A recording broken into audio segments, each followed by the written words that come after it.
forcibly entered Jamil Sugar Academy on an assault. The assailants intimidated and assaulted security personnel, teachers, support staff, parents, learners, and other stakeholders, leaving several people with serious injuries. They were reportedly carrying petrol in plastic containers, suggesting an intention to set the school ablaze. The violent incident disrupted learning, endangered the lives and safety of learners, staff, parents, and the members of the surrounding community, and has raised serious concerns regarding the adequacy of security measures at the school and other educational institutions within Moroni constituency. Honorable Speaker, it is against this background that I request for a statement from the chairperson of the Departmental Committee on Administration and Internal Security on the following. 1. Circumstances surrounding the attack on Shamlil Sugar Academy, including the factors that led to the incident, the identity of those responsible, and the status of investigations undertaken by the relevant security agencies. 2. An indication as to whether the attack is linked to the operational transition of the school following the leasing of Chamli Sugar Company to Kibos Sugar Company in 2025, and if so, steps taken to secure stability and sustainability of the premier educational institution. 3. Immediate security measures instituted by the National Police Service to safeguard the school, protect learners, staff, parents, and the surrounding community, and prevent the recurrence of similar incidents. And 4. Measures being taken by the Ministry of Interior and National Administration in collaboration with other relevant agencies to ensure that expeditious conclusion of investigations, apprehension and prosecution of all persons involved, and the restoration of safe and secure learning environment at Jamil Academy. I demand, Mr. Speaker, that immediate arrest be done and the investigation be done without fear or favor. Whoever was involved here, however connected they are, they must be brought to books. I rest my case, Mr. Speaker. The Honorable Justice Kemei.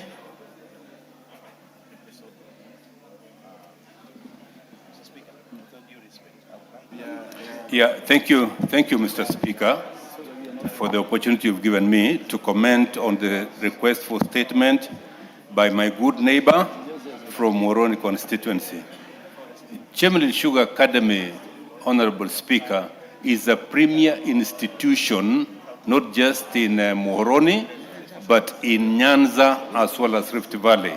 It draws students from all over the country, and we are concerned, Mr. Speaker, that with the change of ownership following the lease of the company to the private sector, there's not been a deliberate and good measure to then say the school, which has always been sponsored by the company, will now have to be sponsored by the people who have listed the company.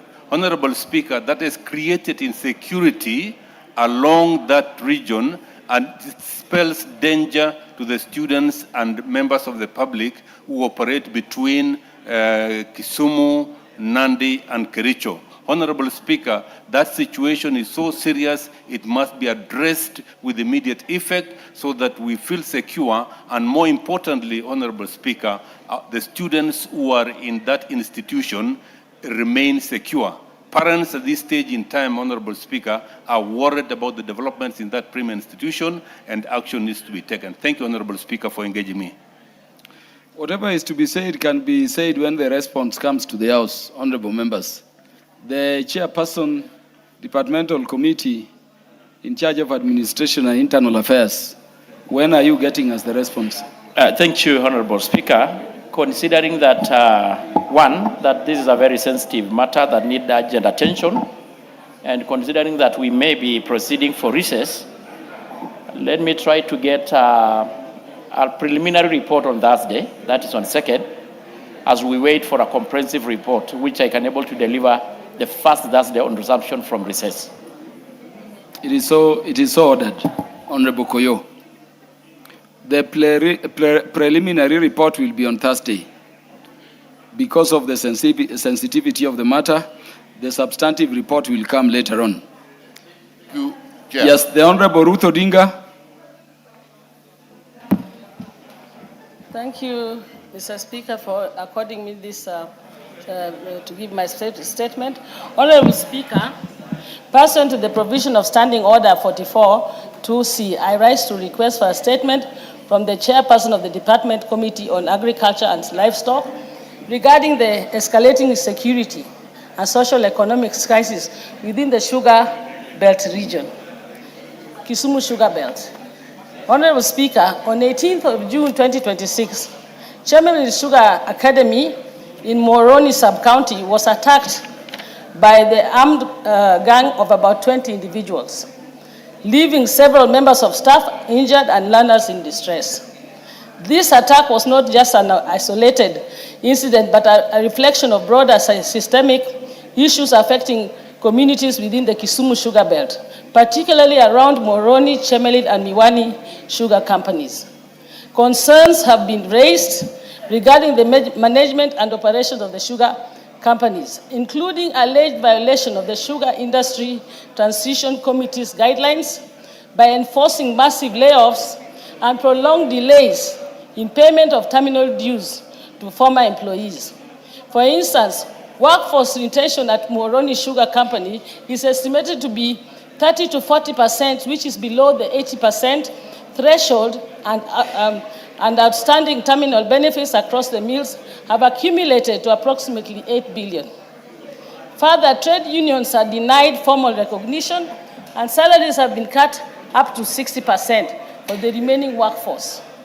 Additionally, allegations have been made regarding encroachment onto community land resulting in land disputes, including the Koguta land dispute in Moroni and the Nucleus Estate land conflict in Miwani. Collectively, these challenges have contributed to heightened tension, economic hardship, and insecurity within these communities. Honorable Speaker, it's against this background that I request for a statement from the chairperson of the Departmental Committee on Agriculture and Livestock on the following.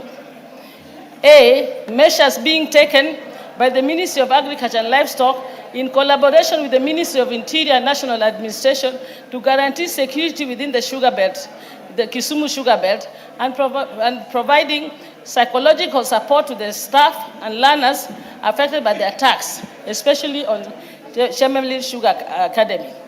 The measures taken, B, the measures taken to ensure Moroni, Chemelil, and Miwani sugar companies adhere to the 80% workforce retention framework and formally recognized trade union representation. C, plans by the government to settle the outstanding 8 billion in terminal dues owed to the former employees, including specific timelines for this.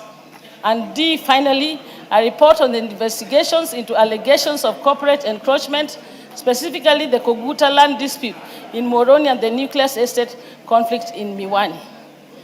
I would like this to be done because the insecurity, and as has been said by the Chair of Security, that there is a big crisis and we need it sorted as soon as possible. Thank you, thank you, Honorable Speaker. Chair, Departmental Committee in charge of Agriculture and Livestock. Yes, Honorable John Mutunga. Honorable Speaker, we can bring the response in 2 weeks. I didn't get you. Hello, Honorable Speaker. Response to that statement will come in 2 weeks' time. 3 weeks? 2. In 2 weeks? In 2 weeks' time, yes.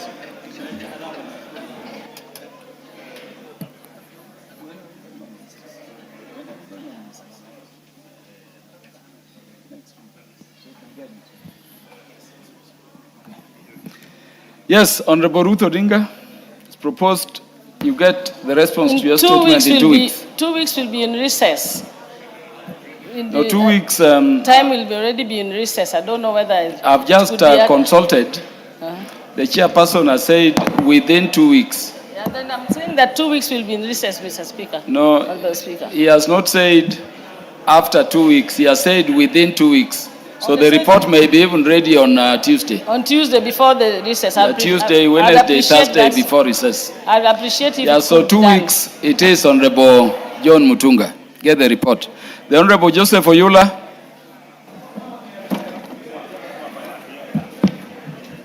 Thank you, Honorable Speaker, for giving me this opportunity to request for a statement regarding the state of emergency and trauma care services in Busia County. Honorable Speaker, pursuant to the provisions of Standing Order 44-2C, I rise to request a statement from the chairperson of the Departmental Committee on Health regarding the state of emergency and trauma care services in Butla constituency, Busia County. Honorable Speaker, 3 women, Ms. Margaret Akuku Ojuang, Ms. Caroline Awino Wewa, and Ms. Lillian Nasubo Adiedo, together with a minor, were involved in a fatal road accident and rushed to Busia County Referral Hospital, about 30 kilometers away. Regrettably, it is reported that despite some being unconscious, they waited for about 3 hours for medical attention and were subsequently referred, which is approximately 60 kilometers away, to Bungoma County Referral Hospital. Sadly, the victims succumbed while awaiting treatment. Honorable Speaker, this is not an isolated case of failure by counties to offer emergency care, but reflects a wider national weakness in the framework and capacity for emergency and trauma care. This includes inadequate staffing, insufficient equipment, long referral distances, and slow response systems that place the lives of Kenyans at risk of incidents and grief that can be avoided. Honorable Speaker, I therefore request a statement from the chairperson of the Departmental Committee on Health on the following: the policy measures being undertaken by the Ministry of Health in collaboration with the county governments to strengthen emergency response, reduce referral delays, enhance staffing, and improve health infrastructure nationally to enhance the provision of emergency and trauma care services. I thank you, Honorable Speaker. The chairperson, Departmental Committee in charge of Health. Thank you, Mr. Speaker. We'll be able to get a report within the first week and we come back from recess.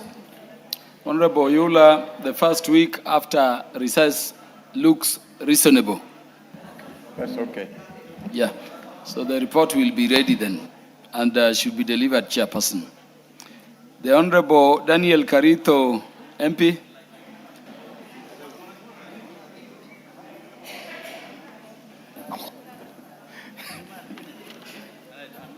Thank you, Mr. Speaker. A request for a statement regarding the establishment of public mental health facilities across the country. Honorable Speaker, pursuant to the provisions of Standing Order 442C, I rise to request for a statement from the chairperson of the Departmental Committee on Health regarding the establishment of public mental health facilities across the country. Honorable Speaker, mental health has become one of the most pressing public health concerns in Kenya, with an increasing number of Kenyans, particularly young people, battling depression, anxiety, substance use disorders, and other mental health conditions. Despite the growing demand for the mental health care services across access to the specialized mental health facilities are privately owned, making mental health care unaffordable for many Kenyans due to the high cost of consultation, admission, medication, and rehabilitation services consecutively. Many persons living with mental illness either delay seeking treatment or go without care altogether, exposing them to worsening health conditions, stigma, loss of livelihoods, and in some cases, preventable deaths. Honorable Speaker, Section 73 of the Health Act, Chapter 241, requires the establishment and management of mental hospital with sufficient capacity to serve all parts of the country, as both the national and the county at both the national and the county levels. Additionally, the Mental Health Act, Cap 248, expressively provide for the establishment of mental health units operated and managed by both the national and the county governments. It also requires designated level 3, 4, 5, and 6 public health facilities with mental health units to provide both inpatient and outpatient mental health services. Despite these clearly legal frameworks, public mental health facilities remain inadequate, poor equipped, and unevenly distributed across the country, forcing patients and their families to seek care in costly private facilities or travel long distances to access specialist treatment.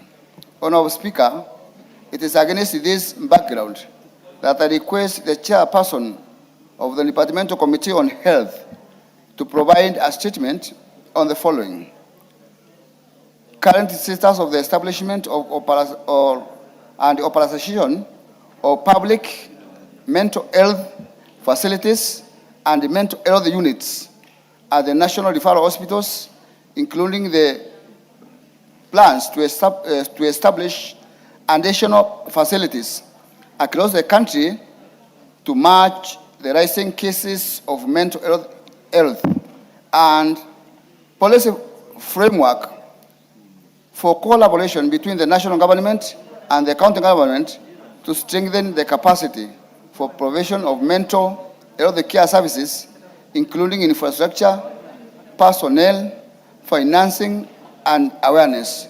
I thank you, Honorable Speaker. The Chairperson, Departmental Committee. Thank you, on Health. Mr. Speaker. This relatively extensive work will be involved in this. However, we should be able to give a report within 2 weeks after the recess. Honorable Daniel Gareito, the report or response from the committee will come within 2 weeks after recess. Thank you, Honorable Speaker. So directed. Now, there are responses to previous requests. The response by the Chair, Administration and Internal Security to the request by Honorable Mumina Bonaya. Chairperson, Administration and Internal Security.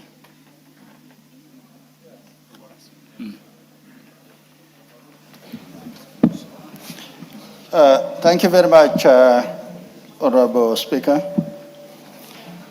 Honorable Speaker, the Member of Parliament for Isiolo County, Honorable Mumina Bonaya, requested to be apprised of the rising cases of insecurity and the reported incidences of femicide and other violent crimes in Isiolo County. The Honorable Member particularly sought to be informed, 1, on the status of investigation into the murder of Linda Nasi Acheng, Ms. Wendy Kendi, Ms. Hawo Kabir Omar, and Zulfa Gola Gimbe. 2, immediate measures being undertaken to enhance security in Isiolo County. 3, the long-term measures being put in place, including and community-based intervention. Honorable Speaker, on the investigation into the murder of Ms. Linda Nancy Acheng, Ms. Wendy Kendi, Ms. Hawo Kabiro, and Zulfa Gola, measures taken to apprehend the perpetrators is as follows.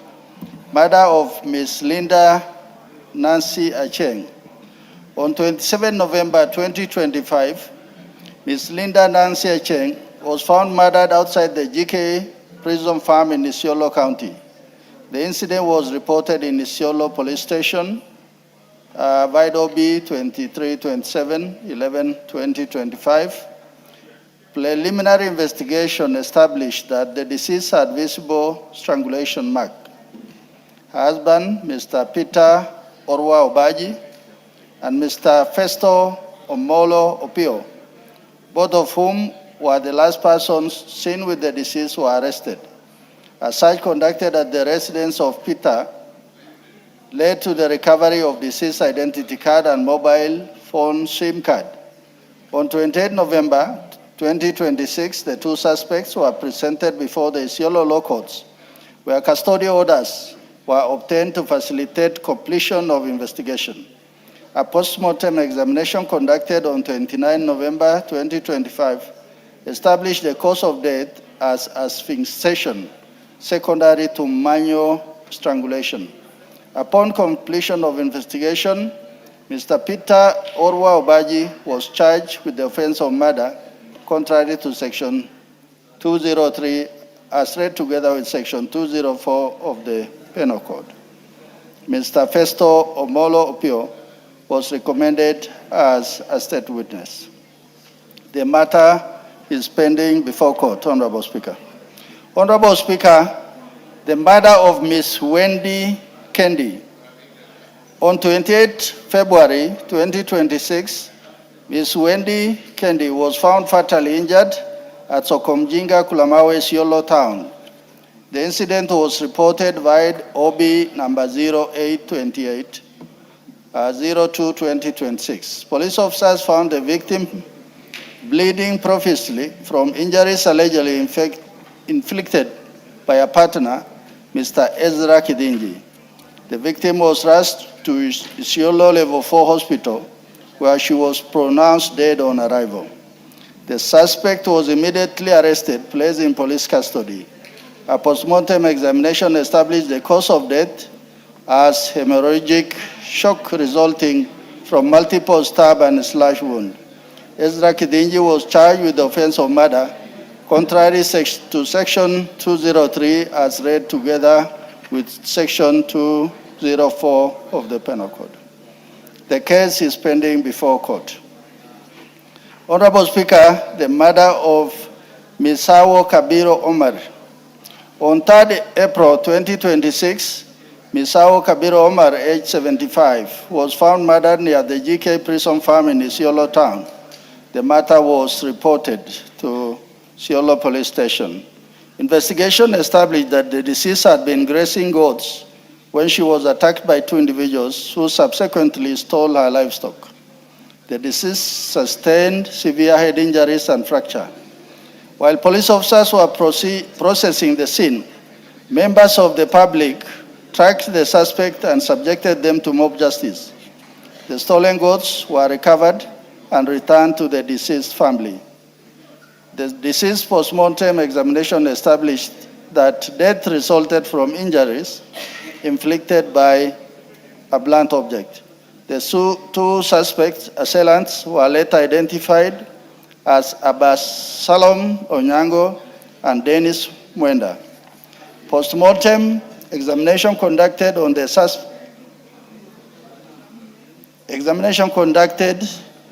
victim established that she died from injuries sustained. I'll take that again. Examination conducted on the suspects established that they died from injuries sustained during the mob attack. Investigation into the circumstances surrounding the murder of the deceased and the subsequent deaths of the suspect remain ongoing under DCI Isiolo under inquiry. Honorable Speaker, murder of minor Zulva Gola Gimbe. On 7th April 2026, the body of 6-year-old Zulva Gola Gimbe, who had been reported missing on 5th April 2026, was discovered in Rapsu, Isiolo County. Police investigation established that the child had left home for madrasa classes but failed to return. Following an extensive search, her body was discovered in a decomposing state on a farm within the Rapsu irrigation scheme. Postmortem examination established the cause of death as asphyxia secondary to manual strangulation. the Sub-County Criminal Investigation Office in Garbatula commenced investigation and has recorded statements from several persons of interest. However, investigations have yet to yield sufficient evidence. Immediate measures being undertaken to enhance security in Isiolo County.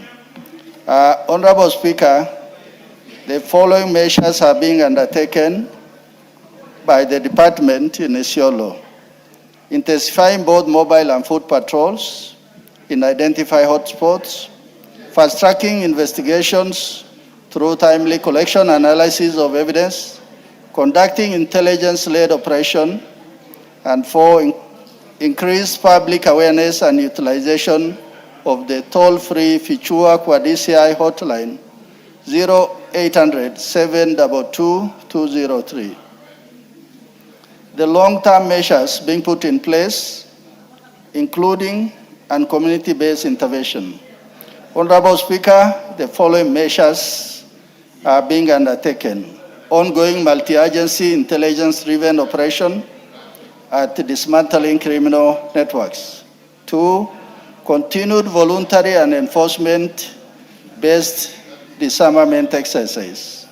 3, expansion and modernization of forensic laboratory capabilities at the DCI. 4, strengthening community policing committees to promote collaboration. 4, regular county security and intelligence committee meetings. The ministry remains deeply concerned by the loss of lives resulting from these heinous crimes and extend its condolences to the affected families. Thank you, Honorable Speaker. Honorable Kipchumba Murkomen, EGH, Cabinet Secretary for Interior and National Administration. Honorable Speaker, I beg to submit. Thank you. Let me intervene in the proceedings to welcome the following schools and students in the public gallery to the House. We have in the public gallery Bicham School from Kajiado East, Kajiado County, Ndimu School from Bahati constituency, Nakuru County, Still One Rice from Ruaraka constituency, Nairobi County, Shalom Academy, Bomet Central, Bomet County, and university students from Uriri constituency, Migori County. They are all welcome to the National Assembly to observe the proceedings. The Honorable Mumina Bonaya. Thank you, Chair, Speaker, for the opportunity. Honorable Speaker, I wish to thank Chair Internal Security for the response, but I want to be specific on the cases that I presented in terms of the satisfactory answers that I've received. For the case of, Speaker, if you can allow me, for the case of Linda Nancy Acheng and Ms. Wendy Kendi and Ms. Hao Kabiro Omar, I would say the response has been satisfactory. However, Chair, for the case of the young girl, the 6-year-old girl, Zulva Golo Gimbe, I am disappointed with the response because there are things that we know, there are things that communities know that has not really helped in terms of arresting the suspect. For example, Speaker, the suspect of this case, the man who raped the 6-year-old girl and killed her, is, I'm sad to tell you, escaped. He escaped using the car, the vehicle of the OCS who came to investigate the matter. But in the report, in the response here, we are being told they could not make any progress. Yet the suspect disappeared using the vehicle of the government government vehicle. The OCS is the one who helped them escape, pretending not to know who the suspect is. So for me, I feel there are gaps there. You can't just show up in a place where an innocent girl who was out to attend madrasa classes was raped by someone, and the only effort that the OCS and the team made is to show up there and rescue people who are apparently to be suspect because there is a pending or a looming mob justice by the community. So who will defend this young girl? So for me, I feel that investigation needs to happen again. And I'm not happy with how they've handled the evidence. They didn't collect the evidence, they didn't analyze the evidence, they didn't do much. The only thing they did showing up there was to help the suspect escape. So on this matter, I still want to be, I want a satisfactory answer. That is my request. Honorable Didoras.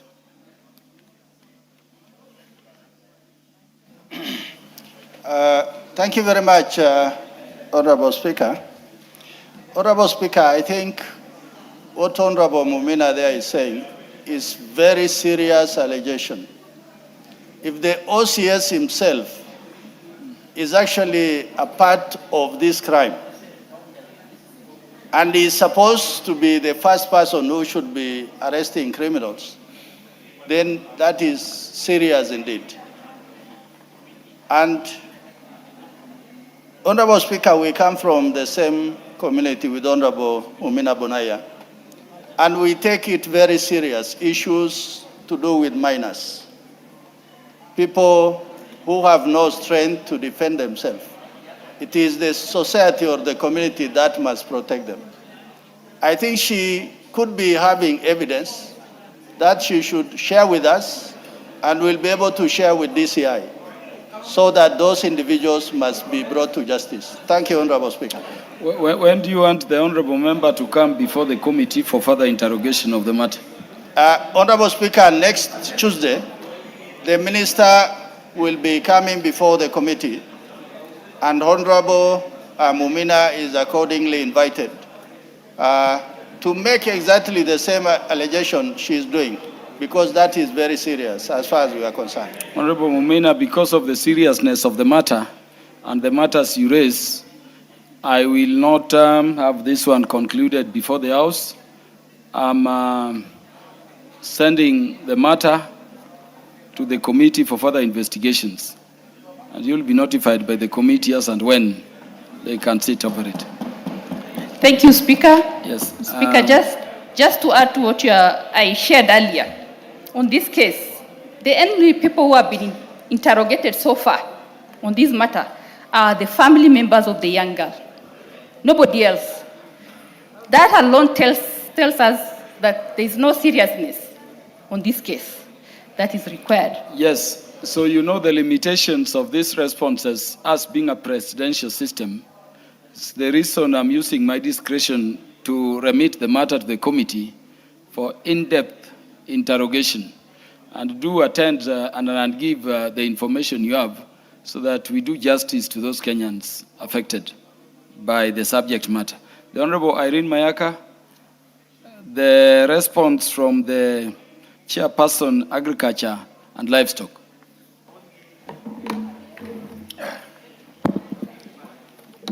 Honourable Speaker, pursuant to the standing order 44-2C, the Honourable Irene Mayaka MP requested for a statement regarding the invasive dodder weeds in Kenya.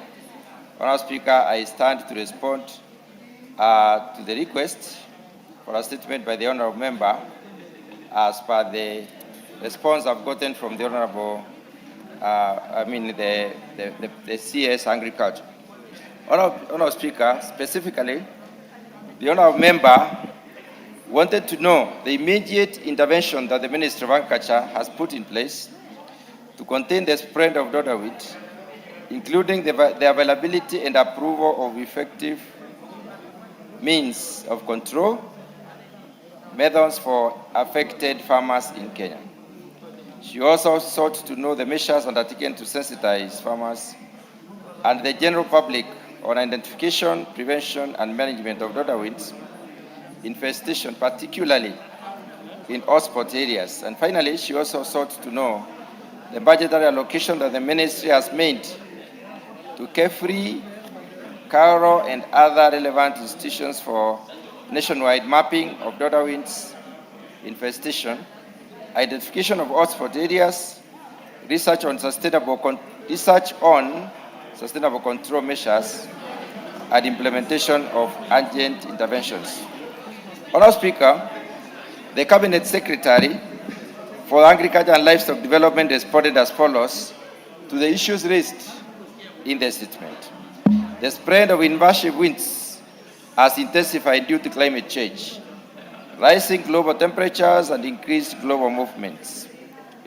This has negatively affected food security and the livelihoods of millions of smallholder farmers. Dodderweed is a group of invasive parasitic weeds found in many regions across the world. These weeds attack a wide variety of plants and can lead to significant economic losses. Honourable Speaker, in Kenya, the weed is spreading rapidly and has already been reported in about 12 counties, mainly in the eastern Kenya, western and the Rift Valley regions. It now poses a serious threat not only to trees but also to crop production, thereby endangering biodiversity and food security. The weed causes significant damage to crops like tea, avocado, maize, sugarcane, and bananas.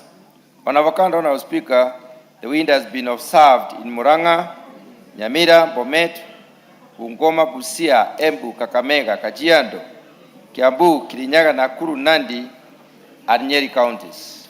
Honourable Speaker, dodderweed also infests ornamental plants, native vegetation, and trees, reducing the aesthetic appeal of the landscape. As dodder plant grows, they repeatedly attach themselves to the host plant, forming a dense network of intertwined stems that can completely cover a tree or a shrub with their thick yellow to gold, orange or green vines, and eventually kill the host. Dodderweeds are highly prolific seed producers, with each plant capable of generating several thousands of seeds in a single season. Honourable Speaker, while only about 5% of these seeds germinate the following year, the rest can remain dormant in the soil and stay viable for more than 20 years. Dodder seeds are mainly spread from host plant to host plant by vectors such as birds, animals, and humans during pruning, composting of infected material, improper disposal of infested plants material, movement of infected soil and equipment. Dodder seeds germinate or at close to the soil surface, typically without influence from the host plant. The emerging seedlings produces a slender twining stem that wraps itself around any nearby object or plant. Honourable Speaker, I now move to the specific concerns raised by the honourable member. First of all, she wanted to know the immediate interventions that the Ministry of Agriculture has put in place to contain the spread of dodderweed, including availability and approval of effective means of control methods for the affected farmers in Kenya. The ministry has put in place the following interventions to contain the spread of dodderweeds. A multidisciplinary technical committee has been established to address issues of invasive pests and weeds. The committee has developed migratory and invasive pest and weed management strategy 2022-2027. The strategy is domiciled in Plant Protection and Food Safety Directorate within the State Department for Agriculture and Research. The strategy mission is to establish a system to support effective and efficient management of migratory and invasive pests and weeds for enhanced food and nutrition security in Kenya.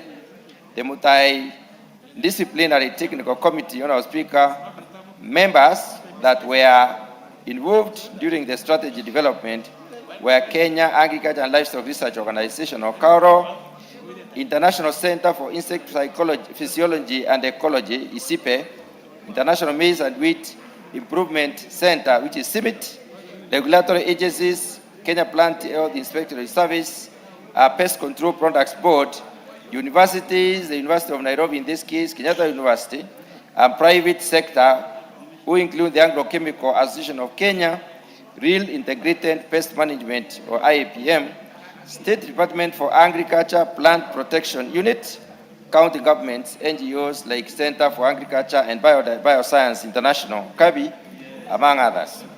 Kenya Agriculture and Livestock Research Organization, or KAURO, in collaboration with the National Agricultural Value Chain Development Project called NAFCDP, have developed an integrated management of the invasive species of dodderwinds, Cascuta on avocado. Honorable Speaker, Kenya Forestry Research Institute, or KEFRI, has developed guidelines for dodderweed management in Kenya. The purpose of these guidelines is to provide information and build capacity to farmers, landowners, tree growers, foresters, and other stakeholders on available strategies for management of dodderweeds in order to control spread of the weed. The second issue that the honourable member sought to know, Honourable Speaker, is the measures undertaken to sensitize farmers and general public on identification, prevention, and management of dodder infestation, particularly in hotspot areas. And the ministry's response as follows. The government, through the National Agricultural Value Chain Development Project, or NAFCDP, supports awareness creation and trains farmers involved in the avocado value chain across the major avocado producing counties in Kenya.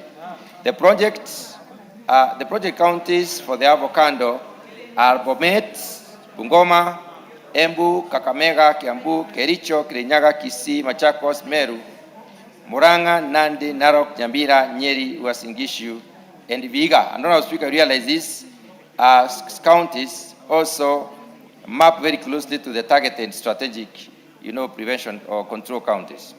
In the integrated management of invasive species guidelines on dodderweed in avocado has been distributed to small-scale farmers in the avocado value chain to serve as a technical guideline for managing the invasive weed. Dodder can only be effectively controlled using an integrated management approach, as no single method has been proven to adequately manage the weed on its own. The integrated approach combines preventive, cultural, mechanical, and chemical methods that farmers and the general public use to manage dodder weeds. Biological control, Honourable Speaker, has to do with research which is underway in Kenya for dodder control using natural enemies or biocontrol agents. The third issue that the honourable member sought to know is the budgetary allocation that the ministry has made to KEFRI and KAURO and other relevant institutions for national-wide mapping of dodder infestation, identification and hotspot areas, research on sustainable control measures, and implementation of urgent interventions. The ministry's response as follows. The ministry has not allocated budget to KEFRI, KAURO, and other institutions for management of invasive weeds activities such as mapping dodder infestation, identification of the hotspot areas, and research. Thank you, Honourable Speaker. I beg to submit. Yes, the Honourable. Thank you, Honourable Speaker. Honourable Speaker, I think I just wanted to go on record that I reject that response in totality because it is extremely, extremely underwhelming. Honourable Speaker, as we have heard, This dodder weed is a weed that has affected up to 17 counties in this country. If you drive along on your way from Kisumu all the way to, as you drive along Sondu, all the way to Kisii, Nyamira, you will see what the dodder weed has done.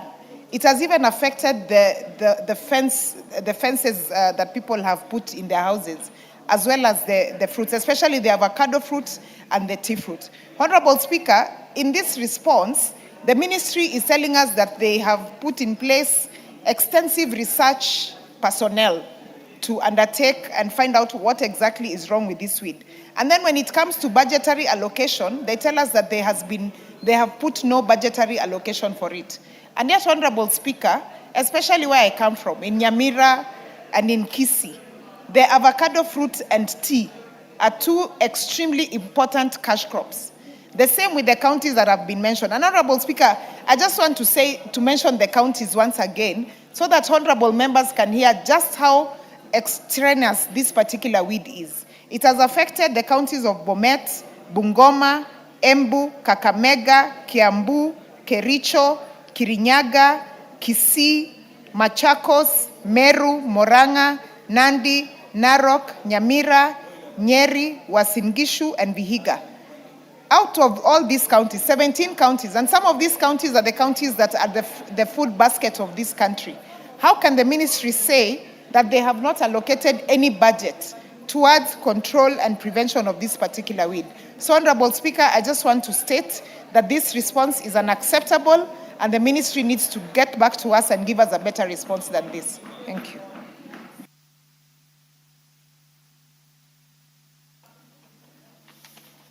Honorable Doris Donya.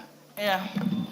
Thank you, Mr. Speaker. I remember some times back, I asked a question before this House about the tea farmers in Kisii, Nyamira, and some parts of Rift Valley where they were receiving low tea bonuses. Part of it is because of this weed, Mr. Speaker, because they said parts of Nyanza, Rift Valley, we have low quality tea. We have found an answer to that, part of the answer, Mr. Speaker. Then the ministry is saying they have not allocated any budget. When I read through the response from the chair, they had said they always conduct some research. So which research are they going to continue doing when they have not allocated any money for this purpose? I find the answers from the Ministry of Agriculture fake. They take farmers for granted, Mr. Speaker. I get outstanded every day. I get an answer from the chair of agriculture. I'm just waiting for this year's budget, bonuses from the farmers, and then they will say we are going to conduct another research where the farmers are received a low bonus. Yet, when they think of doing an allocation to this ministry, they don't consider key things which affect the farmers. Remember, Mr. Speaker, tea helps in food security. Tea has employed many people in this country. At the same time, we depend on it on everything, Mr. Speaker. For once, can we ask the chair to be serious? We don't stand to ask questions for the sake of it. We ask because we want to help our people. He has raised up his hand. I want to hear what he's saying. Thank you, Mr. Speaker. The Honorable Pukose. Thank you, Mr. Speaker. Mr. Speaker, I want to ask the chair to clarify whether daughter, which is also called cascata, this parasitic weed which the honorable member has raised, whether it has any beneficial results, because I was just Googling because I wanted to find out about it. And I've also seen it in the fence of my farm, Honorable Speaker. And they are talking here that it has key traditional and potential health benefits. And among them is reproductive and sexual health, where it improves impotence and other things. So I just wanted to seek the advice from the chair, because whether in the research, because you've talked about research, whether is it also beneficial? And is there a way that this can be harnessed for other benefits? Because it is being used in other countries, Iran and other places. Thank you, Chair. Thank you. The Honorable Fatuma will have the last joyride on this one. We have a very long order paper, Honorable Members. Thank you, Honorable Speaker. Honorable Speaker, I also want to give my voice to this because I also come from Migori County, where a little bit part of Kisii, coming towards Migori, we do grow tea. Honorable Speaker, the chair has just said that they don't have allocation in the budget for money to deal with this problem. But Honorable Speaker, in his response, he has mentioned that they have a committee that is called MATE that is supposed to deal with this situation, that they are sitting every day. I don't know what they are doing, but they have allocation, they have budget to take tea, to take mandazi, to take Keringet mineral water, to sit on nice red seats. Honorable Speaker, they are paid to sit. They have a budget for that, but they don't have a budget to do what is necessary on the ground. So why don't they disband this organization that they call a committee? And if I may read for you, Honorable Speaker, it's a very large committee. It comprises of Kenya Agriculture Livestock Organization, International Center of Insect Psychology and Ecology, International Maize Wheat Improvement Center, I don't know what, international, sitting to drink tea and do nothing. So, Honorable Speaker, I beg the chair, please, I am sorry to say this, but in your smile, you should really be ashamed of this response. Because in your area, they grow tea, they grow coffee. How do you bring such a statement into this house, even avocado, and convince us that there's no money in the budget? Where were you when they were doing the budget? Because where you sit in your village, this problem is there. Where were you when the budget was being done as a member of parliament? In your committee, you have 15 members. I am sure in this country where they come from, they grow tea, they grow avocado, they grow everything that is being affected here. Where were they? Sorry to say, but shame on them. Honorable Fatma, you cannot, speak in that matter, in that manner against members when you have no substantive motion. So we withdraw the shame on them.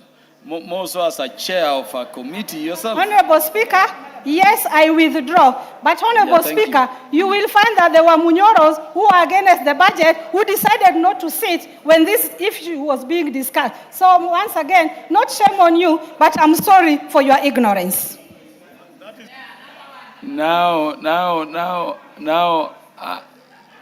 is that parliamentary?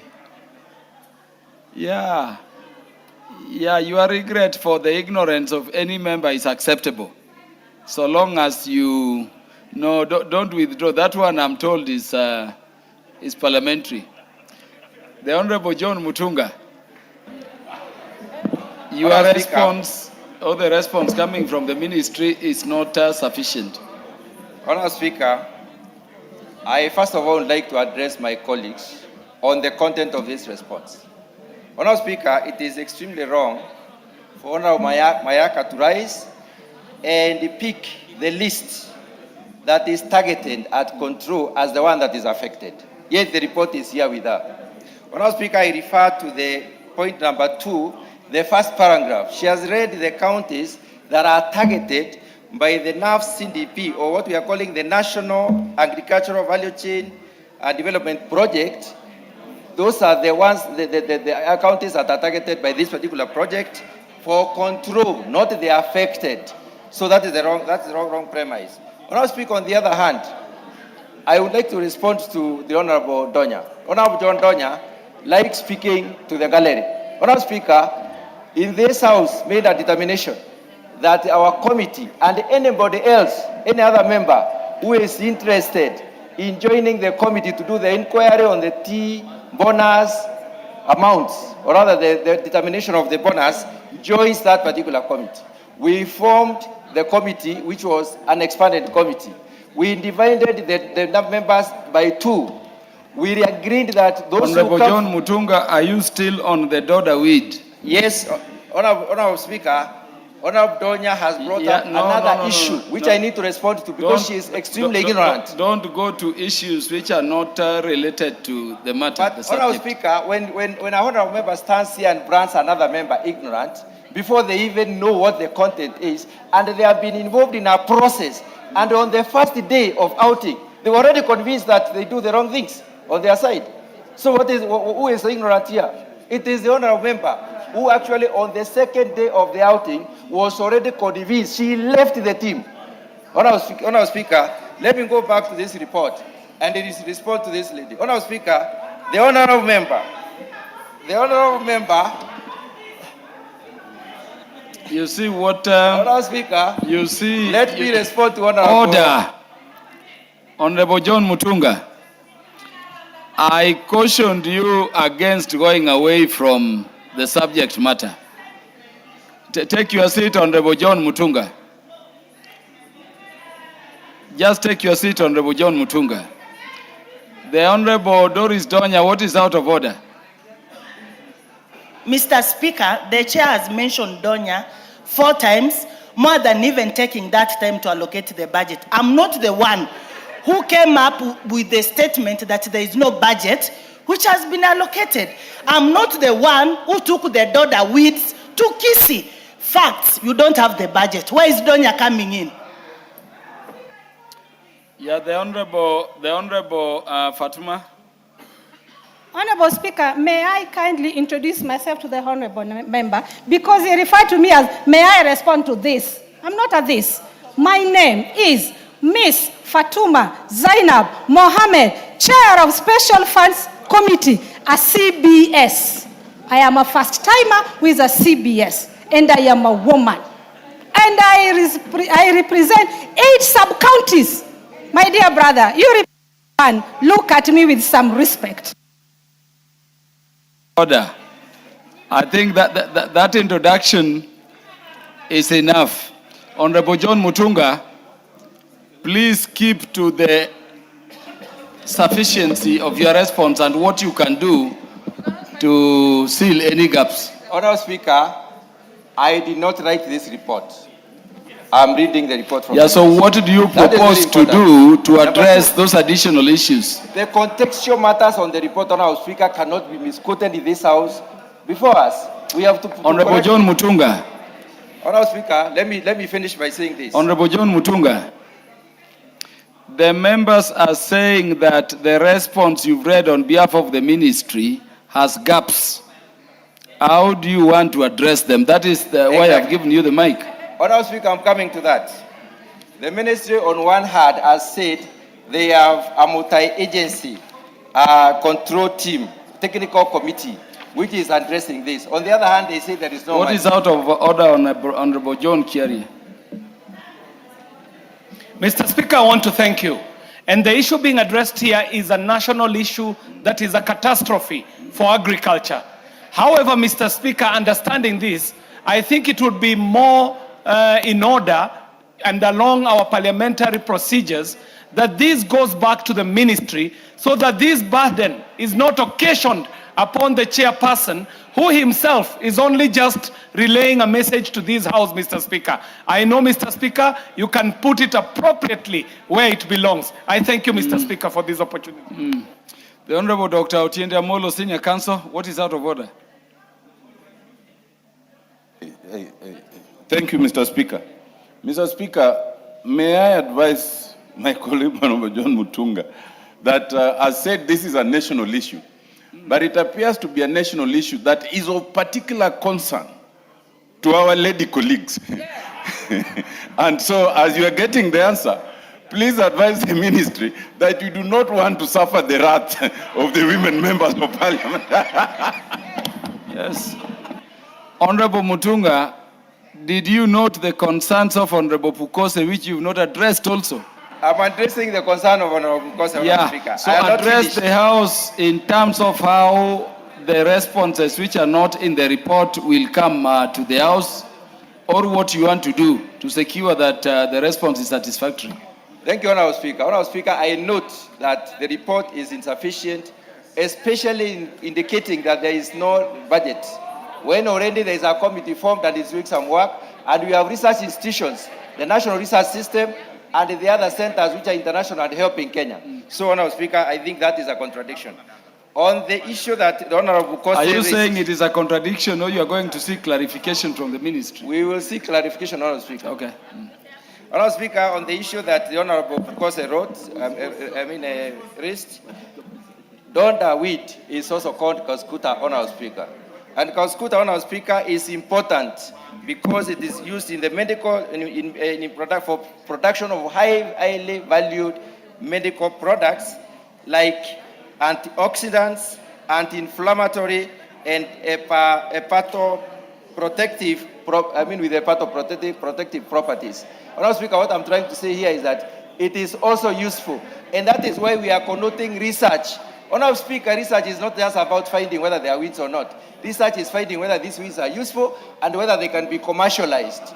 And as we do look at that, we also look at the preventive measures in those farms that are likely to be infested by this weed. So, Honorable Speaker, there is a lot of work that needs to be done. We cannot conclude this matter. How long do you need to bring a substantive response on those gaps you mentioned?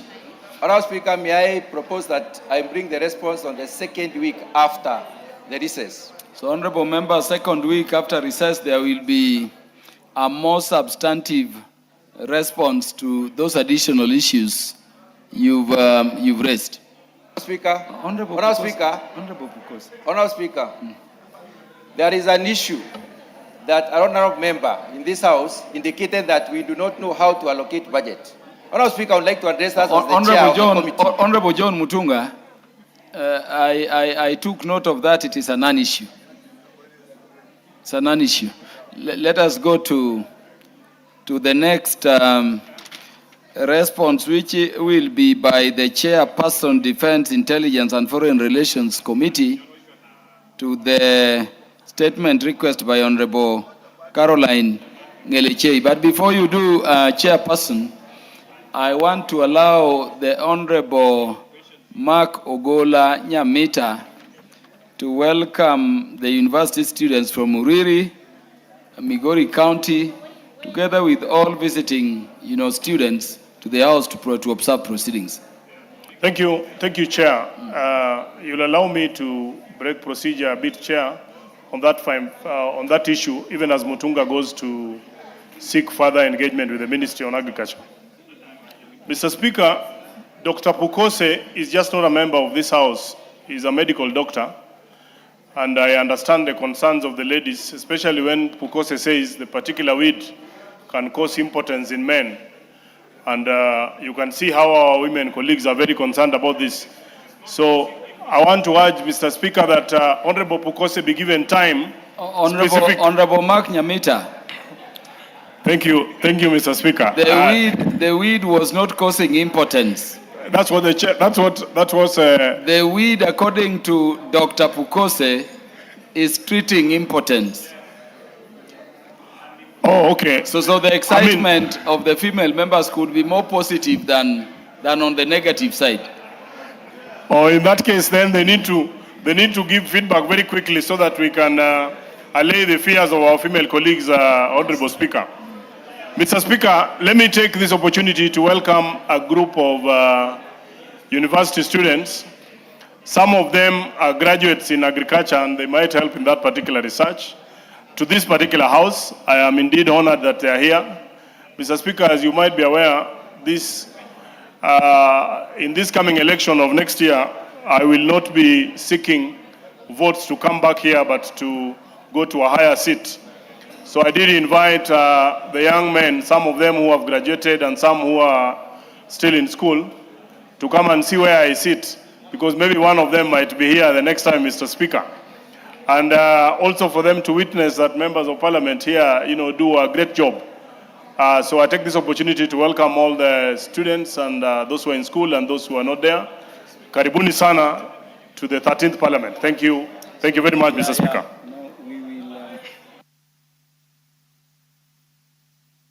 The students are welcome again to the House to observe the proceedings. The Chairman, Defense, Intelligence and Foreign Relations Committee. Is there a way you can go straight to the specific responses? Noted, Honorable Speaker. Honorable Speaker, this is a response to a request for statement by Honorable Caroline Ngelechei, MP, regarding the circumstances surrounding the death of Mrs. Sheila Jipkorir Tanui in Australia. Honorable Speaker, Honorable Ngelechei, MP, pursuant to Provisional Standing Order 44-2C, requested for a statement from the Cabinet Secretary for Foreign and Diaspora Affairs regarding the circumstances surrounding the death of Ms. Sheila Chepkorir Tanui in Australia. The committee specifically sought clarification on the following. 1. A report on the investigations being conducted by the Australian law enforcement and forensic authorities into the death of Ms. Sheila Chepkorir Tanui, including the steps taken to secure all available CCTV footage, witness statements, and forensic evidence to establish the actual cause of her death. 2. The measures been taken by the Government of Kenya to engage Australian authorities to ensure a thorough and transparent investigation into the circumstances surrounding the death of Mrs. Sheila Chepkorir Tanui, and to guarantee the family's access to all relevant findings and evidence. And 3, the support and consular assistance being extended to the family by the Kenyan High Commission Australia, including measures to facilitate the dignified repatriation of Ms. Tanui's remains and the provision of appropriate support to the family. Honorable Speaker, on the investigation being conducted by Australian law enforcement and forensic authorities into the death of Ms. Sheila Chepkorir, the Ministry of Foreign and Diaspora Affairs states that the Government of Kenya, through the Kenya High Commission in Australia, has maintained close contact with the relevant Australian authorities since being notified of the incident. The Ministry further states that the matter was reported to the Day Street Police Station in Sydney, New South Wales, immediately following the incident. Investigations commenced thereafter under the competent Australian law enforcement authorities, led by the Australian police officers who visited the scene and initiated the investigation. The Ministry has been informed by the Kenyan High Commission in Australia that investigations remain ongoing and that the Coroner's Office is yet to finalize and release its official report.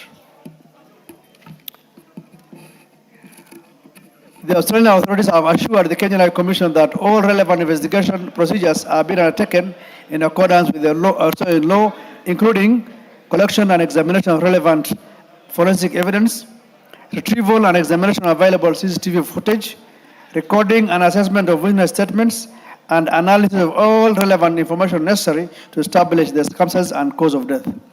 Honorable Speaker, all the measures being undertaken by the Government of Kenya to engage Australian authorities and ensure a thorough and transparent investigation, the Ministry states that the Kenya High Commission in Canberra has maintained continuous engagement with the New South Wales Police Force and other relevant Australian authorities regarding the progress of investigation.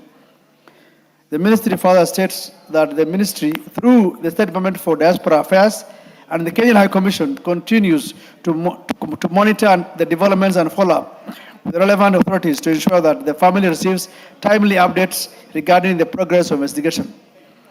Honorable Speaker, on the support and consular assistance being extended to the family, the Ministry says that the Government of Kenya remains committed to supporting the family during this difficult time.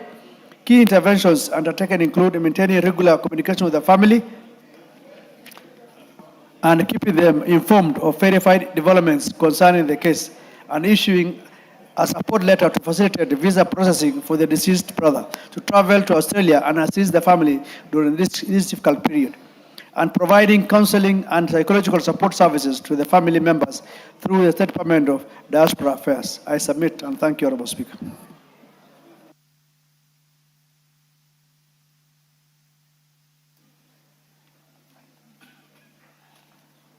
The Honorable Caroline Ngelechei.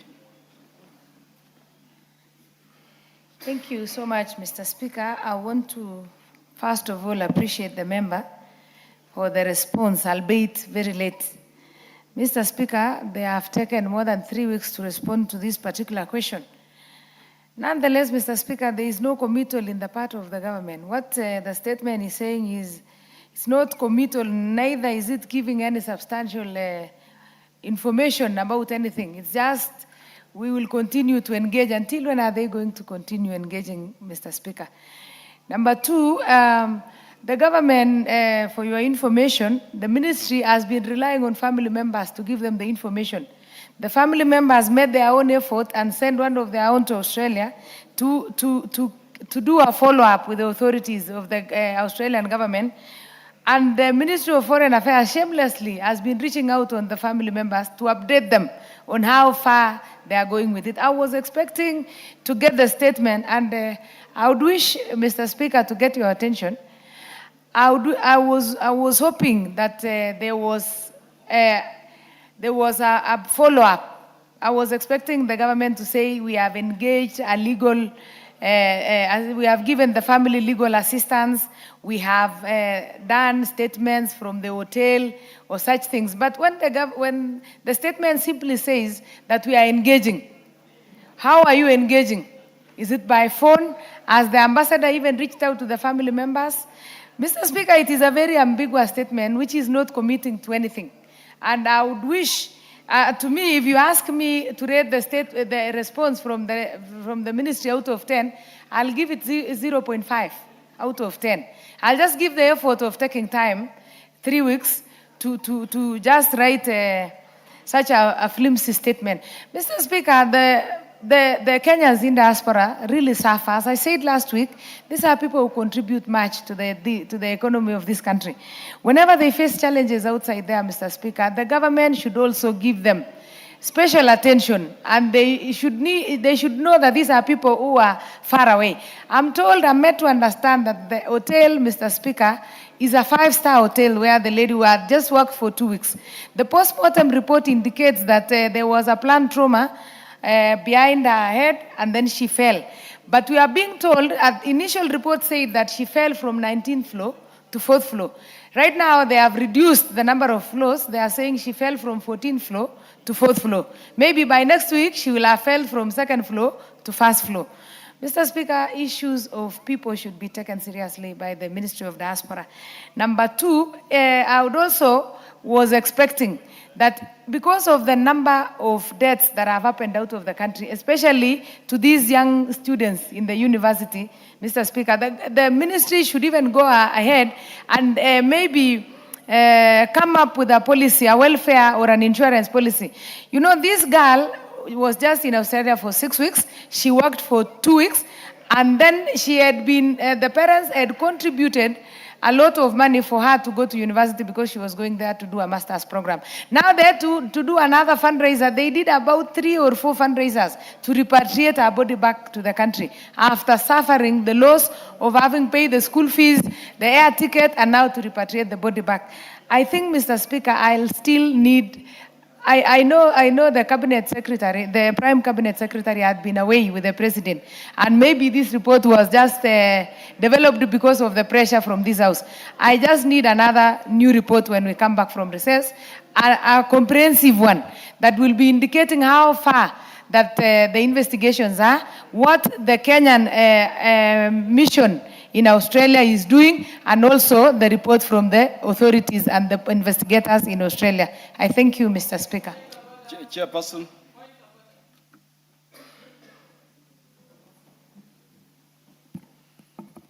Thank you, Honorable Speaker. And I've noted the concern of Honorable Ngeleche, and I'm sure issues of especially support to Kenyans is very key. And you know, even as a committee and as a parliament, it's us also to allocate resources to the Diaspora State Department. There's what we call now the Diaspora Fund, which is still in the works and has not been funded yet. I think once the Diaspora Fund comes into operation, I think the issue of support to Kenyans in distress outside the country will be addressed. But on the matter of the report not being very conclusive, I agree with her because these are progressive reports, and so we'll ask the ministry to ensure that they should give us a progressive report on what's happening. Remember, this is murder, and it also requires probably a bit of time for them to bring all the reports, looking at the fact that it's another country, it's another law enforcement that is dealing with it. But nevertheless, we'll still ask them to collaborate and engage with the Australian law enforcement to ensure the report is availed. Thank you, Honorable Speaker. Chair, when do you want to bring the progress report in terms of the state of investigation? Yes, and I think even Honorable Ngulechei agrees that because we are also going on recess, I think once we come back from recess, probably all these ongoing reports, investigations will have captured much of the information. So after recess, probably first week of recess, we will be able to have a complete and comprehensive report. Honorable Ngulechei, that sounds reasonable. Because the investigations are continuing, the chair is undertaking that there will be a progress report before the House, which can be, debated as we go along on this sensitive matter. The first week when we come from recess. That's okay, Mr. Speaker. Yeah. The response by the Chair Housing, Urban Planning and Public Works to the statement request by Honorable Onesmus Ngongoyo. Thank you, Honorable Speaker. Honorable Speaker, on 8 June 2026. Yeah, Honorable Millie Odhiambo, what is out of order? Thank you, Mr. Speaker. Mr. Speaker, I'd actually wanted to comment on the Australian case because it was raised with us when we were in Australia last month. And the case of the girl who died because they were saying that she had committed suicide, but every evidence pointed to a possibility of murder. I know I'm in the committee and I've raised it with the committee, but the other issue that was raised by the Kenyans resident in Australia was the high number of Kenyans who are dying there. So I think I would request, even though the vice chair has left, but because I sit in the committee, I think I'll bring it up when we discuss, that we need to look at it globally. A lot of young Kenyans are dying. Yeah. So we need to look at what is causing that. Yeah. Thank you, Honorable Millie. And luckily, honorable members, in both of the two issues, they will come back to the House after recess. So I hope we will engage in greater detail then. Yes, Chair. Thank you, Honorable Speaker. Honorable Speaker, on 8 June 2026, the member for Kajiado North constituency, Honorable Onesmus Ngongoyo. Is Honorable Onesmus Ngongoyo in the House? Okay. Onesmus and could you go to the specific responses so that we save on time? The MP requested for a statement from the chairperson of the Departmental Committee on Housing, Urban Planning and Public Works regarding the collapse of a building under the construction at Ole Nairi area, Kajiado North constituency.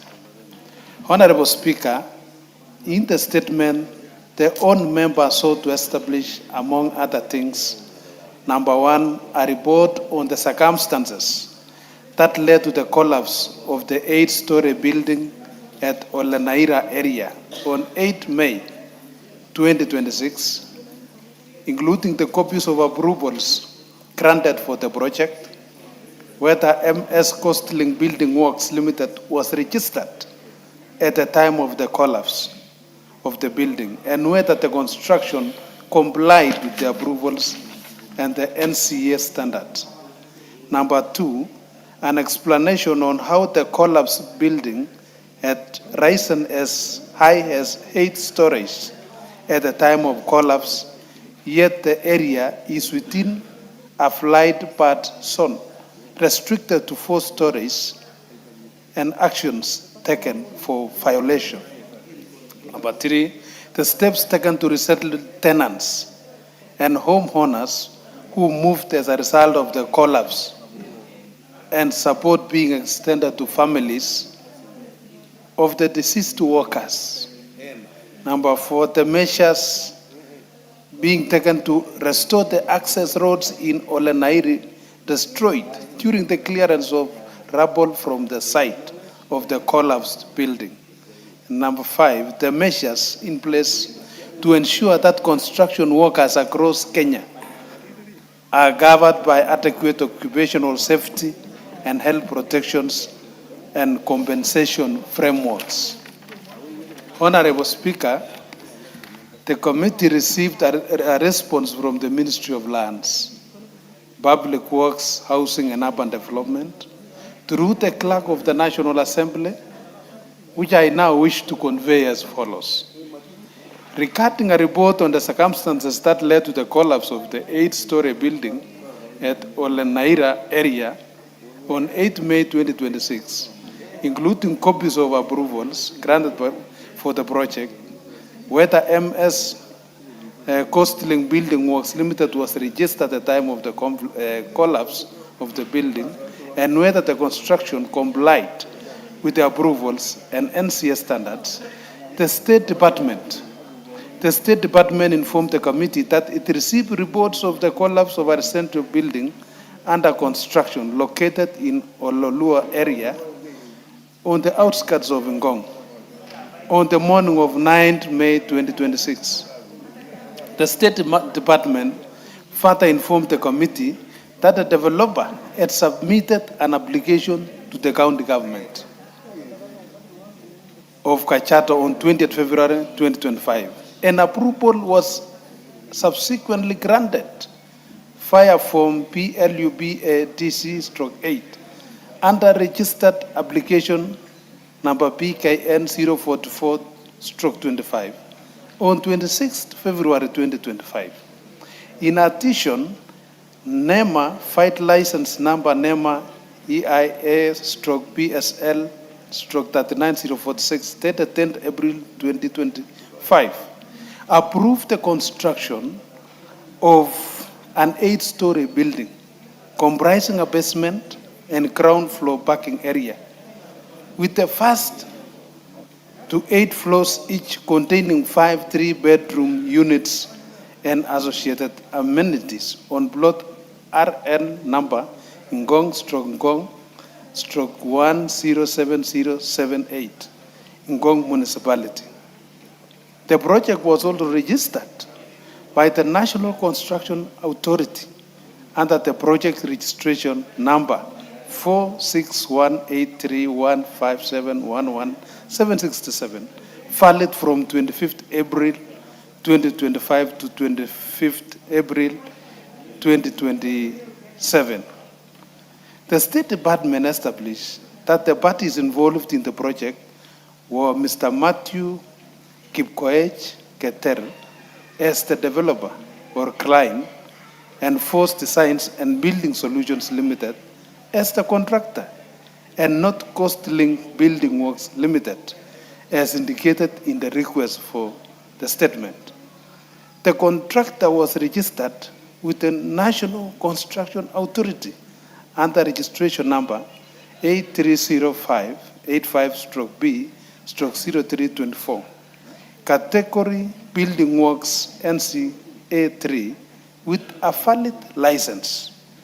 The State Department further informed the committee that the developer had engaged engineer Ngugi Jacob Kipe, registration number A4926 as the project engineer, and architect Maimba Kahara, registration number A2107 as the project architect. However, the engineer subsequently withdrew his indemnity on the project fired letter ref number JK02/250606 dated 6th June 2025, while the architect formally withdrew from the project fired letter ref MK2425 dated 30th January 2026. The State Department also informed the committee that an inspection conducted on 30th June 2026 established that the project was proceeding without the supervision of the project consultants. Consequently, the National Construction Authority issued suspension of works, order number 197588. Regarding the cause of the collapse, the State Department indicated that investigations undertaken since 8 May 2026 revealed that the collapse resulted from structural deficiencies, poor workmanship, and non-compliance with approved designs. Although the project had obtained development approval from the county government, an NEMA license, and NCA registration, inspections reveal contradictions between the approval plans and the actual construction, which had exceeded the approval height, while approval had been granted for 8 floors. The building had reached 9 floors at the time of the collapse. The State Department concluded that the collapse stemmed from a combination of exceeding the approval height, disregarding regulatory orders, and structural weaknesses, thereby underscoring enforcement gaps and violation of NCA standards. Honorable Speaker, regarding the explanation on how the collapsed building had risen as high as 8 stories at the time of collapse, yet the area is within a flight buffer zone restricted to 4 stories, and the actions taken for violation, the State Department informed the committee that whereas the statement raised the issue that Ole Nairi site lies within a flight buffer zone restricted to 4 stories, a review of statutory approvals and regulatory records showed no evidence that Ngong or Lua is formally designated as a flight buffer zone. The State Department further indicated that it had sought clarification from the Kenya Civil Aviation Authority on the matter. Honorable Speaker, regarding the steps taken to settle the tenants and homeowners who moved as a result of the collapse and the support being extended to families of the deceased workers, the State Department informed the committee that the settlement of victims of disasters, such as building collapses, is a shared responsibility across several institutions, county governments, through their county disaster risk management committees, coordinate local disaster response, including shelter and relocation. At the national level, the National Disaster Operations Center oversees evacuations, provision of safe refuge, and delivery of essential supplies, while the National Disaster Management Unit under the Ministry of Interior provides command and coordination during emergencies during the National Emergency Disaster Plan. The State Department further informed the committee that the National Disaster Risk Management Authority, established under the 2026 Act, provides legal framework for disaster risk management by coordinating national and county efforts, managing the Disaster Risk Management Fund, and ensuring that victims receive resettlement support. The State Department indicated that this mandate remains focused on technical inspection, regulatory compliance, and advisory services within the construction sector. In recognition of the need for coordinated action, it has established a multi-sectorial agency to bring together key players in the construction sector and relevant disaster response agencies. The committee is intended to foster collaboration and synergy aimed at enhancing safety and orderliness in the built environment. The State Department further informed the committee that it is in the process of gazetting the committee to provide it with statutory authority and enable it to address cross-cutting issues such as resettlement in a structured and legally backed manner. The State Department also informed the committee that it continues to experience significant financial constraints in executing its coordination mandate, particularly in responding to building collapses and undertaking continuous inspection aimed at identifying and addressing structural deficiencies before collapses occur. These challenges are further compounded by the absence of a legal mandate for multi-sectorial agency consultative committee, which limits its effectiveness in coordinating enforcement and preventive interventions. Honorable Speaker, regarding the measures taken to restore the access road in Olenairi destroyed during the clearance of rubble from the site of the collapsed building, the State Department informed the committee that while road restoration is outside its direct mandate, it is proactively strengthening multi-agency coordination through multi-sectorial agency consultative committee.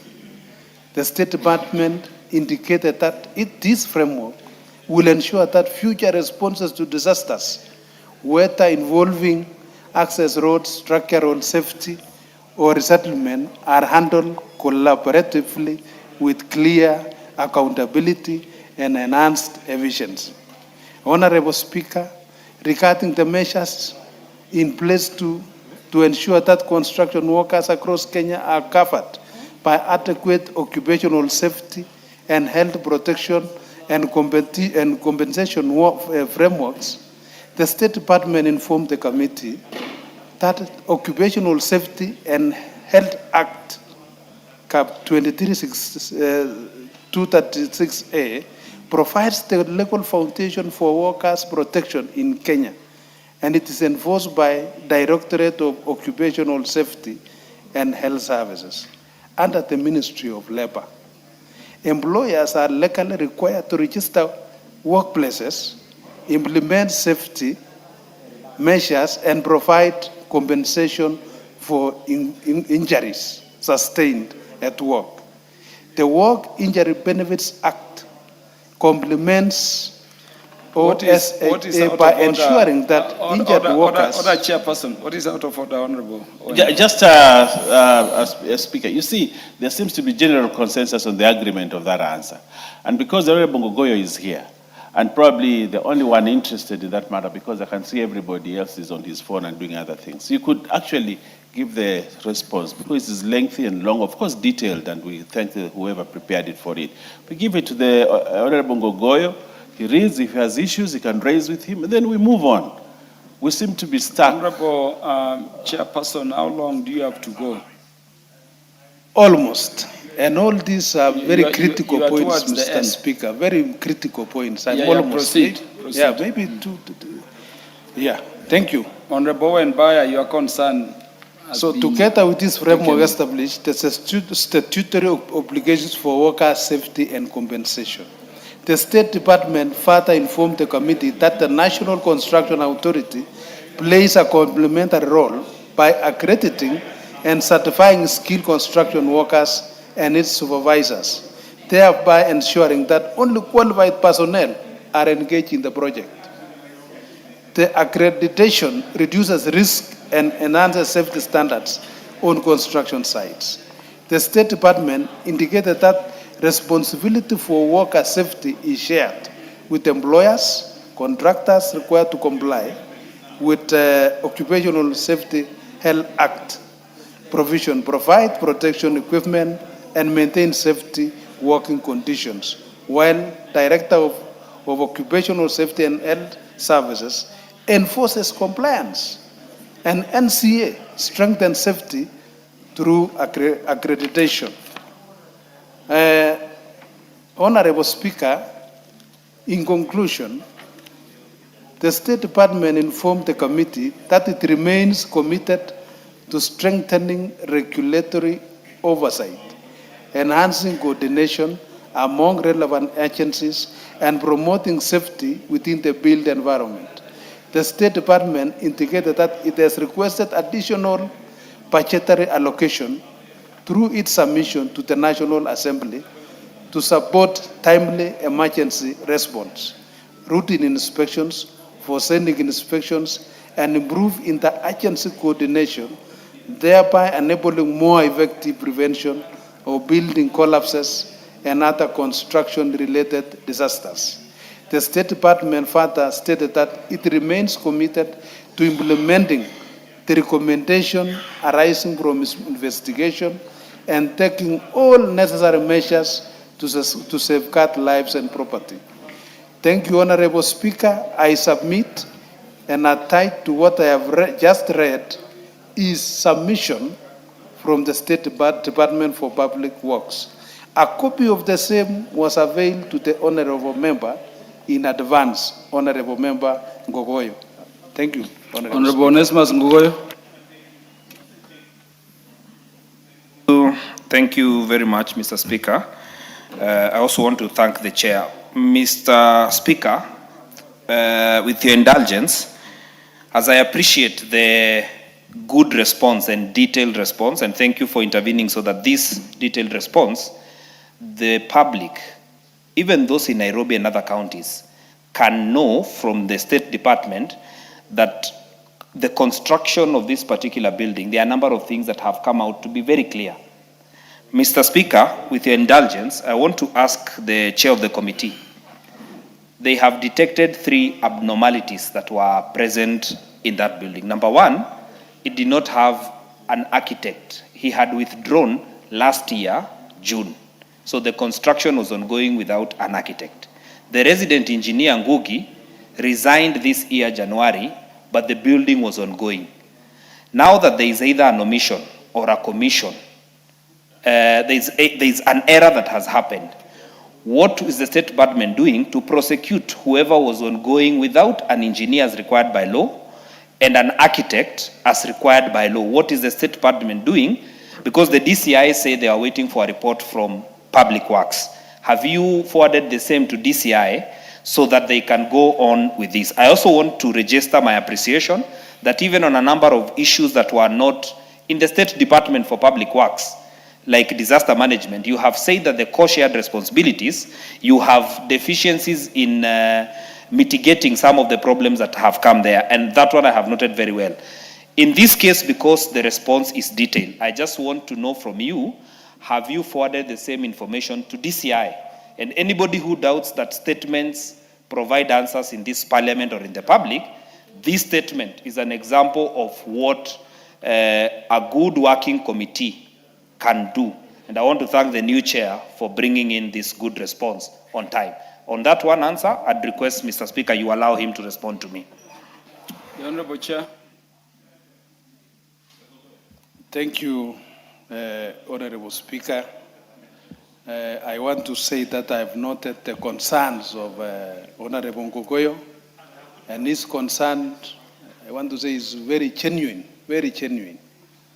And I also want to thank him because he's very concerned about his constituents. So, Honorable Speaker, I want to be on record that I'll bring more clarification concerning that the first week after recess. Thank you. I'll get in touch with the ministry. I think we will leave it at that, but also to alert members that the proceedings of the House are public. And the DCI, in terms of their investigations, should be observing the proceedings and should know what to do in terms of the investigations or further investigations they want to take. Yeah, what is out of order, Honorable Pukose?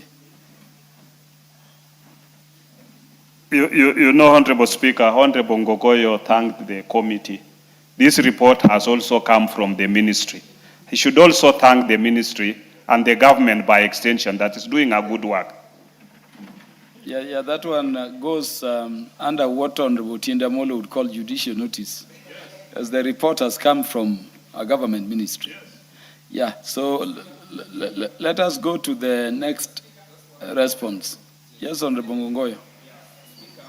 Why you see me insisting on this response? 4 lives were lost, not of residents of Kajiado North. One came from Bomet, one came from Navakolo, they were just simple painters painting a house and it crashed on them. Those 4 lives must be accounted for by this National Assembly. Yes. We must be accountable. That's why I'm insisting, let it be on public record that the ministry did its work. It is a contractor who had his own work that ended up bringing the lives of 4 individuals down.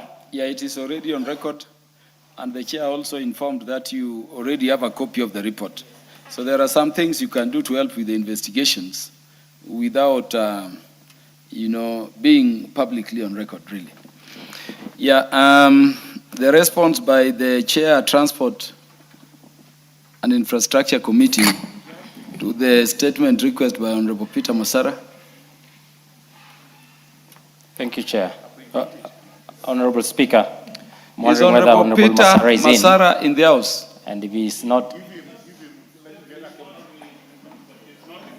well, if he's in the House, as per tradition, please table the response. Table the response. Honorable Speaker, I think for the record of Parliament and this House, I would state that I think we had shared the response with Honorable Masara. It's about the bridge, the Migori Bridge. And I think it will be in order because to table this report, but to let them know that the works have been contracted and the contractor will be on site as soon as possible. I may now table the report. No, Thank you. I want for once to review the direction I've given on that. This is the one concerning the main bridge in the middle of Migori. Yes, Honorable Speaker. This one will be treated as the property of the House, even absent the member. I want you to read the specific recommendations you're making. Because that bridge is cutting off a transnational highway. That's the only way going through Tanzania, through Sirare border. Honorable Speaker, I think in summary is the fact that this bridge was undermined by the so much rains that has happened, and that happened through the area where the bridge substructure was undermined. However, the bridge itself remains intact. So the ministry has done the following regarding to the work that had been requested by Honorable Masara. Regarding the reasons why there was delay is because the water levels stayed high for long, and the ministry needed to design and validate the kind of work that needed to be done to provide solution for this bridge. The ministry further submitted that the permanent solution include installation of additional hydraulic capacity, a box culvert, in addition to reinstating the washed out section. The ministry indicated that Kenha has secured necessary funding, which was provided for in the supplementary budget, and as such, the works have been advertised, and we have given Honorable Masara the advertisement published notice on the newspapers, which was done on 23rd of June. And regarding the timelines, Honorable Speaker, within which the work will commence, is that the work will commence as soon as the procurement process is complete. The ministry is further submitting that the duration of construction will be 6 months, with a DVEX liability period of 12 months. Regarding the measures put in place to ensure that the safety of motorists and pedestrians and other road users pending completion of the rehabilitation works, the ministry submitted that Kenya will install warning signs, barricades, and traffic management measures on the affected bridge. The ministry further submitted that road users will be directed and guided to designated alternative routes where applicable, while regular monitoring and maintenance of the safety installations will be done on site. Honorable Speaker, the ministry also submitted that the contractor will ensure the safety of the public is maintained throughout the construction period until the bridge is reopened. So in summary, Honorable Speaker, funds have been secured, the procurement process has begun. As soon as it is complete, these works will be done. The contract period will be 6 months after when the works finally commences. Thank you, Honorable Speaker. And just to notify the House that Honorable Masara is back to the House. Yeah, the Honorable Francis Peter Masara. Yeah, what do you have to say to the response from the ministry? Thank you, Mr. Speaker. First, appreciate the response as per the chair. But Chairman, I'm not satisfied. Migori Bridge is the gateway to Tanzania. Migori Bridge connects Suna West and Suna East. The CBD of Migori County, the headquarters of South Nyanza, Mr. Speaker, for the last 6 months, there's no business going on within the town. When you want, the people are, I'm sure the people of Migori now are listening to the response. 2 months plus 6 months is 8 months. That will be 1.5 years when the town is closed. Mr. Speaker, this is not going to be fair to the people. More so in terms of security. That bridge as it is now, it is close to using Maram. And remember, a person who want to move to the other side goes, travel extra almost 13 kilometers round. You were in Migori the other day for the committee work, Mr. Speaker. You saw how it was a big problem. Therefore, I'm requesting the ministry or the government, if possible, let the military, the KDF be deployed to repair that bridge so that the people of Migori and the traders and any other activity which needs that bridge can go on. Mr. Speaker, waiting for 2 months for procurement, if you don't get a contractor, you will wait for another 2 months. When the contractor is on the ground, mobilization, and what? You don't want to tell me we'll suffer until next year during election when we still don't have a bridge. Mr. Speaker, if it is possible, let this be treated as an emergency. Let the KDF team be released to repair that bridge before the next, because if we leave it for the next 2 months, we'll have September rains. They'll be raining until November. And then we'll have another rain next year, and you can't predict when the rain will, as the weather the men were saying, this time around, there will be a lot of rain, but it is unpredictable. So now that there is dry spell, can it be done within the next 3 or 4 weeks, or 1 month or 2 months with our KDF, so that the people of Migori can enjoy the services of that bridge? Thank you, Mr. Speaker. The Honorable Dr. Otiende Amolo. Thank you, Mr. Speaker. Mr. Speaker, let me come to the assistance of my brother, Honorable Masara, because he says he listened to the response and is not satisfied, but he was not here part of it. So I want to confirm that even the part when he was not here was still not satisfactory, Honorable Masara. Because, Mr. Speaker, I have used that route in recent times, and it is true that it takes you more than an hour, actually, to go around that bridge. And I think that is of high inconvenience, not just to the people of Migori, but to this country, because it's the gateway of trade with the Republic of Tanzania. But, Mr. Speaker, let me also say that I heard the chair use the word that the bridge has been undermined for long. Those were the words that were used. And I'd like the chair to, in further clarification, explain what that undermined means. You know, as a veteran protester, and some of us here have been veteran protesters, we know that for long, that Migori Bridge was our tool of protest. and if that is so, we want it reinforced in such a manner that in the unlikely event that in future it has to be used as a tool, it will not be undermined. But let it be a lesson also to those who are planning to protest even tomorrow, that even as we protest, let us try not to interfere with infrastructure. But, Mr. Speaker, lastly, I want to thank the chair for that very brief summary.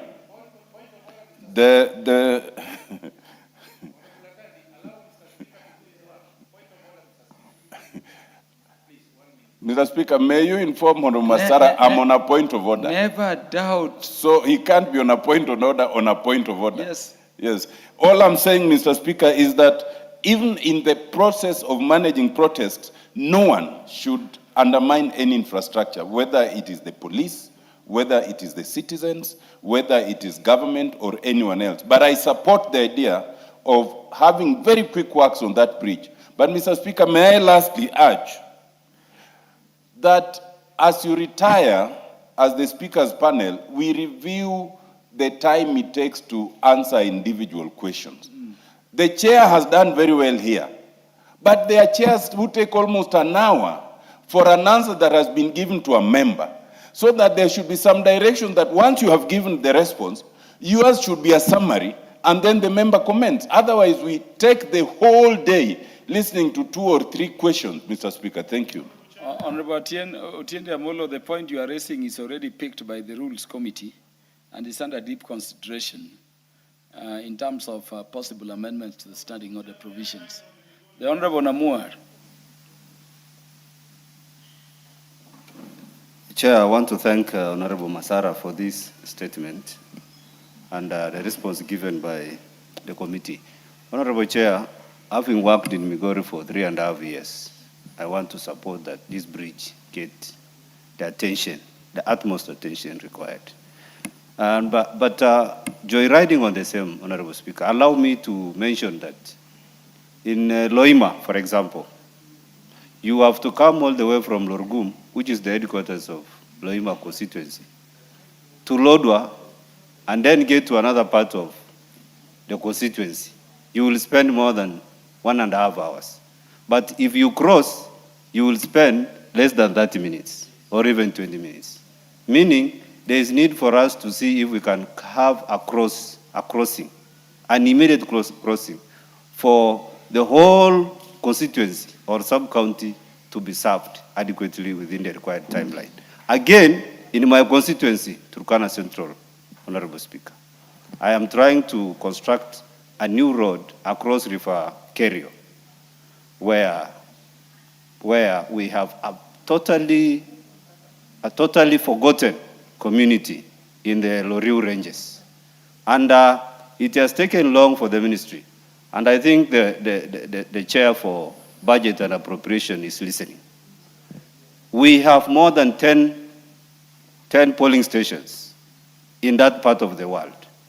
And they only see government when they are voting, because ballot boxes and ballot papers are brought by helicopter and taken back by an helicopter.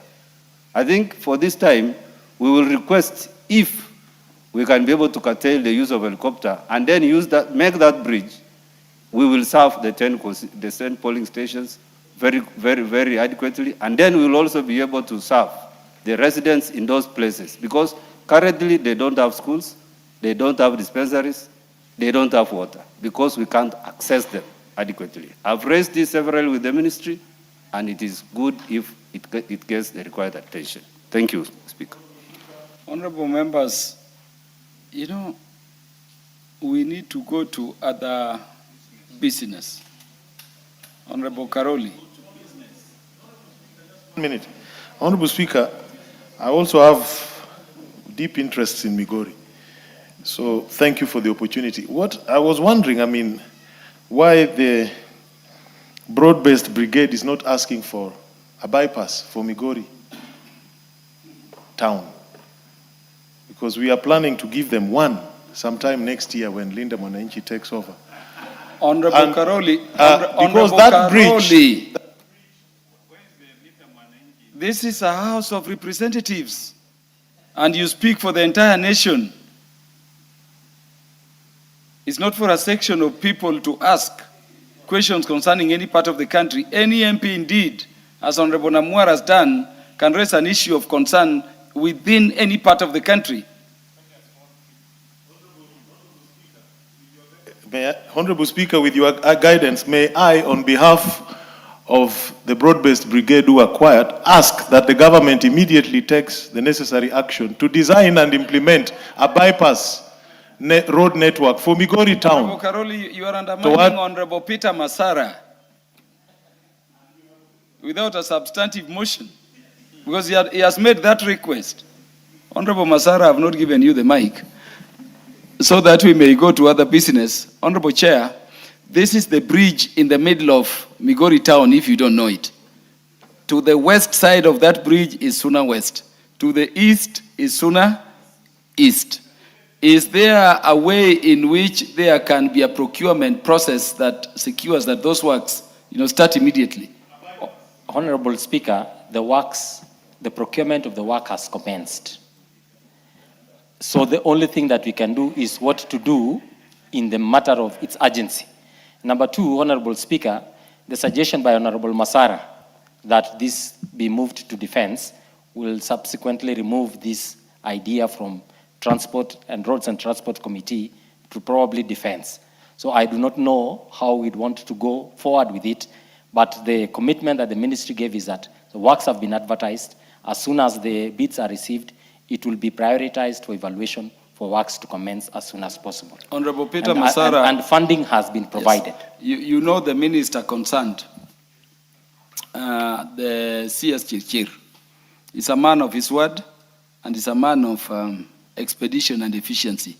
Let us trust the ministry under the guidance of the House through the committee to expeditiously, take the matter as a matter of, national interest.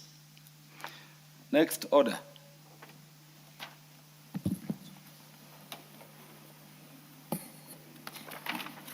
Order number 8, motion.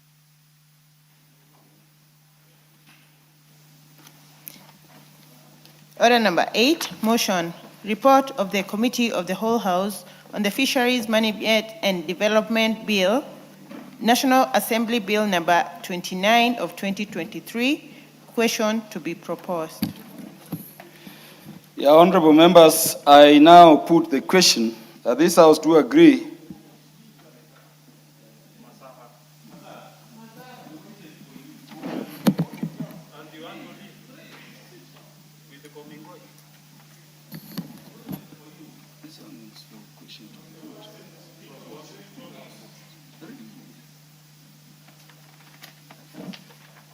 sorry, honorable members. Honorable members, I propose the question. This House do agree with the report of the Committee of the Whole House on its consideration of the Fisheries Management and Development Bill, National Assembly Bill number 29 of 2023, up to clause 39, and seek leave to see it again. Is it the mood of the House that I put the question? Honorable members, I therefore now put the question. This House do agree with the report of the Committee of the Whole House on its consideration Fisheries Management and Development Bill, National Assembly Bill number 29 of 2023, up to clause 39, and seek leave to sit again. Will as many as are of that opinion say aye? Will as many as are of the contrary opinion say nay? The ayes have it.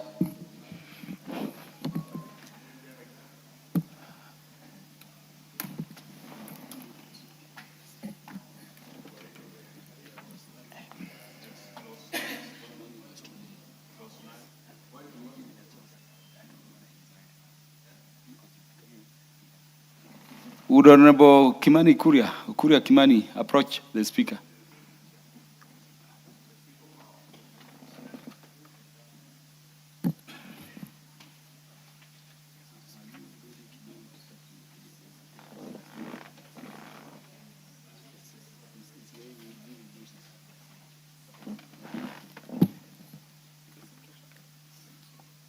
Yes.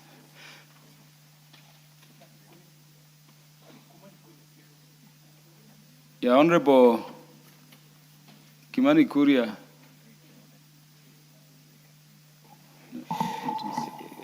Honorable Speaker, I think with time we'll have to be very careful how you pronounce our names, Kuria Kimani and Kimani Shongwa, because when you said Kimani Kuria, the majority party was running back to the house. I've noted. Wondering what the business. Very many lapses on Honorable Kimani Kuria. Let us do some procedural step here before you.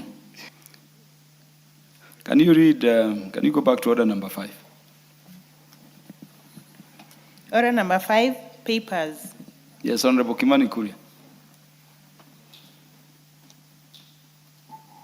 Honorable Speaker, I beg to lay the following papers on the table of the House today, Wednesday, the 24th of June, 2026.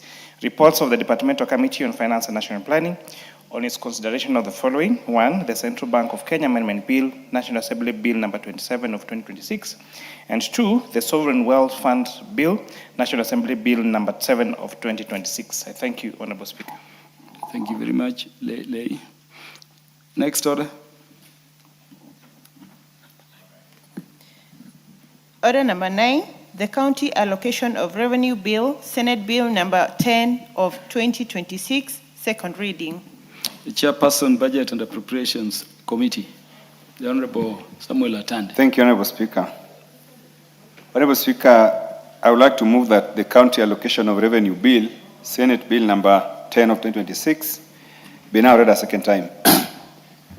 Honorable Speaker, you need to indulge me so that I can speak to my brother, the Honorable Karoli Omondi, who mentioned that the Linda Mwananchi will take over power I think in the next 1 or 2 years.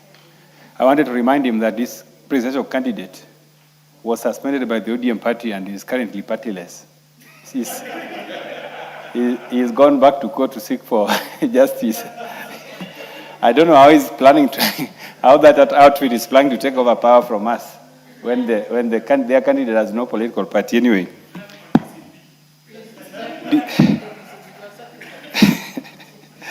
Thank you. Thank you very much. Honorable Speaker, this is a very, very short bill. The County Allocation of Revenue Bill is prepared pursuant to Article 2181 of the Constitution and Section 19.3 of the PFM Act, which requires Parliament to determine and specify the allocation among county governments of nationally raised revenue allocated to them. Honorable Speaker, the sharing of the revenue among the 47 counties is guided by the fourth basis of revenue sharing, which was approved by this Parliament, in the last financial year.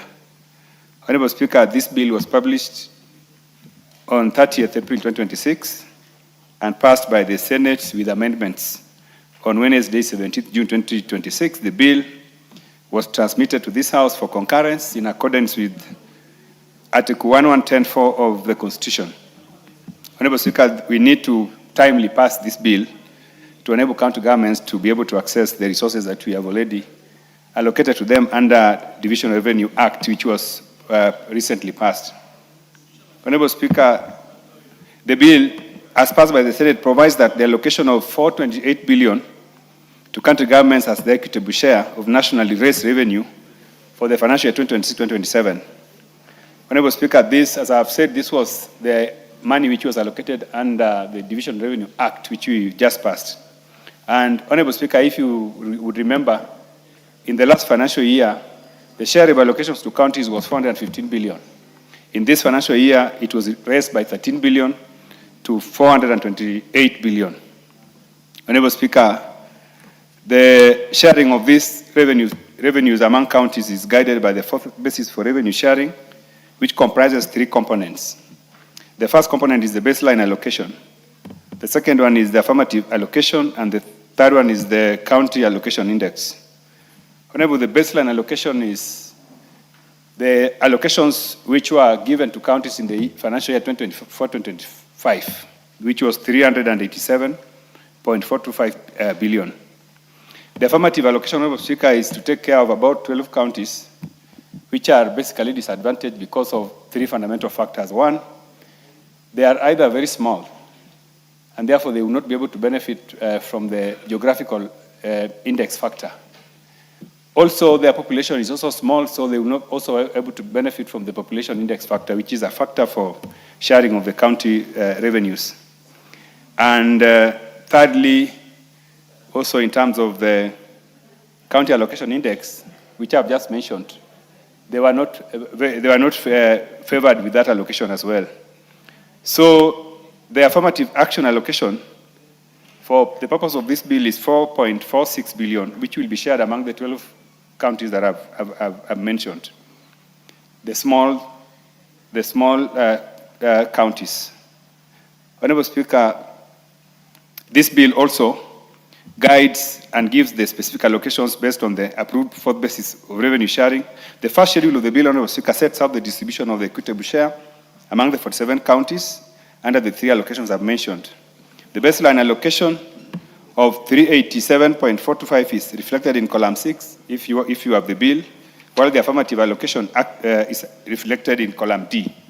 The balance of the equitable share above the ring-fenced amount for the two consecutive components totals to 36.115 billion and is distributed through the county allocation index and reflected in column F of the bill. Honorable Speaker, the total allocation due to each county government comprising the three components is presented in column G of the first schedule of the bill to the bill. Honorable Speaker, I don't know whether I need to just mention to members what each county is going to get, but if you have the bill, Honorable Speaker, you will see that Baringo County is going to get a total of 847,626,854,000,000. The county that's going to receive the smallest allocation, according to this bill, Honorable Speaker, is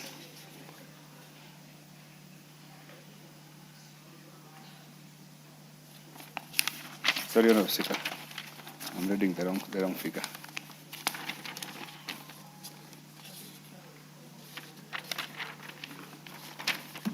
Honorable Speaker, also to mention that this bill has also given ceilings for recurrent expenditures for both county governments and the assemblies.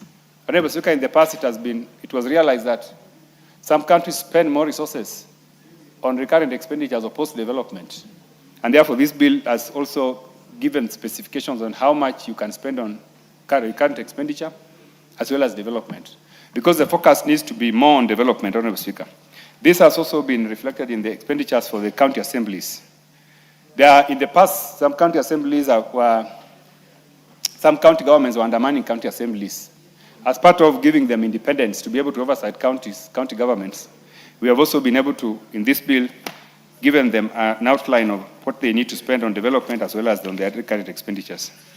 Honorable Speaker, as I said, this is a very, very small bill, and this House must pass this bill without amendments. Therefore, Honorable Speaker, I would like to conclude by saying that the committee reviewed the bill and observed that the proposed allocations fully comply with the Constitution, the PFM Act, and the approved fourth basis for revenue sharing. It concluded that the allocation framework ensures a transparent, equitable, and legally compliant distribution of resources among counties. Consequently, the committee recommends that this House approves the County Allocation of Revenue Bill 2026, Senate Bills number 10 of 2026, without amendments. Honorable Speaker, I beg to move and ask the Honorable Vice Chairman of the Budget Committee to second. The Honorable Bukose to second. Thank you, Honorable Speaker, and thank you, Chair, for moving. I stand to second the County Allocation of Revenue Bill. This is a bill that came from the Senate, and as the Chair has put it, the committee has not made any amendments to it. This bill distributes money for all the various 47 counties within our country. Honorable Speaker, of note is that in this bill, they have also given money to all the county assemblies. So each county assembly will get its own budget from this county allocation of revenue bill. Honorable Speaker, this bill has also set the ceilings for recurrent expenditure. And therefore, we expect that the county governments will now not enter into the money that is meant for development and make sure that the money for development is utilized for development purposes. This bill has also set in ceilings for executive, county executive committees on how much they can also be able to spend. You'll find that there are some county assemblies that have lost and there are some county assemblies that have gained. Those that have their amount reduced, this is because it was an one-off allocation in the last financial year. So in this financial year, that has not been captured and that has been left out. Honorable Speaker, of note also is that we realize that on source revenue for the various counties, it is actually gone down compared to the initial county, what we used to call, it was called what? You're talking about the local government? Local government. The local governments in the past were actually collecting more money than what we are realizing now in the counties. And therefore, this is of concern because when counties are only waiting to get money from what is collected by the national government, and yet they have the ability and capacity to be able to raise their own revenue, then this brings a problem. Because what you realize, Honorable Speaker, is that when we pass the county allocation of revenue bill, you will find that the Division of Revenue Bill, which is now an act, you realize that whatever is allocated to the national government, if there is a shortfall, then the national government loses. And yet, whatever we give to the counties remains the same. And yet, what we are collecting, at times you'll find that KRA might not collect enough, and that can also lead into delays in disbursements to the counties. But if the counties were enhance their own sales revenue collection, then this could come in handy to make sure that services within the counties are running smoothly. With those few remarks, Honorable Speaker, I second. Yeah, honorable members, I propose the question that the county allocation of revenue bill, Senate Bill number 10 of 2026, be now read a second time. The majority leader takes precedence. Thank you, Honorable Speaker. Honorable Speaker, I rise to support this motion.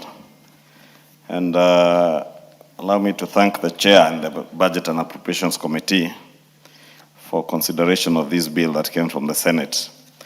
Honorable Speaker, this bill shares revenue that we have shared in the Division of Revenue Bill amongst our 47 counties. And if you look at the schedules, Honorable Speaker, out of the money that we divided between the two levels of government, the Senate has now gone further in line with the sharing formula that they are using, the current formula, shared the revenue in accordance, as I said, with the formula. And I was just looking at some of the top gainers, Honorable Speaker, of the top counties that are getting quite hefty amounts, like the city county of Nairobi, Kiambu County, where I come from. I see Mombasa County is also not doing so badly.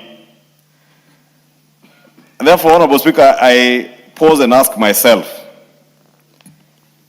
if, for instance, the county government of Nairobi is getting 22 billion shillings from shareable revenue, are the people of Nairobi getting commensurate service to this 22 billion? If Mandera, for instance, is getting 12.5, or Kakamega at 14 billion, Honorable Speaker, are they getting commensurate service? My own county of Kiambu is getting 13.5 billion. It's among the top counties receiving the highest levels of revenue. But you need to go down to our counties and ask the people that we represent, because we also live in these counties. Are they getting commensurate service to the monies that these governors and our county governments are getting? And I know, Honorable Speaker, we are headed to an election year. And this is the second last CARA, or county allocation of revenue bill, that we are doing. When it becomes an act of parliament, it will be the second last. I know the Comptroller of Budget, the Auditor General are also doing their work. But our governors doing their work with the monies that is being allocated to them. And I dare say, Honorable Speaker, many of them are a big letdown. If you go to any part of this country, and I say any part, not Kiambu, not Nairobi, not Baringo, not Mombasa, ask the people there, which monies between NGCDF and the county government funds can you see on the ground? What tangible development can you see on the ground? I've been to some counties, people tell me the women reps are doing better with their meager amounts of money they get through GAF. And they are doing more impactful projects than governors who are running billions. Honorable Speaker, I have been around this country and I have listened to many people, whereas those in the opposition are out there shouting, oh, SHA is not working. And they're inciting the public out there on how much SHA is not working for them. Because the people, when they visit their local dispensaries, are not getting services. They can't get medicine in the hospitals. There are no healthcare workers in those hospitals, Honorable Speaker. I've listened to horror stories of healthcare workers telling me they are on their third month without pay in some of our counties. In my own county in Kiambu last year, healthcare workers down their tools for months. And the governor there felt nothing, heard nothing, saw nothing bad, even as children died in hospitals. It took the Council of Governors intervention. And I remember sitting with the Council of Governors leadership in charge of the health committee. I sat with KMPDU and we prevailed on the Council of Governors to mediate between KMPDU and the county government of Kiambu to at least get health services working back in Kiambu. Last week I saw the member for Thika, Honorable Alice Nganga, storm into a hospital in Ruiru to rescue mothers, I think close to 20 mothers, who are being held in that hospital on account of pending bills or unpaid bills. Honorable Speaker, why are mothers being held against their will with their young babies, exposing them to danger and risks of even contracting infections in a hospital? And those of you who are parents know, children are very easy to pick up all manner of infections. So children are born, newborns, but they are being held in a hospital because the mothers have not been sorted on their bills. And I saw the naysayers asking, are they now telling us that SHA is not working? And that is why I've mentioned this issue, Honorable Speaker, because if there are people who have let down the people of Kenya, it is governors. If there are people who are sabotaging the working of SHA, is governors.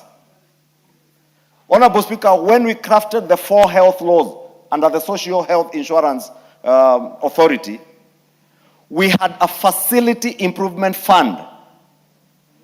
These governors are getting money, or rather the hospitals are collecting money from the Social Health Authority on the facility improvement fund, but is that money going back to the facilities? Governors are picking this money from the facilities and they go and buy, like in my county, they buy chicks, buy a packet of unga, buy a packet of 3 kg packet of fertilizer, giveaways that are politically expedient. Some are here branding milk in their names with their photos. But this is the money you are collecting out of the facility improvement fund, instead of taking that money back to the facility to be able to improve the facility, because that was the intent of that law. We developed the facility improvement fund to make sure that a dispensary in Ruiru does not have to wait for money to come from Kiambu. Or Mbagathi Hospital does not need to wait for City Hall to send money to them.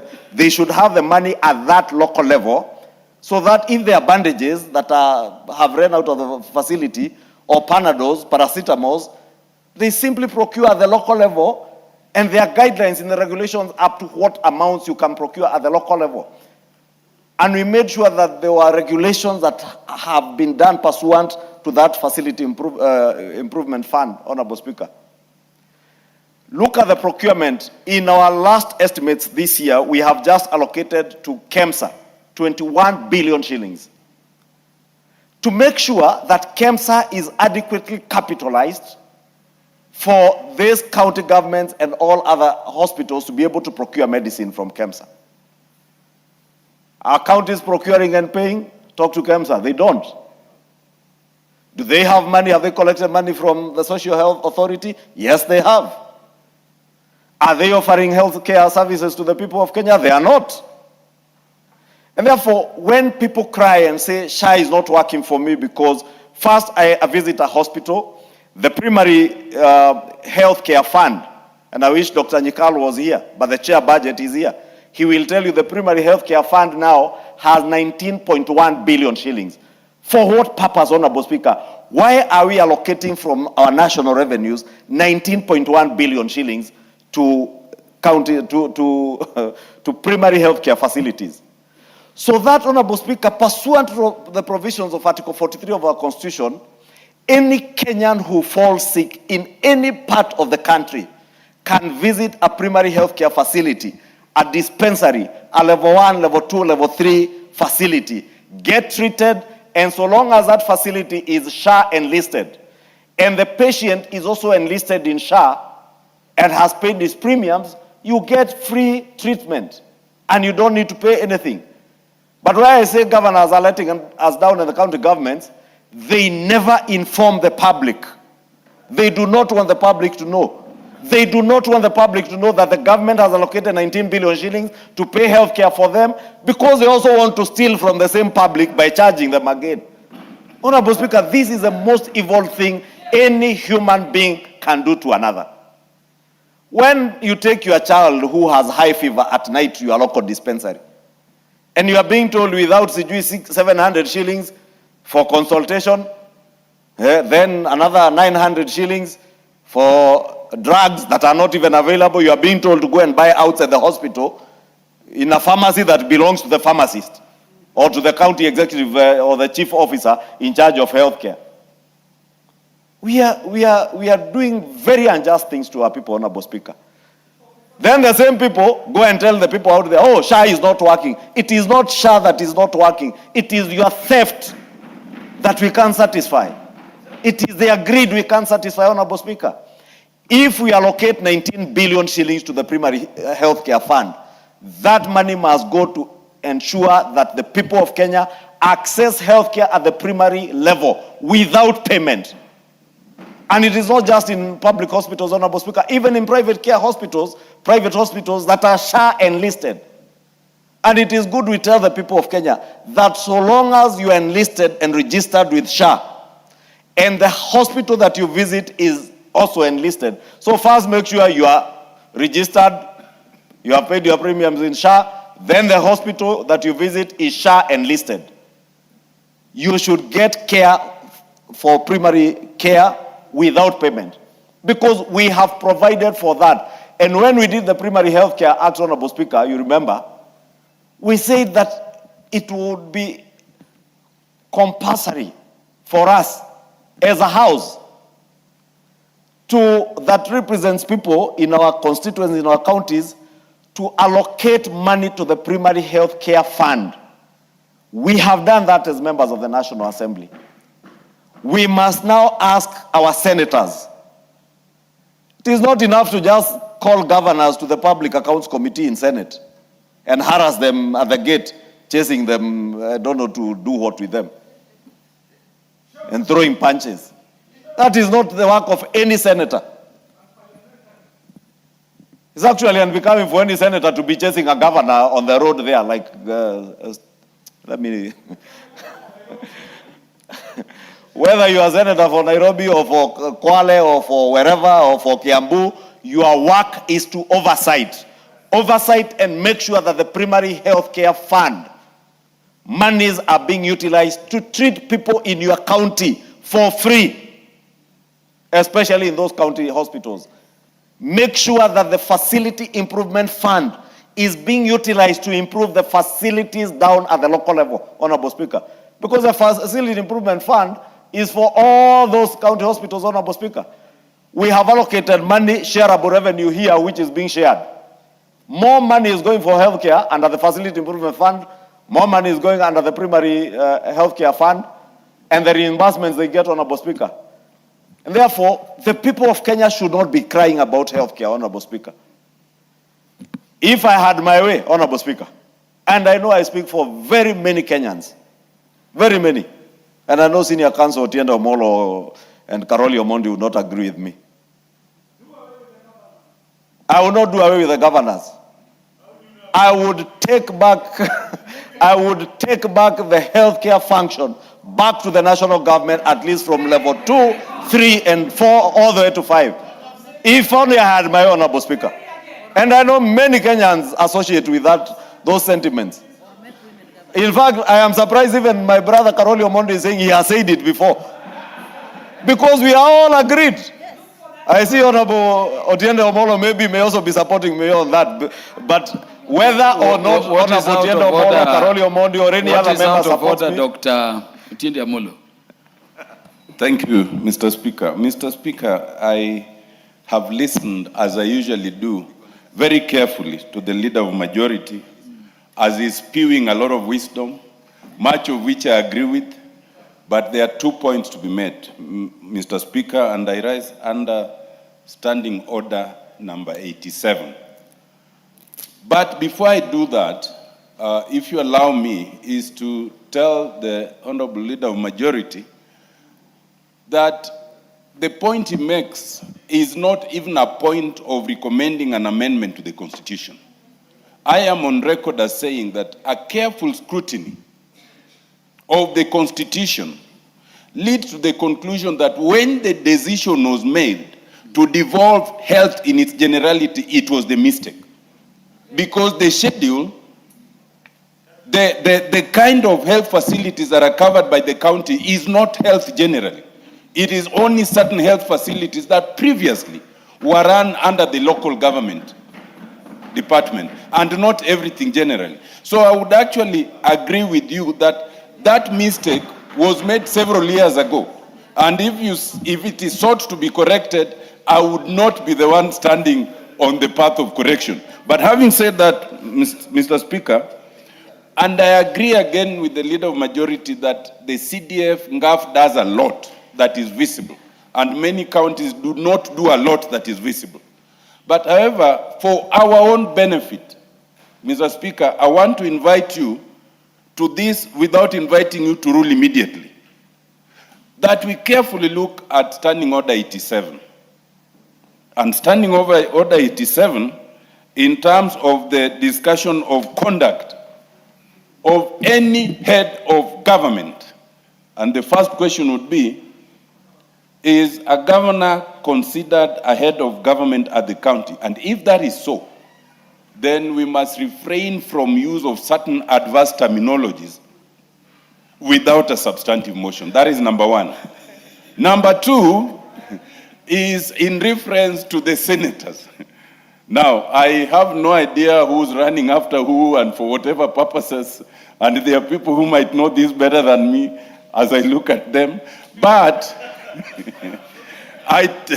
all I want to say is that let us also again refrain from that, because it says for any person whose removal would be subject to a process in Parliament, then again you cannot discuss them without a substantive motion. So that goes to governors by way either of being head of government or by way of the fact that their impeachment is subject to us, and that goes to the senators.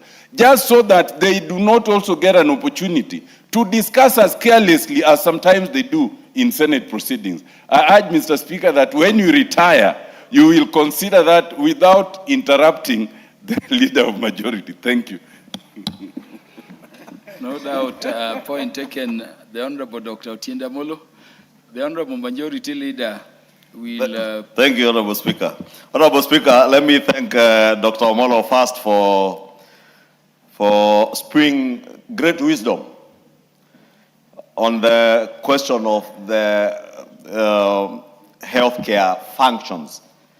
And I pointed to Dr. Omolo because I know he was actively involved in the writing of this new constitution. And therefore, when you hear a senior counsel inform us that indeed the drafters of this constitution never intended healthcare to be devolved in the manner in which we devolved. And that is why Kenyans are crying, Honorable Speaker. But too, Honorable Speaker, as much as Dr. Omolo says, Tienda is saying he's not calling you to make a ruling on that, he knows he's being a lawyer now. Now that is a senior counsel speaking. And he knows I am not a lawyer, but I am also not very daft. And therefore, he knows that I was speaking generalities. I have not spoken about a particular governor. I have not spoken about a particular senator. And therefore, I cannot be discussing anybody in particular. And I am very much aware of the provisions of Standing Order 87. And that is why I carefully chose my words. Even as I spoke about senators who are chasing, the people of Kenya know which senators, so I don't need to, and they saw them. When I speak about governors who are distributing chicks, a packet of unga, a packet, half a kg of sugar, they know them. When I speak about governors who are branding milk, Kenyans out there know them. So we are not discussing a particular governor, we are discussing the bad conduct of governors and telling governors without apologies, you must be accountable to the people of Kenya. You must be accountable not just to this shareable revenue that is being distributed here through CARA, but also the money coming to you, whether it is through the additional county allocations, which we just did here. Honorable Speaker, you know we have conditional allocations like the 8.6 billion that we allocated for universal health care workers to make them permanent and pensionable staff.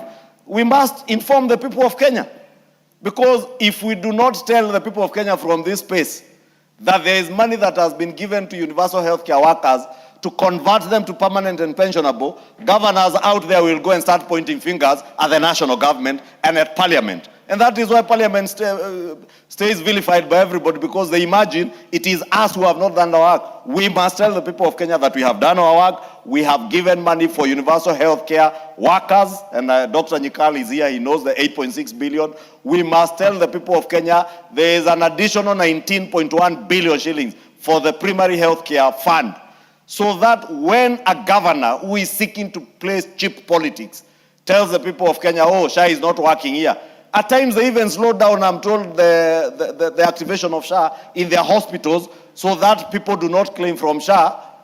Then later they enlist them and they go and claim the money. But they never inform the patient. We must call them out, Honorable Speaker. Honorable Speaker, because I see my time is much gone, let me say I support this county allocation of revenue bill. And when it becomes an act of parliament, I do expect that all governors in Kenya, without exception, will and must be accountable to the people of Kenya in relation not just to this money, but also the additional county allocations and the other monies that are going to our county governments, Honorable Speaker. My county, Kiambu, the people are crying. They have not seen a single road in the last 4 years or 3 years done by the county government. Why? Because the county governments are using the money for roads to buy chicks, to buy packets of unga, half a kg of milk and what. Honorable Speaker, you know, Carol. Yeah, give the majority leader 2 minutes to conclude. Honorable Speaker, Honorable Karoli Omondi, on a light note, is asking me which chicks. Chicken. Day-old chicks, not the other chicks Honorable Karoli Omondi is imagining. The people of Kiambu are given day-old chicks, 5-day-old chicks, but as they collect the day-old chicks, which I have nothing against, they must know that there is also more money allocated for rehabilitation and maintenance of their roads that is not being done. They must know that there is 19 billion shillings that is available for the primary healthcare fund, that when they walk into Lusegeti healthcare, which we are building as a national government, upgrading it to a level 4 hospital, that hospital, when you go there, being a level 4 hospital, or a level 3 hospital at Zambezi, or at Keno, or at Gikambura health centers, you should access healthcare services free of charge so long as you are SHA enlisted and those facilities, because I know, I made sure they were all enlisted. People must not be charged, but they are being charged and the governors are still claiming this is the money. Then they come and try and attempt to bribe the people of Kenya for political expediency. I want to tell the people of Kenya, those who bribe you with your own money for your drugs, for your healthcare facilities, when the time comes, deal with them as you ought to deal with them. But for us, before Honorable Tiendo Ombolo stood on a point of order, I was saying our Senate must hold our governors to account. They must hold them to account. And that is why the Senate and the Public Accounts Committee in the Senate must be beyond reproach, Honorable Speaker, so that they hold these governors to account for all these monies that is going to the counties. With that, Honorable Speaker, thank you and I support. Honorable Gitonga Murugara. Honorable members, this is a very short bill. Thank you very much. What has been said by the majority leader, I think we should be expediting so that we take the matter to the committee. Absolutely. We are in total agreement, Mr. Speaker, sir, that this is a very short bill. The Senate has done its work, which was to now let us know what happens to the 428 billion, which we allocate to the counties. And the schedule clearly shows it, that what each of these counties is getting, including my own county of Tharaka Nithi, that is getting a total of 5 billion 213,759,236. I stand to support the bill, but again, not without emphasizing that this is a lot of money that we are taking to the counties. The idea of devolution was one of the best ideas we came up with as Kenyans, because we were saying, let's take development to the rural areas. But it is said every time and again that we actually devolved corruption. We actually provided money to characters, I'm sorry to use the word, or to officers known as governors, so that they have a pass from which they can draw money for use, which use is not for the benefit of Kenyans. As we speak today and as we go into the next financial year, my county will be having about 5.3 billion. Another 1-point-something billion is going to come from conditional grants and other monies that are allocated to counties. So it will have about 7 billion. Question we repeat is, let's go to Tharaka Nithi today, look at what CDF has done in the 3 constituencies and what the county government has done. In fact, it will be a shame because they have not done anything. When you ask them, they talk about recurrent expense, that is 60%, and development 40%. Even that 40% is nowhere near what CDF is allocated. When you go to their collections, they says Honorable Pukose talked about, they collect revenue from the markets and everywhere else. I can assure you, I'm told, some counties have as many as 50 accounts to which that money goes, paid in some dubious way, which has control by governors or their stooges or wherever it is. I know some of us are aspiring to go to counties, but this mentality with the governors, where they just use money meant for citizens the way they want, is abhorrent. We must frown against it and we must condemn it. As we support this, Senate must wake up. Senate must go to the counties and ensure this money is actually accounted for, it is oversighted, and that those governors that are wrong are brought to book. ESCC, the agency I oversight, I keep on reminding them there is a lot of work to be done in the counties, and they should not relax. They should actually bring these guys to book. We want to see more governors being brought to ESCC so that they tell us what has happened to our money. So we do support this, but we require strict accountability to Kenyans, how these lots and lots of money are being spent for the benefit of Kenyans. Therefore, I do support. Yes, the Honorable Owen Baya. Thank you, and I want to appreciate the efforts that are going in to push this bill, and we support it, all of us, and because of that, I would like to stand on Standing Order 95. Yes, because we can say the other things we want to say in the subsequent bills, in the sovereign wealth, and the committee, because we're going to do committee in a few minutes. We can say the same things at the committee level. So, please, let's just do everything together at the committee level. Mwashako can do his contribution at committee, because we are going to committee immediately. Yes. And he's a member of the budget committee. So, yeah. Yeah, for the avoidance of doubt, there is the matter appearing under order number 11. yes. The first matter on the committee of the whole house is indeed the county allocation of revenue bill. Yeah, so you know what the standing orders mandate. Honorable members, the Honorable Owen Baya standing in his place has asked that I remit it to the decision of the House that the mover be called upon to reply. Will as many as are of that opinion say aye? Aye. Will as many as are of the contrary opinion say nay? Nay. Obviously the ayes have it. Yeah, mover. Thank you. Honorable Speaker, I don't want to say much. After members have been requested to wait and contribute at the committee of the whole House, just to thank members who have made their contributions. Honorable Speaker, it is indeed very true that Kenyans do not see the value of the resources that are sent to counties. And this is a reality which all Kenyans must be aware. I want Kenyans to know that we are sending humongous resources to counties, 428 billion, and that if there's any county where services are not being rendered, like my county, I know nurses are on strike, doctors are on the street.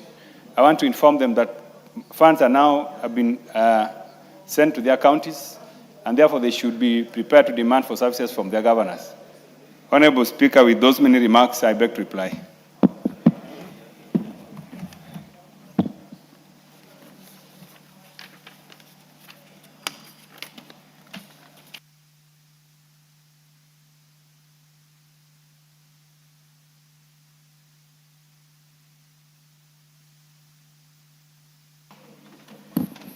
Yeah, honorable members, I put the question for your decision that the county allocation of revenue bill, Senate Bill number 10 of 2026, be now read a second time. Will as many as are of that opinion say aye? Will as many as are of the contrary opinion say nay? The ayes have it. Next order. No. The County Allocation Revenue Bill 2026, appeal for an act of parliament to provide for the equitable allocation of revenue raised nationally among the county governments for the 2026-2027 financial year, the responsibilities of national and county governments pursuant to such allocations and for connected purposes. Thank you. Before you call the next order, let me give some directions in terms of how we proceed with the remaining business for the day. Honorable Owen Bayer. Order. Honorable members. Yeah, so we will be proceeding to order number 10. After order number 10, we will skip to the matter appearing under order number 12. So I'm reorganizing the order paper because of also the urgency of the matter you see appearing there. Then we will revert to order number 11. Now, in terms of order number 11, and taking into account the urgency of the matter appearing under Roman 1 in order number 11, and the fact that the matter appearing under order number 2 is partly done, I'm ordering the standing down of the matter appearing under order number 11, Roman 3, to the future, as and when the House Business Committee will schedule it. With that reorganization, would you please call the next order?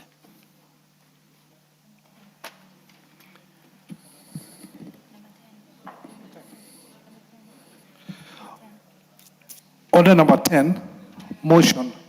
Consideration of petition regarding variation of boundaries for 3 specified forests. Yeah, the Chairperson, Departmental Committee on Environment, Forestry and Mining. Honorable Speaker, I beg to move that, taking into consideration the findings of the Departmental Committee on Environment, Forestry and Mining in its report on the consideration of a petition by the Cabinet Secretary for Ministry of Environment, Climate Change and Forestry relating to the variation of boundaries for Turbo Forest, Manzini area, Mount Elgon Forest, Chepuk Phases 2 and 3, and Kakamega Forest, Shiro and Shaviringa settlement schemes, laid on the table of the House on Wednesday, 24th June 2026, and pursuant to the provisions of Section 34(5) of the Forest Conservation and Management Act, Cap 385, this House, A, finds that the petition by the Cabinet Secretary for the Ministry of Environment, Climate Change and Forestry... Honorable Chairperson, I see Some people are asking again the order of business. For clarity, Honorable Millie Odhiambo and the others I see asking, we are now on order number 10, which is the consideration of the petition regarding variation of boundaries for 3 specified forests, the one being moved. After that, we will go to order number 12, which is the consideration of the Sovereign Wealth Fund Bill, National Assembly Bill number 7 of 2026. After that, we will revert to order number 11, and we will start with the committee of the whole House, one on the county allocation of revenue bill, which is very brief, there are no amendments, and then we will go to the fisheries management and development bill. And for the convenience of the House, I've stepped down the consideration at the committee of the whole House of the public participation bill, National Assembly Bill number 44 of 2025, to the future. So it is out of the order paper for today. You may proceed, Honorable Member.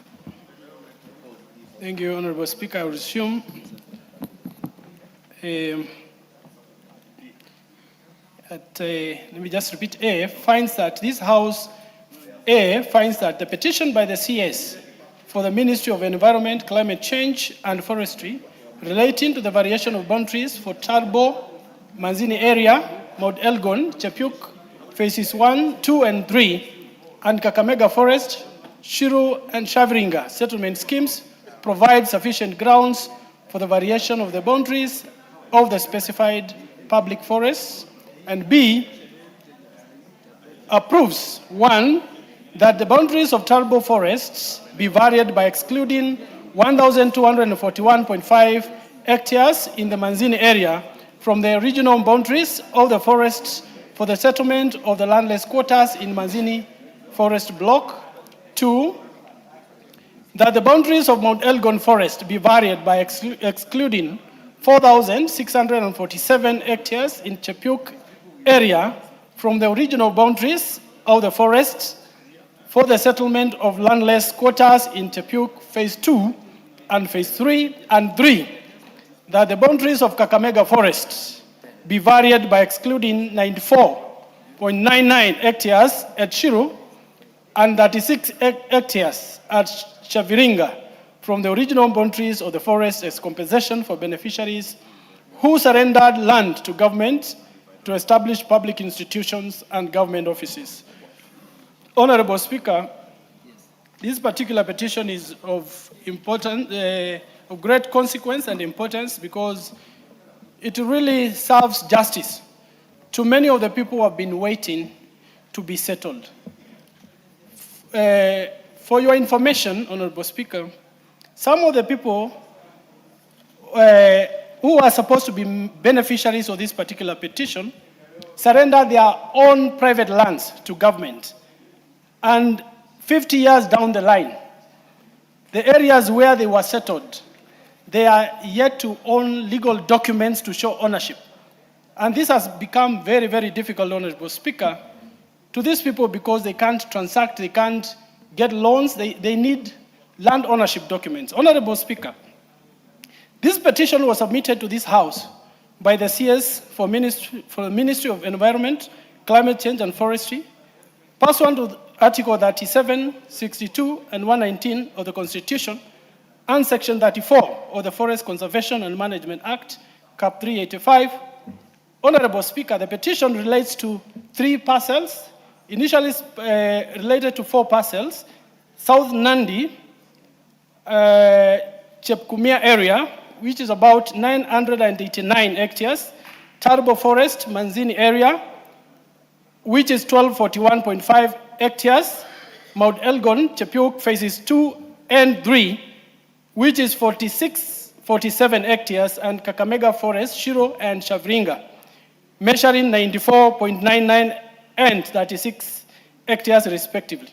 However, Honorable Speaker, the matter concerning South Nandi Forest, Chepkumia area, measuring the 989.17 hectares, was already under consideration by the Committee on Petitions, and therefore was not considered by the Departmental Committee on Environment, Forestry and Mining. Honorable Speaker, the committee considered the petition with the framework of the Constitution of Kenya and the Forest Conservation Management Act. Article 69 of the Constitution requires the state to protect the environment, maintain minimum tree cover of at least 10% of Kenya's land area, promote public participation, and ensure sustainable utilization of natural resources. Honorable Speaker, additionally, Section 34 of the Forest Conservation Act provides for the procedure for variation of boundaries of public forests and the steps that must be undertaken in the consideration of such petition. And these are the areas or the underlying procedures that the committee considered. A is that the petition should demonstrate that the variation of boundaries of the public forest does not endanger any rare, threatened, or endangered species, and I want to confirm to this Honorable House that this particular petition does not endanger any rare, threatened, or endangered species. 2, does not adversely affect its value as water catchment area or prejudice biodiversity conservation, cultural site protection of the forest or its use for educational, recreational, health, or research purposes. And I want also to confirm to this House that in our consideration, we found that this particular petition does not adversely affect its value as a water catchment area.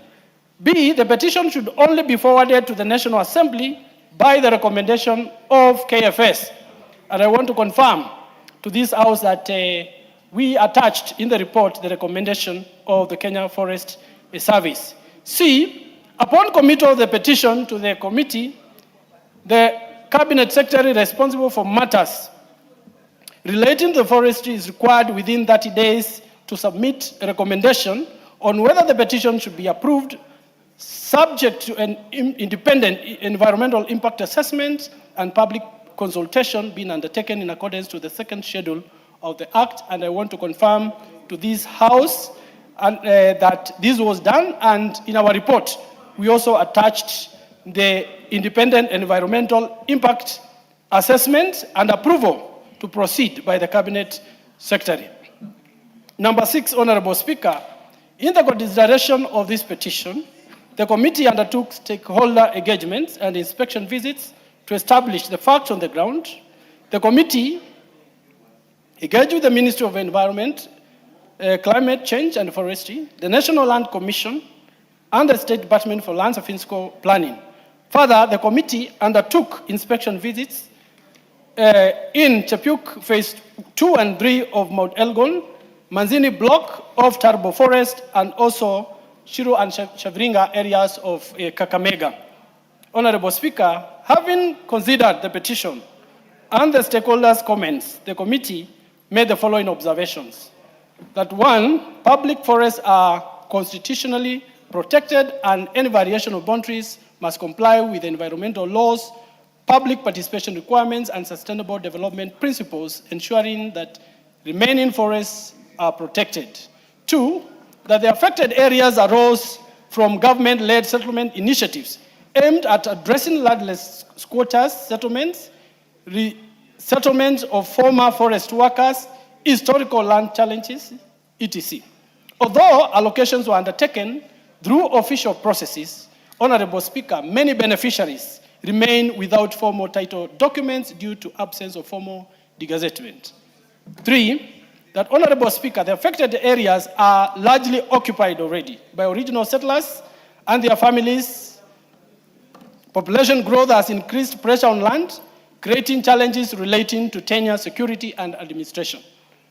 4, that there is need for verification and harmonization of beneficiary records to prevent irregular allocations and future disputes. And 5, that the petition had complied with the provisions of Section 34 of the Forest Conservation and Management Act that provides on the procedure to be followed for the variation of boundaries of public forest. Therefore, Honorable Speaker, based on the analysis of the grounds set for this petition, the findings from the site visits, the engagements with the government agencies and stakeholders, and having reviewed the relevant provisions of the Forest Conservation and Management Act, CAP 385, the committee finds that the petition provides sufficient grounds for the variation of the boundaries of the specified public forests and recommends that the National Assembly approves, 1, that the boundaries of Turbo Forest be varied by excluding 1,241.5 hectares in the Manzini area from the original boundaries of the forest for the settlement of landless quarters in the Manzini forest block, and 2, that the boundaries of Mount Elgon forest be varied by excluding 4,667 hectares in Chepuk area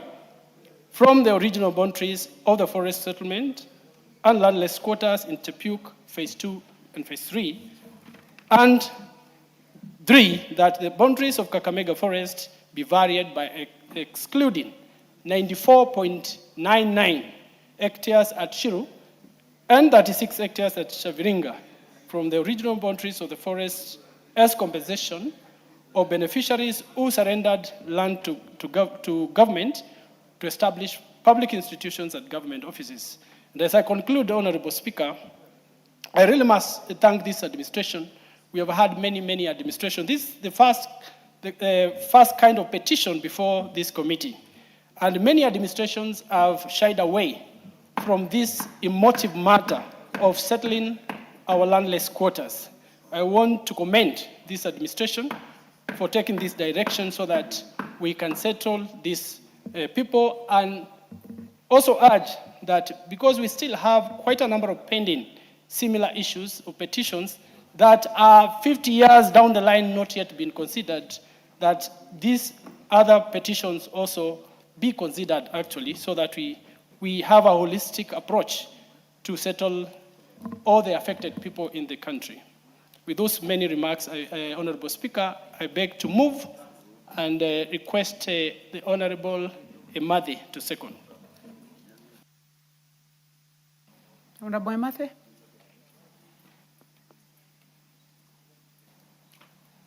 Honorable Speaker, I rise to second this motion on the consideration of petition regarding variation of boundaries for 3 specified forests. And as I do so, Honorable Speaker, allow me to add a voice on the same and want to thank my chairman for the committee for ensuring that this is expedited. Honorable Speaker, this is a matter of restoring dignity among our people. It is a matter of ensuring that we reduce homelessness and the squatter system of settlement in Kenya. Honorable Speaker, we are doing an historic motion that has never been tried in the country, and this is the first time that this motion is coming up, and we want to thank KFS, Kenya Forestry Service, for ensuring that this matter is brought to the attention of our committee. Honorable Speaker, this is a matter that began in the year 1939, especially for the resettlement of the Elgonyi Ndorobo.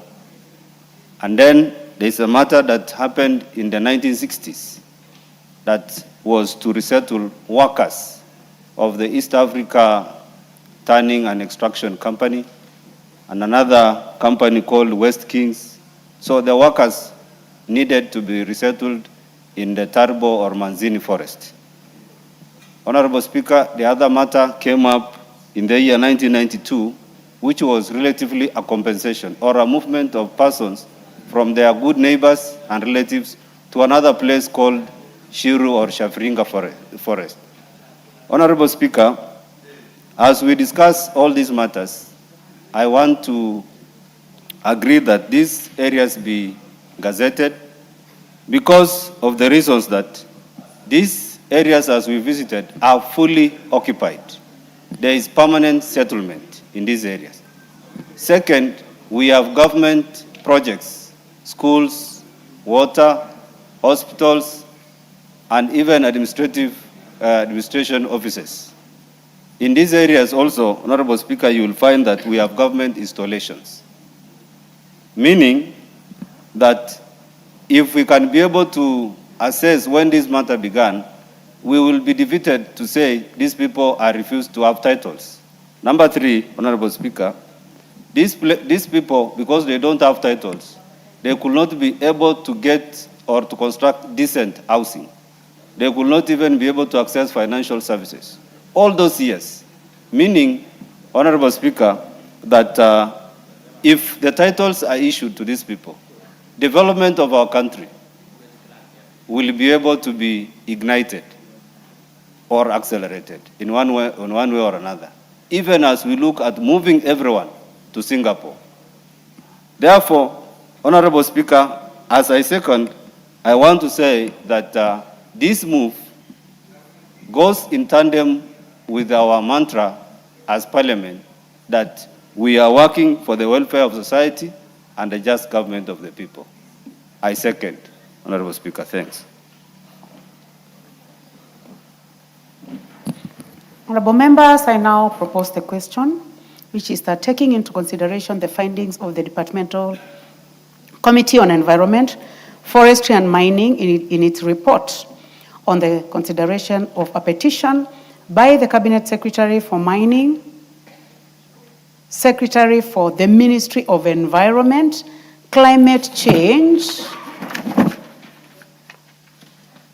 Forestry, relating to variation of boundaries of Turbo Forest, Manzini area, Mount Elgon Forest, Chepkut phases 2 and 3, and Kakamega Forest, Shiru, Shaviringa, settlement schemes, laid on the table of the House on Wednesday, 24th of June, 2026, and pursuant to provisions of Section 34(5) of the Forest Conservation and Management Act, Cap 385. This House, A, finds that the petition by the Cabinet Secretary for the Ministry of Environment, Climate Change and Forestry relating to variation of boundaries of Turbo Forest, Manzini area, Mount Elgon Forest, Chepuk, phase 2 and 3, and Kakamega Forest, Shiru, Shaviringa settlement schemes, provides sufficient grounds and the variation of boundaries of specific public forests, and approves, and B, approves, Roman 1, that the boundaries of Turbo Forest be varied by excluding 1,241.5 hectares in the Manzini area from the original boundaries of the forest for the settlement of the landless quarters in Manzini Forest Block. Roman 2, that the boundaries of Mount Elgon Forests be varied by excluding 4,647 hectares in Chepuk area from the original boundaries of the forest for the settlement of the landless squatters in Chepuk, phase 2 and phase 3. And Roman 3, that the boundaries of Kakamega Forest be varied by excluding 94.99 hectares at Shiru and 36 hectares at Shaviringa from the original boundaries of the forest as compensation of beneficiaries who surrendered land to the government to establish public institutions and government offices.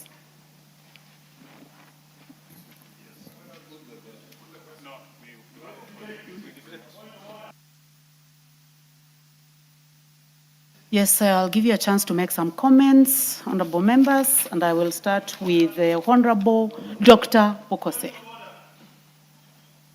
What is out of order, Honorable? No, I mean, Honorable Speaker, I think understanding order number 1, we have an obligation to proceed with matters that are only constitutional. So I rise under that particular standing order, and I draw the attention of the House to first, the Constitution, in particular, Article 119 of the Constitution of Kenya, which provides that every person has a right to petition Parliament to consider any matter within its authority, including to enact, amend, or repeal any legislation. As read, together with Article 260 of the Constitution, where the term person is defined to include a company, association, or other body of persons, whether incorporated or unincorporated, as read together with our own standing orders 219, which clearly states that for purposes of this part, a petition means a written prayer to the House under Article 37 or 119 of the Constitution by a member of the public. It is the first time that a department of the government is making a petition to this House, and the Constitution and our own standing orders do not allow it. So we cannot entertain the petition. It is unconstitutional, it is illegal. So that is the first issue that we must get round, whether a government department can legitimately, under our standing orders and the Constitution of Kenya, present a petition to this House. My answer to that is affirmatively no. It is not allowed. So we cannot even consider it under our own standing orders. And Madam Speaker, I request that a ruling be made, a substantive ruling be made on that matter. Thank you.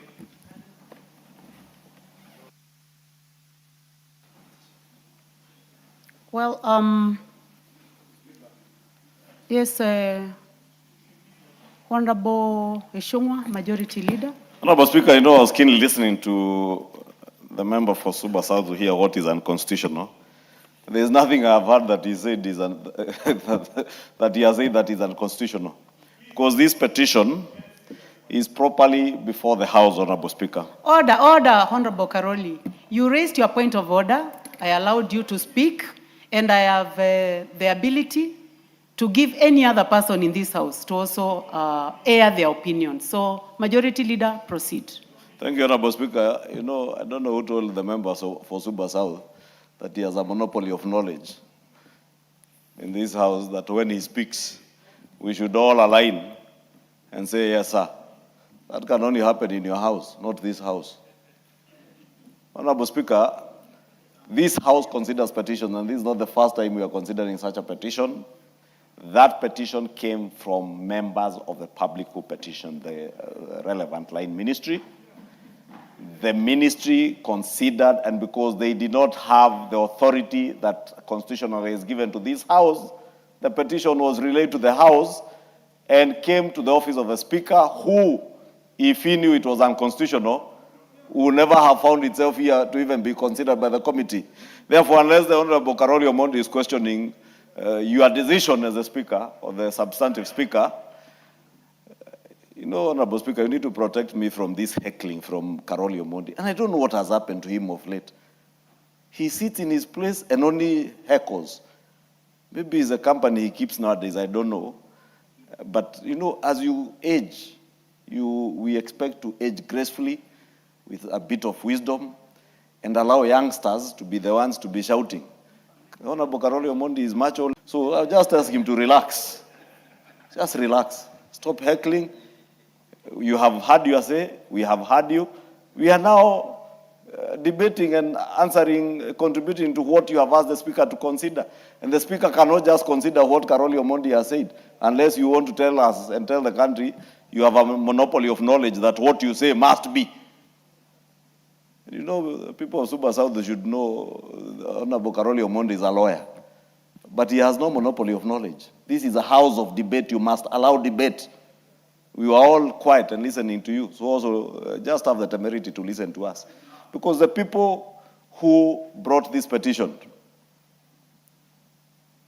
Honorable Speaker, tell Honorable Mboni not to invite what he's inviting, because he knows things I can't say. I didn't hear anything that has been said. I didn't hear him shout. So. You know, Honorable may Mboni is a very good member of the Finance and National Planning Committee, and a very, very disciplined member of Parliament. I like him because he's very diligent in his work as a member of the Finance and National Planning Committee. That even last week you saw he had very well read and understood the provisions of the finance bill. Unlike others who are just shouting from their places, like I'm talking about people shouting from their seats, oh, oppose this, oppose that, clause 169, clause what? Honorable Speaker, what was I saying? I was saying this petition is properly before the House. The Speaker, the substantive Speaker, considered when the petition was sent to the National Assembly, because the people who sent it to the ministry and the public, Honorable Speaker, we may not, the public are laymen like many of us. They are not lawyers. And they may not know that a ministry does not have the constitutional mandate to consider such a petition. So they will petition the relevant line ministry. The line ministry will consider the issues and appreciate that the ministry cannot do anything without the input of the National Assembly. And that is how that petition found itself to the National Assembly. The substantive speaker considered it, read it out, committed it to the relevant departmental committee, which is chaired by the Honorable Kawaya, the member for Mwala. And when it was presented here, Honorable Speaker, pursuant to Section 34 of the Forest Conservation Management Act, the relevant departmental committee has considered it. Members of this House have considered, they have tabled a report, which was tabled some time back, and we should now be debating in second reading the substance of this petition and asking ourselves, are those people who have suffered many years of injustice, many years of injustice, Honorable Speaker, do they warrant to remain landless in this country, in a country that 63 years later, we say we are independent? Many people, Honorable Karoli Omondi, went to the forest, leave alone these wannabe Mau Mau, these fake Mau Mau you hear here, inciting everybody to go and burn things around. Those are fake Mau Maus. The real Mau Mau went to the forest to fight for land. And people lost lives. Blood was shed. That is why we were taught in primary school about the colors of the flag of our republic. That red stood for the blood that was shed by many Kenyans who sacrificed their lives so that we may get land as a primary factor of production. And therefore, it would be very unfair that the people in Kakamega, some who gave their land, where they owned ancestral land, to allow institutions of learning, to allow government offices to be built to serve the people, and were promised to be settled, and they have since settled in parts of these areas, Honorable Speaker, that we now tell them, such petitioners appreciate that they are Kenyans who deserve and who must get an opportunity to be heard. Honorable Speaker, I have moved to the debate on this matter because I thought you may take your seat briefly. Honorable Karoli, you cannot be raising points of order on other points of order. And I would like to rule this way, that there is nothing unconstitutional. There is nothing unconstitutional because, first of all, this matter was processed in the right way. And there is a whole legal department in this parliament that checks any matter any petition that is brought. So it was properly processed. It was relayed to the relevant departmental committee. These members of this committee have visited the ground. They must have done a lot of public participation by engaging the communities. And now we are here, we are discussing the report, and I would like this to continue. Number two, from my own experience, for your information, I've been a chair for Lands Committee for 5 years in this House. And this is not the first time a petition of this nature has been brought. This House passed a petition concerning the committee ANMA. And this House ruled that that place be degazetted to be occupied by community members. So based on my own experience, I believe that you are wrong to say that this is the first time that a matter like this one has been brought. So for that reason, I would like people to continue with the debate, and I had given an opportunity to the Honorable Dr. Pukose to proceed. Thank you, Honorable Speaker. Honorable Karoli, once the Speaker has ruled, please allow the debate to proceed. And Honorable Speaker, I really want to thank you for that ruling, because this petition is actually filed by the community. I happen to come from that side of the world. I come from that side of the world, and Jebuk phase 2 and 3 in Kapondis constituency is in Mount Elgon constituency. And this has been a long way. When you go to Jabiuk, you will find that it's already occupied. It's not that it's a forest. People already settled there. And you remember, this is not the first time this petition is coming, Honorable Speaker. It came in the last parliament. And among them, we had even issues of Exorons on farm, which is Makunga in Saboti. We have Kitalale phase 1, phase 2, phase 3. We have Smith Farm. We have even Mochongoi in Baringo that also brought in petitions of these similar issues. These are lands that are already occupied. And Honorable Speaker, when you look at some of these areas, people were displaced either on historical injustice or even just as forest evictees. Or some of them were even displaced during the post-election clashes. And these people, Honorable Speaker, many of them have lived in those areas with a lot of threats from the forest rangers.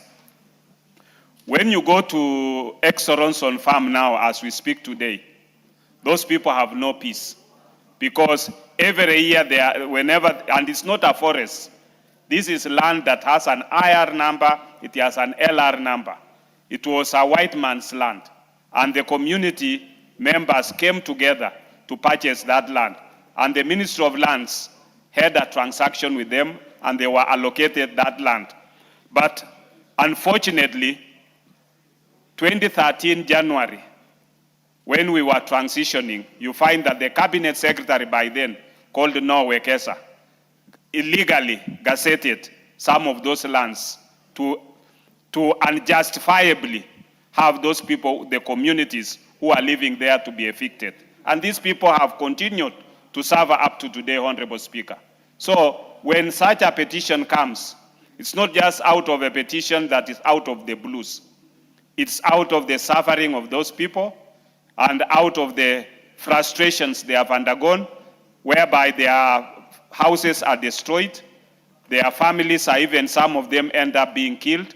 And this, Honorable Speaker, I want to thank the Committee on Environment led by Engineer Vincent Mushoka, aka Kawaya, for having carried out the public participation within those areas.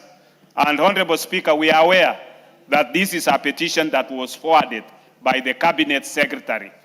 And the Cabinet Secretary did not have to sit on that petition. She did diligently and ensure that the petition reached the Speaker, it reached this House, and the House has processed it procedurally. And therefore, any attempt to derail it means it's an attempt. I think, unfortunately, my colleague, I think, is in the Linda Mama, ama Linda whatever, that when you are Linda Mwananchi, then these are Mwananchi who are suffering, and they deserve to be lindered equally, like any other person. So, I would want... Dr. Pukosa, what is lindered? No, Honorable Karoli is a member of the Linda, I think Linda Mama or Linda something. So, I think it's not listening. Yeah? Yeah, they normally call themselves that, which is a very unfortunate that you have selective Linda of, Madam Chair is, I think is a Swahili word for protecting. So, when we say we are protecting the people, then we must protect these people to ensure that their rights are not violated. Their rights are protected. They have access to land, which is a very emotive issue in this country, and which is central to livelihood within this country, is also protected. And I'm happy that the Committee on Environment went to Jabiuk, has made sure that those people they listened to them, they saw what is happening there. There are schools, there are houses, there are permanent residents within those places. There are government institutions within those places, and therefore, this is to regularize their settlement. With those few remarks, Honorable Madam Speaker, I support. Thank you very much, Dr. Before we go to the Majority Leader, for the benefit of the Honorable Karoli Omondi, if he's listening, I've been able to get hold of the Forest Conservation and Management Act, Cap 385. He's not listening, but I can just put it for the record, that any person may petition the National Assembly for variation of boundaries of a public forest. And when you go down to sub-article 4, it says, the Cabinet Secretary shall, within 60 days of the petition being committed to the relevant committee, submit a recommendation on whether the petition should be approved, subject to A, B, and downward. So I would like to make reference to that and encourage the House to continue the debate. Majority Leader. Honorable Speaker, you are so right that I can't even begin. I was just going through the same act as you are reading. And the Forest Conservation and Management Act, Section 34, is what should guide such a petition. And this petition came to the House pursuant to the provisions of this section. And this is an act of Parliament. The Forest Act. So if anything would be unconstitutional, then it would be the act of Parliament enacted by this same House, Honorable Speaker, years ago. And as you have rightly said, Honorable Speaker, the Act says that any person may petition the National Assembly, as you have said, for the variation of the boundaries or even for revocation of registration of a public forest or a portion of a public forest. Therefore, the petitioners were right, because any one of them would have done it. They never needed even to do it as a group.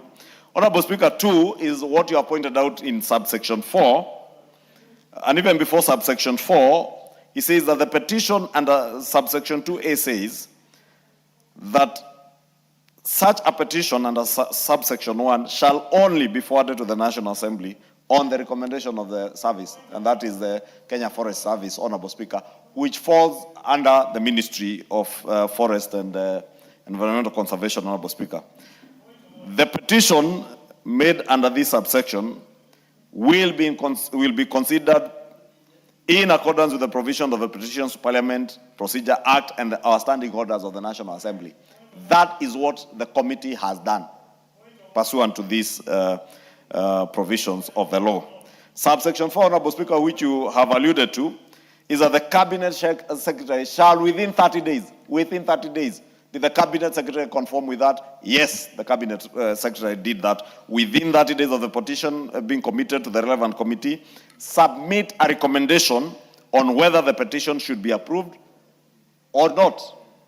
And the Cabinet Secretary did, and the Chair has alluded to it, give the Ministry's recommendations as to the provisions of this subsection 4.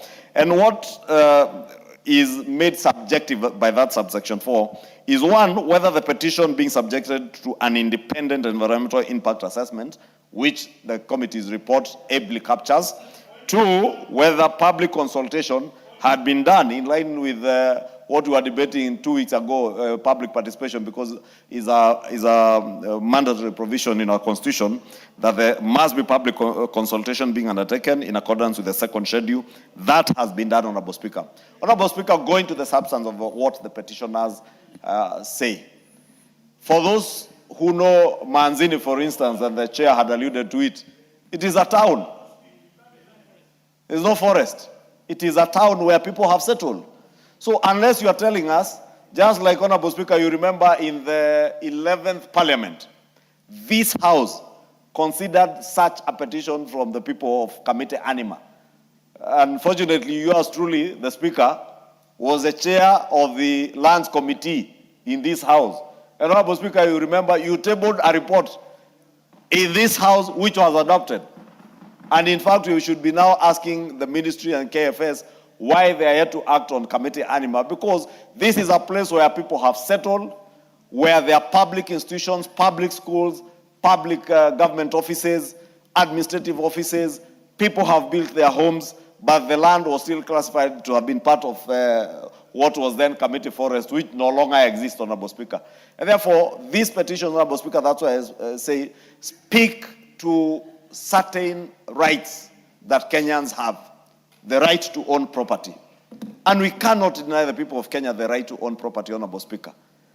And as I say, if you look at the people for Kakamega and the member for Navakholo, will tell you, many of those people are moved because they had to create room for establishment of government institutions.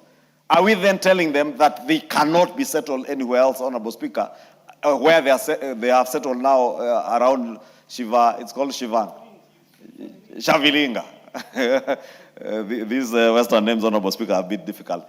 I therefore say, Honorable Speaker, I rise to support this petition, and I thank the committee for having considered, because they have been considerate of the rights of other Kenyans who have rights to own property, a right to have shelter over their heads, and the people of Western Kenya must have that right, and they must enjoy it.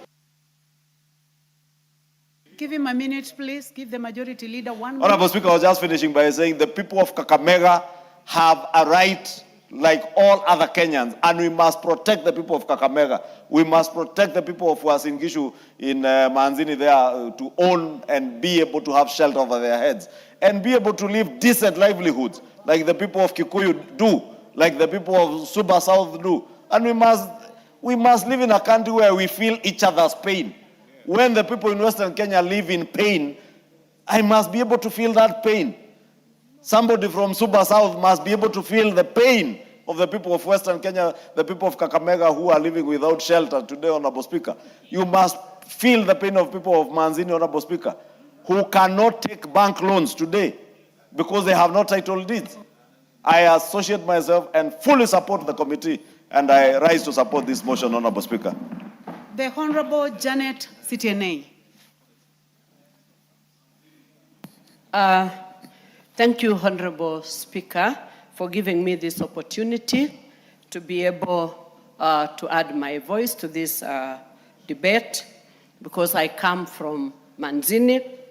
I want to thank the committee for banning the midnight oil and being able to even visit the area to confirm that the residents have been living there or residing there since the early 90s. They have been there for over 30 years. And therefore, I wish to also thank the Cabinet Secretary for being able to take it for approval for regularization to settle Manzini, Manzini, Chebiuk, and others. We also have other petitions like Chepkumya that will come in later. I know there are quite a number of petitions under this. Manzini area covers an area of 1241.5 hectares and was surveyed and designated an LR number 11945 for settlement planning and regularization. It was established in the early 90s to settle squatters and people who were landless. At the moment as we speak, it actually holds about over 30,000 people that are residing in that area. They have been there.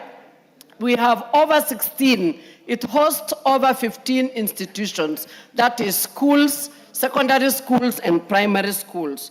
Manzini settlement also hosts a number of churches, over 30 churches. There is also a sub-county office that is established in Manzini area. Therefore, Honorable Speaker, I really want to thank the committee for being able to ban the midnight oil, to be able to cite these areas for regularization. Honorable Speaker, the people of Manzini have actually faced socioeconomic challenges for a very long time, for over 30 years, because of absence of this regularization, because they had no collaterals and they were not able to even engage in any social or economic activities or even indulge in developing that particular area. So this is going to give them an opportunity now to settle and be able to engage in economic activities, because they are going to acquire a collateral to be able to engage in those economic activities. Honorable Speaker, these people have suffered for a long time. 30 years is not a short time to have a landless person not having a collateral to be able to engage in economic activities. Many of them have had families that have grown exponentially for 30 years, and some of them have even subdivided the land. Some of them have passed on those that acquired that land at that time in the early 90s, and therefore this is coming in a right time to be able to settle those squatters so that they can also live like other Kenyans and engage in economic activities and develop their areas, grow even cash crops, and be able to earn a reasonable income to be able to grow the economy, just like the other residents of this country. So, Honorable Speaker, I really wish to support this motion and support that even the other areas that have such challenges be considered in future so that all people that are landless and are able to be settled. Thank you, Honorable Speaker, for giving me this opportunity, and I want to thank the committee once more for being able to visit this site and realize that this is an area that has been settled. Not a single tree is existing there except that were planted by the residents of Manzini area at that, since the time they have settled in that area. Thank you, Honorable Speaker. And for purposes of information, is that this petition was here even in the last term, last parliament. I still remember it was brought to this house, but because of the expiry of the EIA, it was stepped down. So this petition has been here long enough. It was in this house in the last parliament, the 12th parliament. So thank you, Honorable Speaker, for that opportunity. Honorable Wangwe, let me hear from the... Thank you, Honorable Speaker. Let's hear a voice from Kakamega. Thank you, Honorable Speaker. Indeed, I want to confirm that I come from Kakamega County, my sub-county being Navaholo sub-county. Thank you, Honorable Speaker. Honorable Speaker, on the onset, allow me to appreciate the Honorable Kawaya, the chair for this committee, for this very, very good motion he has brought to the House. Honorable Speaker, I just want to support, but put a claim, a suggestion, Honorable Speaker, that this is a wonderful position. With two questions, Honorable Speaker. Are there trees in this land? The answer is no. Is there settlement in this land? The answer is yes. There are people, there are Kenyans who are staying there, Honorable Speaker. But they are staying there, Honorable Speaker, without title. They have nothing to present should you call upon them to say, what do you own? So what we are doing, Honorable Speaker, we are just saying that we have to formalize, give these Kenyans a title to where they own, a title to what they hold on, Honorable Speaker. And most of it, Honorable Speaker, is not individual. These are institutions. Institutions, for instance, issues of schools, issues of hospital, churches, and administrative units, Honorable Speaker. But I want to take one direction, Honorable Speaker, to address the issue of Turbo. My good neighbor here, the Honorable Nabina Bwera, a very responsible member of Parliament, Honorable Speaker, whom I want to really applaud for the efforts he has made. Honorable Chairman, I have a point of order from the Honorable Member for Kericho, the Honorable Kemei. What is out of order? Thank you, Honorable Chair, Speaker, for giving me this opportunity. Having listened to the members, I stand on and our Order 95. I request that the mover be called upon to reply. It is like everybody else is supporting. Thank you, Honorable Speaker. Well, I can put that to test. Can I give Wangwe, let me give Wangwe a chance to conclude. Thank you, Honorable You Speaker. have a balance of like about 3 minutes. Yes, Madam Speaker. Honorable Speaker, without usurping your powers, Honorable Speaker, this motion going without the voice of Lugari, the custodian of our forest, where Honorable Speaker would want to say something about, will not be very good and fair for him, Honorable Speaker. Honorable Speaker, I just want to say that the chair for the committee, Honorable Speaker, should take possession of the request of the people of Lugari, especially the Mautuma settlement scheme, Honorable Speaker. In the year 2002, and the member for Lugari is here, if you give him chance, he'll have to say so. In the year 2002, Honorable Speaker, in the year 1992, Honorable Speaker, the scheme called Mautuma Settlement Scheme was suggestively given to the people of Lugari. Those are 34 years from today. Honorable Speaker, these people are now living as squatters.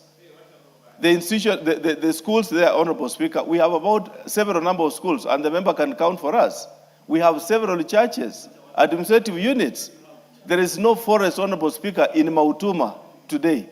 I want to implore my colleague, the Honorable Member, Mheshimiwa Kawaya, that should our petition land on your desk, expeditiously put it to us so that we pass in a similar way so that the people of Mautuma can also have the same. And why should I speak about Mautuma, Honorable Speaker? My people from Navaholo and Lugari, they are neighbors. Some have also had to suffer the same fate, Honorable Speaker. So when I join my colleague, the Honorable Nabi, we will be pushing for our people in the common interest. And Honorable Speaker, just reiterate on the earlier debate that a member wanted to raise in terms of carging the House to debate such an issue, Honorable Speaker. Article 95 is obsolete, Honorable Speaker, to resolve any issue. Nothing stops this House from resolving any issue, even an obstacle that states otherwise. We have all the rights to resolve, discuss. Therefore, Honorable Speaker, I want to implore and say we are right, the petition is rightfully before us, and we move on to support this report by the great member of, the great chair of this committee. Thank you, Honorable Speaker, I support. Thank you, Member for Navakolo. Honorable members, I will give a chance to the Honorable Nabwera Nabi. After that, I'll put to test what has been said by the Honorable Kemei. Thank you, Chair. Chair, Tarbo Forest, which is mentioned here, is partly in Wasingishu and partly in Kakamega. Half of the forest is in my constituency, Lugari. Madam Speaker, in 1992 June 7th, the then President of the Republic of Kenya, President Daniel Toroitich arap Moi,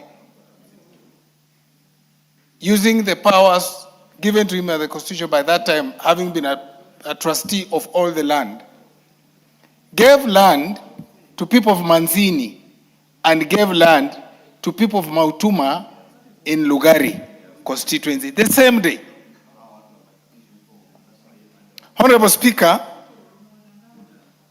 the people of Manzini for 32 years have been living as squatters simply because the then systems that were there did not regularize the land so that the land would be moved from forest and people be given the titles. The same fate befell the people of Lugari. Honorable Speaker, the people of Jebuk have suffered for years. The people of Shivinga and Shiru in Kakamega have suffered the same fate.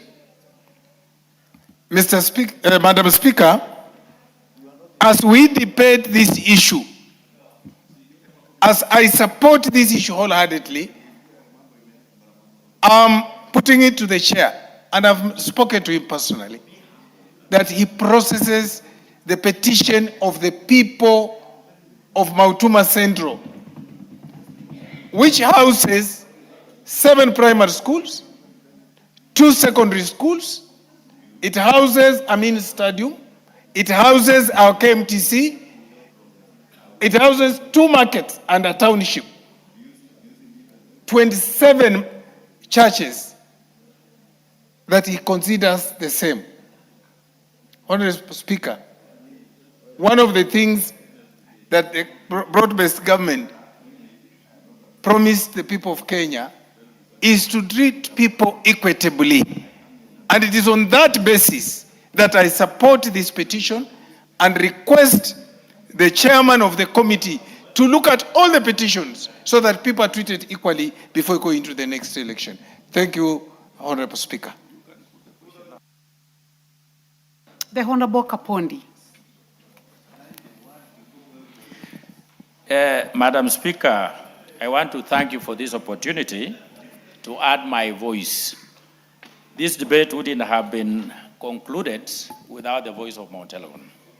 Madam Speaker, this is a historical issue. It is about historical injustice.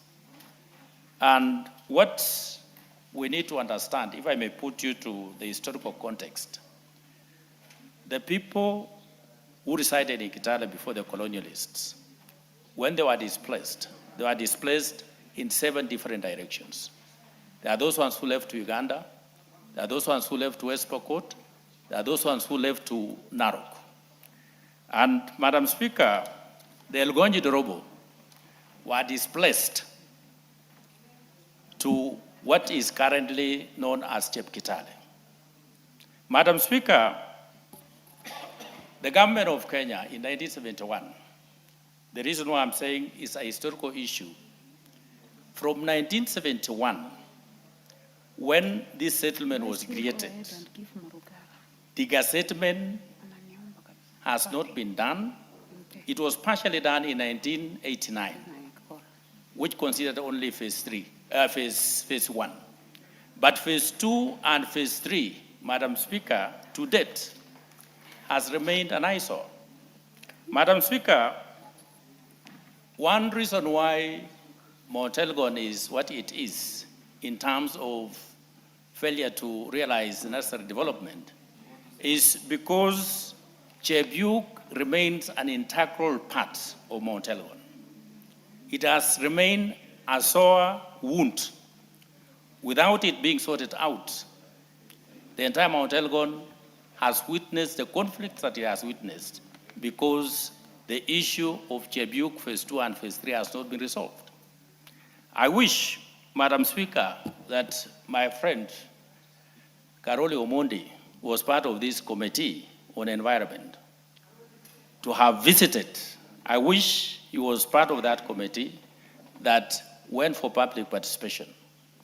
There is nothing, absolutely nothing, that you talk about a forest. It's a place that is completely settled, infrastructure is fully there, and Madam Speaker, for lack of this settlement, these people have been living like bats.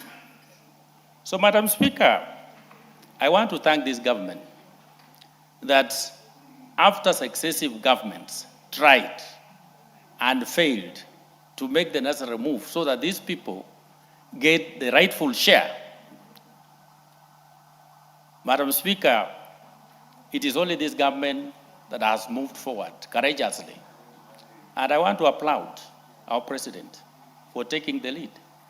I want to applaud this committee and their colleagues in this house that let us give the people of Chebiuk, the people of Manzini, and we give the people of Shaviringa the justice they deserve by giving them title deeds so that they can also live like other Kenyans.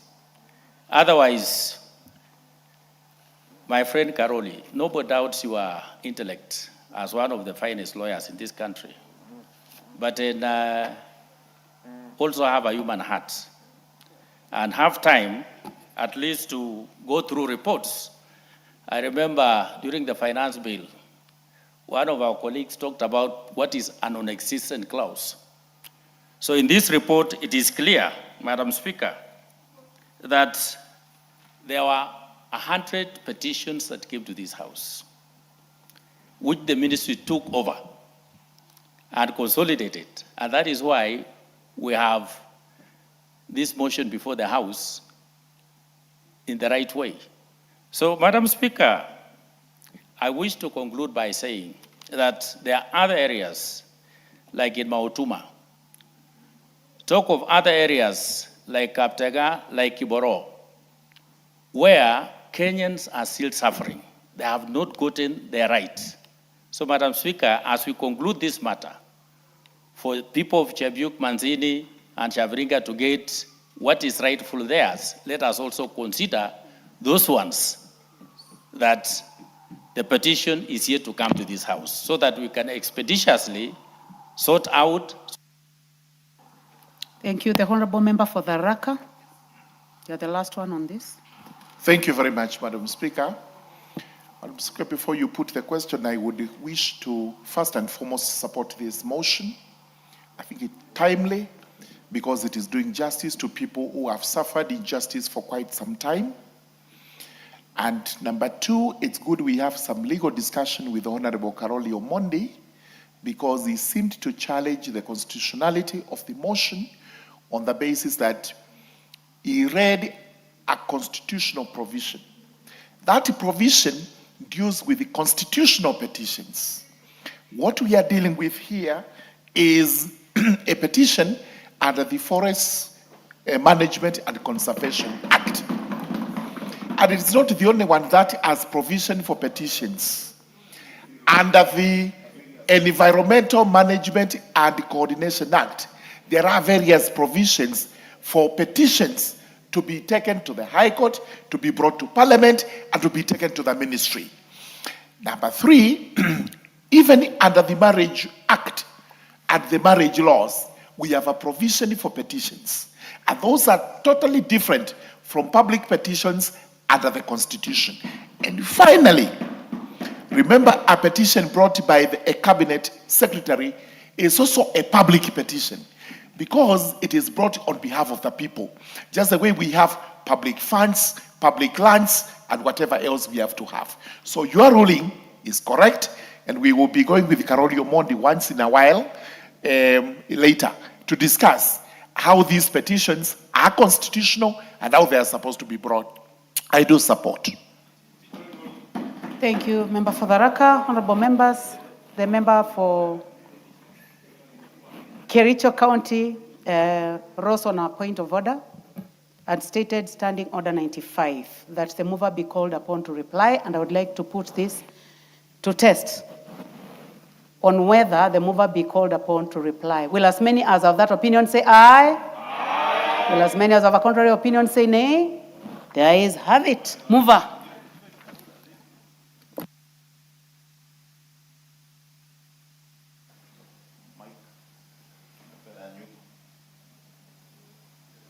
Give the mic to the Honorable Kawai.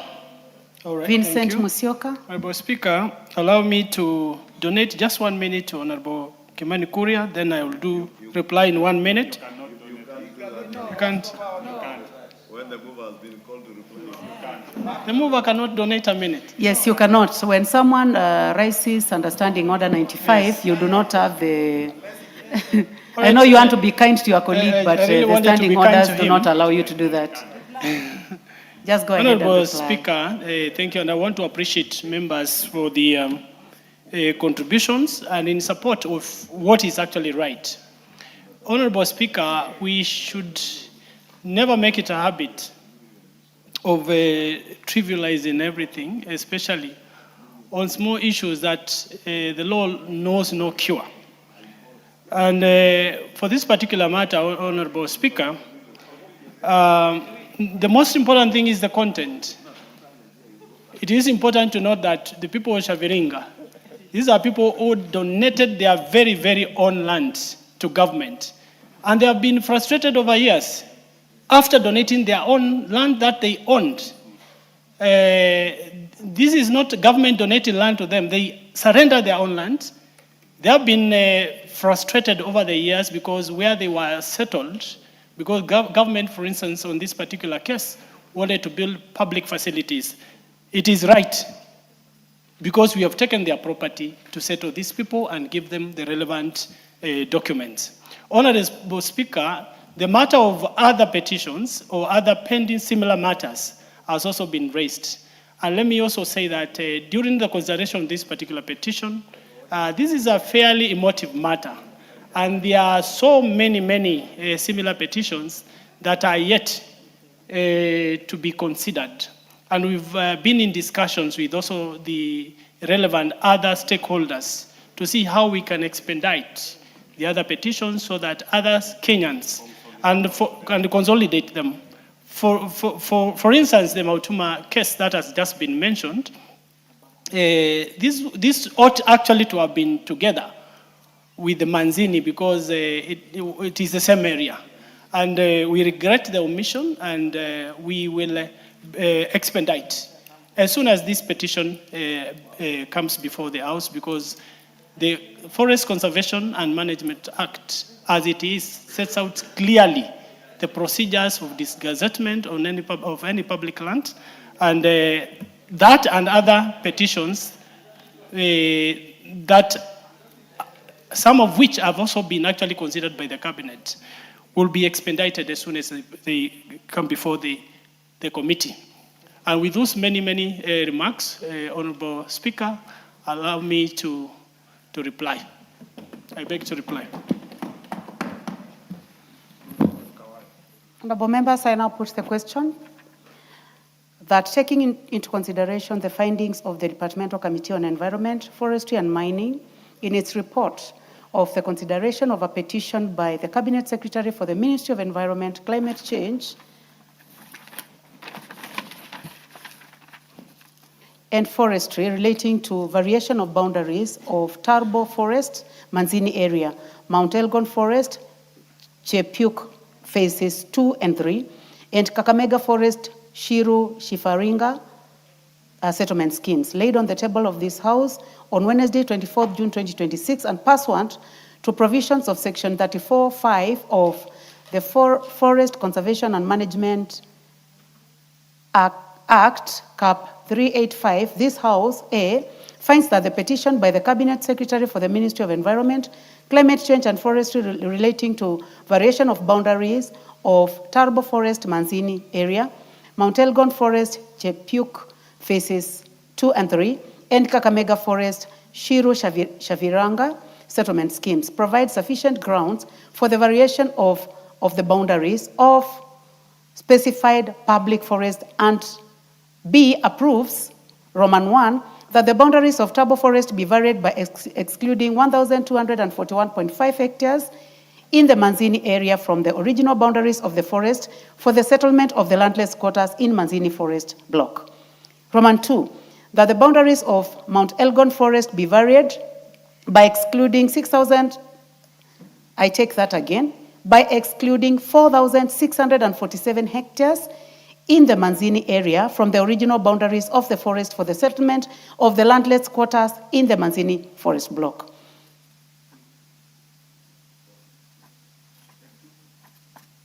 I take 2 again. Honorable members, because of the numbers and for the accuracy of this petition, I would like to repeat 2. That the boundaries of Mount Elgon Forest be varied by excluding 4,647 hectares in Chepuk area from the original boundaries of the forest for the settlement of the landless quarters in Chepuk phase 2 and phase 3, and Roman 3, that the boundaries of Kakamega Forest be varied by excluding 94.99 hectares at Shiru and 36 hectares at Shivaranga from the original boundaries of the forest as compensation of beneficiaries who surrendered land to the government to establish public institutions and government offices. Will as many as of that opinion say aye? Aye. Will as many as of a contrary opinion say nay? The ayes have it. Next order. Order number 12, the Sovereign Wealth Fund, National Assembly Bill number 7 of 2026. Second reading.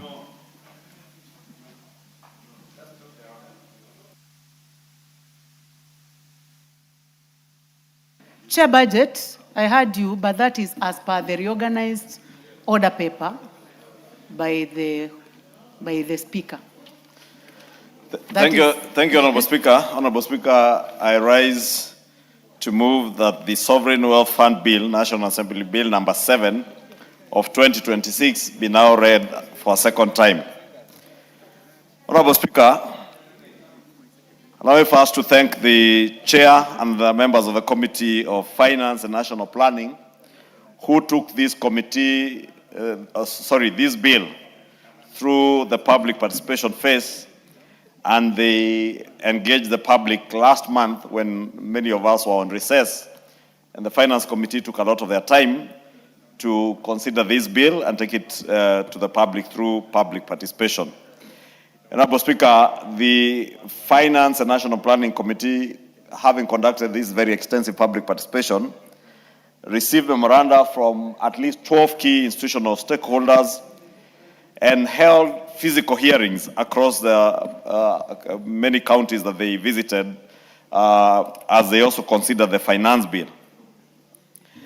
And if you have had time to go through their report, the National Treasury did raise concerns over excessive financial exposure, leading the committee to strictly prohibit investments in high-risk speculative derivatives, unlisted real estate, and private equity. And those who have looked at the bill, you know that indeed these are issues that had been pointed out in the bill. There are also issues that the Controller of Budget warned against, a parallel financial architecture resulting in committee revisions to at least 3 clauses, that's clauses 11, 14, and 17, having made, rather making written authorization from the Controller of Budget mandatory for all fund withdrawals, so that any withdrawals from this fund must now get the authorization of the controller of budget, not controller. The Office of the Auditor General also flagged a lack of a transition triggers for resource depletion, prompting the committee to require a pre-approved structured depletion strategy plan to safeguard long-term savings. Honorable Speaker, I know many of the stakeholder engagement issues that were raised are contained in the report by all the other people who appeared before the committee, and therefore let me not belabor some of these issues, because I'm certain the chair of the National Trade, Finance and National Planning Committee, who was actively involved in the public participation, will speak to some of these issues. But that is to say, Honorable Speaker, that the bill will be informed by stakeholder engagements and public participation in amendments when we get to the Committee of the Whole House on this bill. And moving on, Honorable Speaker, let me just state that this bill is a very important bill in the new financial architecture of our country, Honorable Speaker.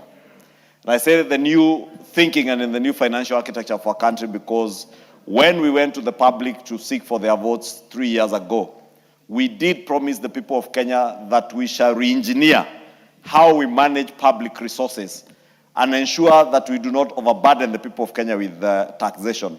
And we can only do that, Honorable Speaker, if we are taking care of our resources, including our natural resources, and utilizing them now for the benefit of our generation and future generations, Honorable Speaker. And we cannot do that if we do not have the financial architecture and institutional or legal framework to guarantee the people of Kenya that we are indeed going to take care of our resources now and in the future. And the resources that we have today, Honorable Speaker, will not be used or utilized and depleted within 1 or 2 generations. That even our children's children and their grandchildren will come to benefit from resources that belong to our country, Honorable Speaker. You know, before independence, Honorable Speaker, many people came to Africa, our colonial masters, and many of them came and extracted resources from raw materials in the agricultural sector to minerals and other natural resources, and they utilized these resources to grow their economies back home and left many African nations in squalor and in abject poverty, Honorable Speaker. That is why you hear even today, Honorable Speaker, we must be at the forefront as a nation that is very strong in this region, Honorable Speaker, and I must thank the President because he has been at the forefront in advocating for a fairer financial architecture in the world, Honorable Speaker. Because many African countries or many countries in the South have suffered years and years, Honorable Speaker, of very unjust financial architecture. And therefore, part of that endeavor, Honorable Speaker, must also begin here at home and in the country, Honorable Speaker, and that is what informs the government's position and policy around the establishment of a number of new things, which we began, Honorable Speaker, with the National Infrastructure Fund, which I must thank this House because that fund now is a reality, and Honorable Speaker, the Honorable Karoli Omondi was just asking me to thank him that we have now even gotten an extra few billion shillings from Safaricom, Honorable Speaker, And I am glad that they now appreciate that there are certain things that are being done by this administration in the best interest of our country and in the best interest of the people of Kenya. And I speak about the National Infrastructure Fund, Honorable Speaker, because in a way it has a relation to this fund that we seek to establish under this bill.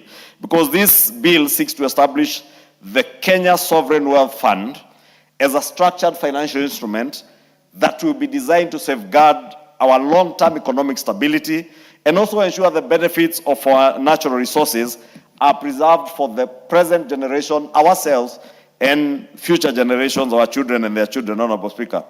And the fund is proposed to achieve a number of objectives, which include providing the national government or the Kenyan government with a buffer from fluctuations of resource or revenues fluctuations from extraordinary shocks. And Honorable Speaker, we are living such a time, Honorable Speaker, that our economy, our macroeconomy, is suffering from external and extraordinary shocks. The war in the Middle East is such an extraordinary occurrence that we have no control over, but in a way, it affects our macroeconomic stability. COVID, as the member for, is that the member for Molo, the member for Dagoretti South says, COVID also came as an extraordinary shock to our macroeconomy, and we had no buffer. Therefore, we seek to have a buffer that should anything like COVID, war, even the riots that you see every now and then instigated by clueless, rudderless, visionless politicians.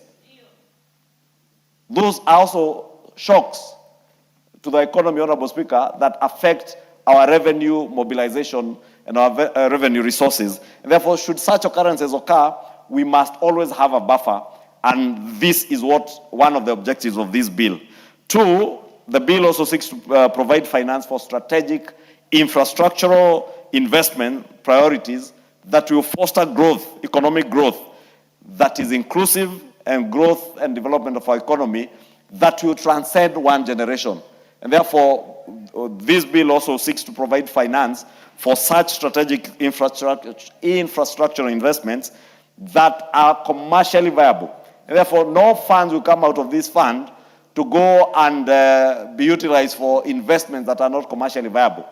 For instance, Honorable Speaker, the commercial viability of a new international airport at JKIA is something that we have spoken over for donkey years, Honorable Speaker.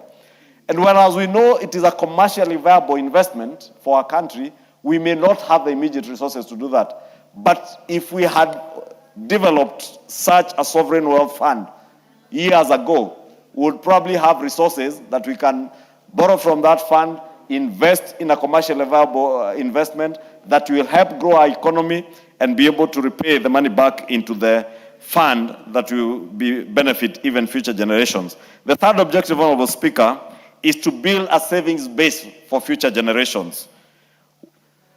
And Honorable Speaker, this fund, maybe I didn't mention, will draw its sources of revenue or its sources of funds from our mineral and oil resources, the upstream extraction of our natural resources, Honorable Speaker. And this money from our minerals, money that will come from our oil extraction in Turkana and probably other areas where we may find oil, but minerals that are there in Kitui, and the member for Kitui Central, the Honorable Makali Mulu, will tell you that the people of Kitui today, many of them suffer because of lack of water, for instance. They have very fertile land, very good and rich soils, but because they don't have water for irrigation, at times they suffer from hunger. At times they have to depend on relief food from the government, Honorable Speaker. And those members like the Honorable Makali Mulu, who come from this corner of Kenya in Kitui, will tell you that this is a land that is very rich with mineral resources. But will those mineral resources be exploited by foreigners because they have the capital to extract those minerals and leave the people of Kitui today and in the future living in abject poverty? We want to ensure that when you extract minerals from Kitui, part of the money that is shared and given to the national government goes into this fund to benefit the people of Kitui now and in the future.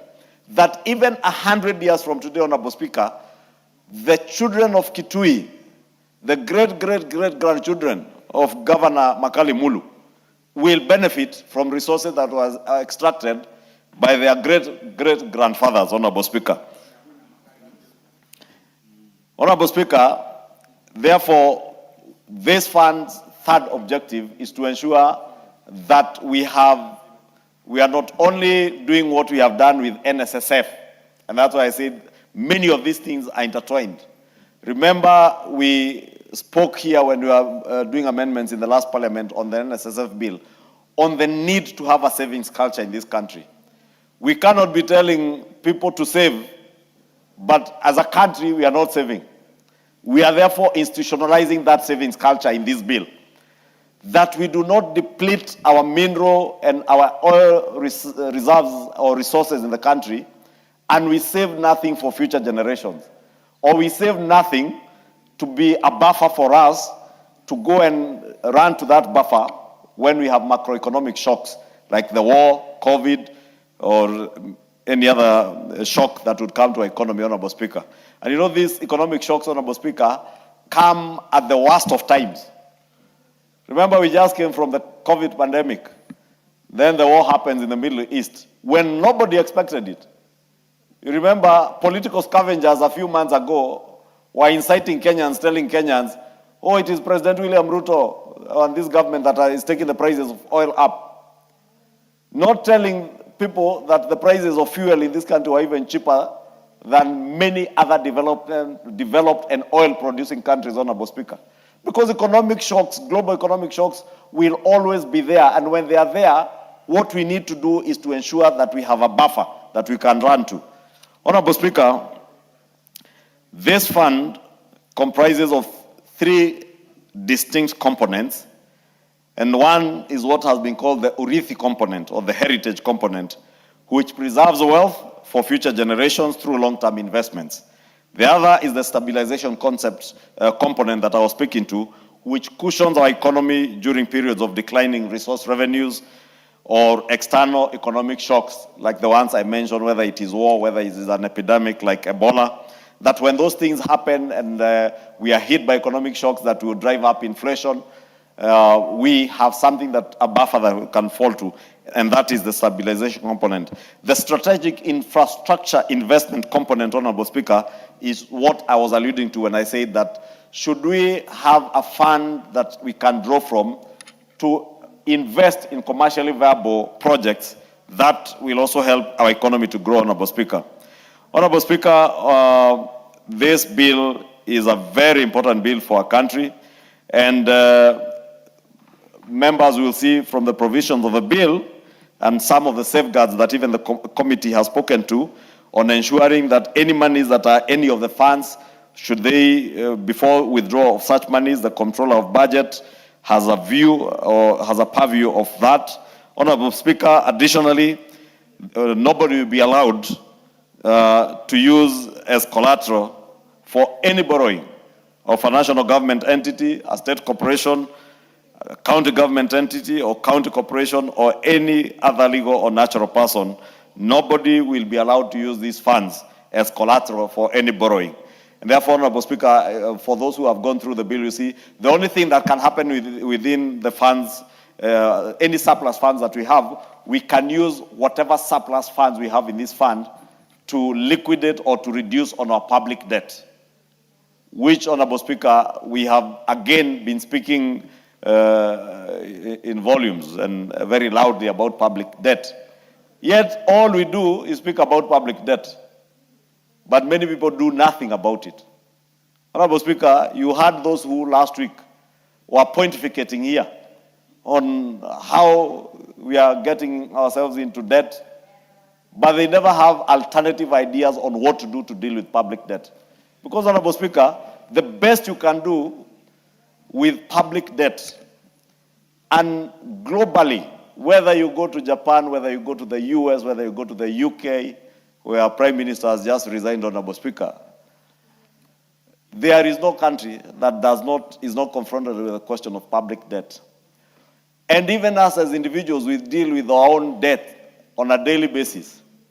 All we need to be certain about, Honorable Speaker, as a country, as individuals, is your capacity or our ability to repay on our debt. Majority Leader, just to fill you in, it is unfortunate that these members are not here to contribute to this important debate that would be giving us solutions to the issue of public debt. Honorable Speaker, it is indeed unfortunate. And I say, you know, some of the ones who are pontificating here and shouting loudest the other week, I heard them even claim that they had appeared before the Finance and National Planning Committee and would be proposing amendments during the Committee of the Whole. When the Committee of the Whole was here, Honorable Speaker, they were nowhere. They went missing. Because as I had said, all they seek to do is to come during debate, during second reading, speak to the gallery, go and cut clips to circulate on TikTok, and look heroic.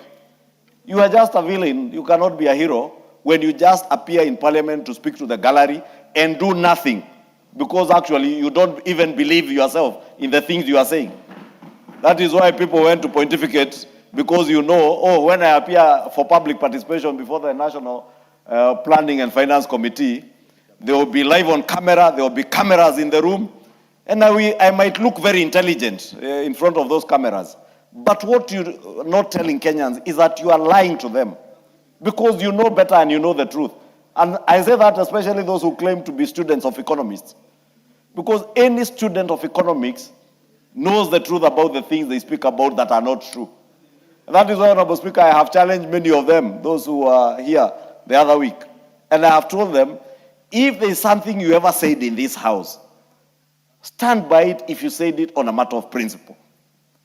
But if you are just pontificating for the sake of speaking to the gallery and speaking to cameras, Kenyans will call you out. And I thank Kenyans, because I have seen over this weekend, they have called out those who are intellectual conmen and masters of intellectual deceit. Kenyans have called them out. They have seen that they were only pontificating here, alleging that they can do things in Committee of the Whole House, yet they never file a single amendment to the Finance Act, to the Finance Bill, which is now an act of Parliament, Honorable Speaker. What is out of order? What is out of order, Honorable Gitonga? John. So, Honorable Speaker, is the Majority Leader in And order? ensure that you state to me the point of order that you are making reference to. Is the Majority Leader on order, Honorable Speaker? No, you cannot tell me order. Honorable I Speaker, order you the now members- to state the point of order on which you are raising, so that you relate with what is out of order. Honorable Speaker, I have seen you give many people point of orders without asking them why.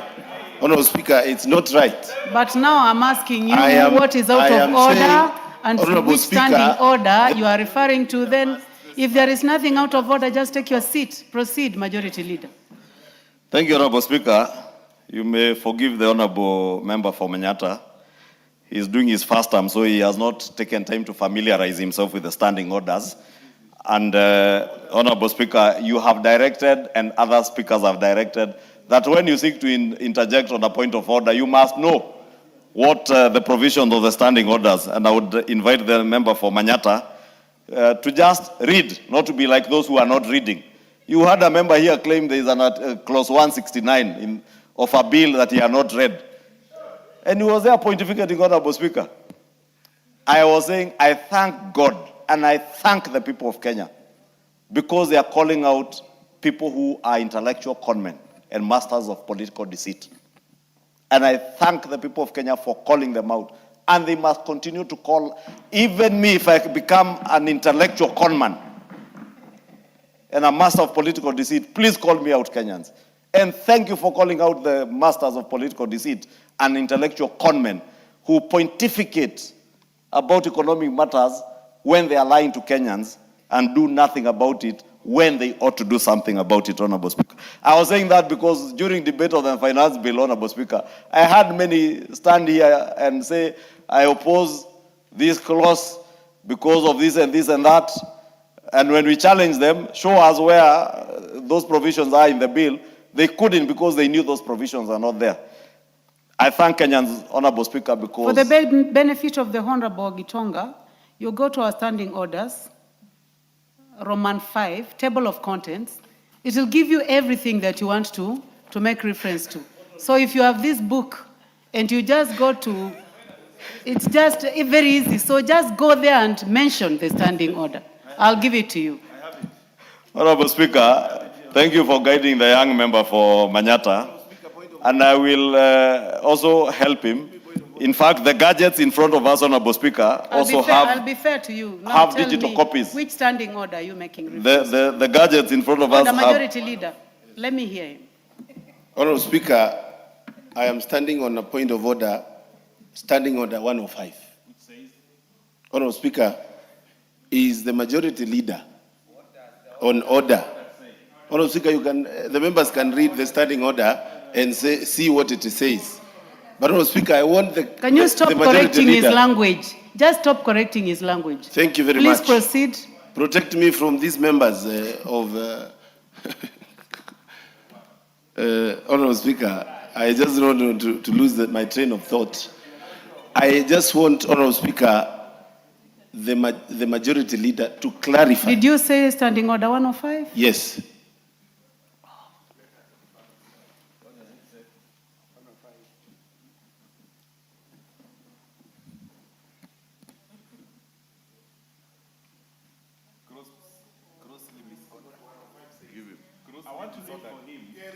No, I'm on point of order. You cannot be on a point of order when I'm on a point of order. It's not possible. 105. Please read it verbatim, word to word.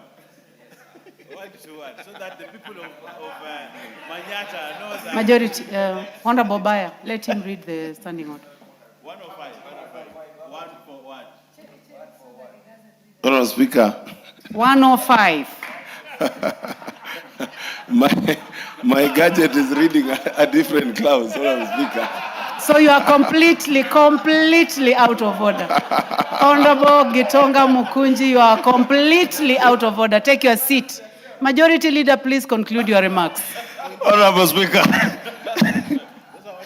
Honorable Speaker, let us forgive the member for Manyata. Standing order 105 is members to remain in their places until the Speaker has left the chamber. Maybe just let me... Honorable Speaker, you know the member for Manyata is doing his first term. And as his leader of majority, I am obligated to educate him that this particular standing order number 105 speaks to when the Speaker stands from a position at the time the House adjourns. Like now the House will adjourn at 9 p.m. If you don't know, it will be 9 p.m. when the House adjourns. When the Speaker is exiting, the standing order says, members shall stand in their places until the Speaker has left the chamber. That is why the Sergeant at Arms stands at the door, so that you remain in your place until the Speaker exits. Honorable Speaker, you know, this House is good, and that's why I was thanking Kenyans and thanking God, that God is continuing to expose these people for who they are. That those who do not read simple things as a standing order, a book that you have even guided has an index that the member would quickly go to and see what would be relevant to what he wants to raise. But away from that, we must read and understand the legislative proposals that come before the House, Honorable Speaker, because when such an important bill, Honorable Speaker, is before the House, don't even seek to interrupt debate because I have mentioned things about people who are not reading. I will continue challenging members of parliament to spend time to read, because you cannot be the best amongst the people who have elected you. Then you come here and you don't read anything. You must read and internalize and even be able to interpret what you are legislating on, because you are doing this as a very solemn duty on behalf of another 50 million Kenyans.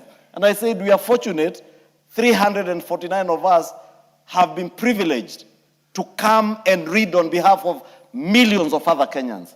Therefore, we must spend time to read and internalize and understand the things we are doing. We can't come here and talk about clauses in a bill because we want to mislead Kenyans. And you know, Honorable Speaker, I know the member from Manyata may have wanted to interrupt me because he knew I was going to speak about this. And maybe it's time I spoke about it. Because we must never use the floor of this House to mislead Kenyans out there. We did it 2 years ago. We misinformed Kenyans. I know there are people out there who are in government who are part of the choreographed campaign to misinform, disinform Kenyans. And I have said in other forums, Honorable Speaker, these are political scavengers. They will scavenge on anything. They will scavenge on the Ebola pandemic or epidemic that was there in Congo, and even claim that Laikipia is in Mount Kenya, seeking to incite the people of Mount Kenya, Honorable Speaker. The other day I was in my constituency and I was asking the people of Kikuyu, who I represent, and I was thanking them, telling them they must maintain the dignity and the honor that the people of Kenya have given the people of the Mount Kenya for many years. The people of Mount Kenya were never known to burn down property. They were never known for that. The people of Mount Kenya were never known to ban anything, Honorable Speaker. Honorable Speaker, the people of Mount Kenya were known to be protectors of wealth, not destroyers of wealth.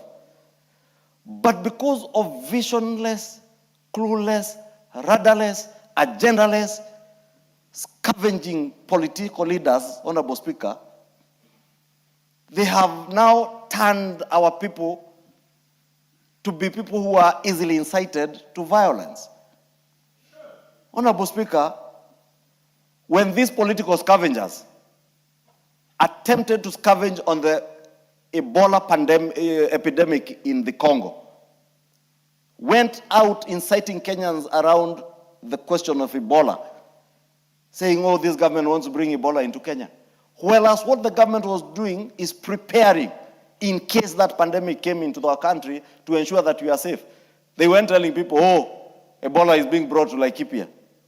And I will say, shame on you. Because you must allow every administration to protect the people of Kenya. Any government, whether it is this government or any other government, works for the people and in protecting lives and property of Kenyan people.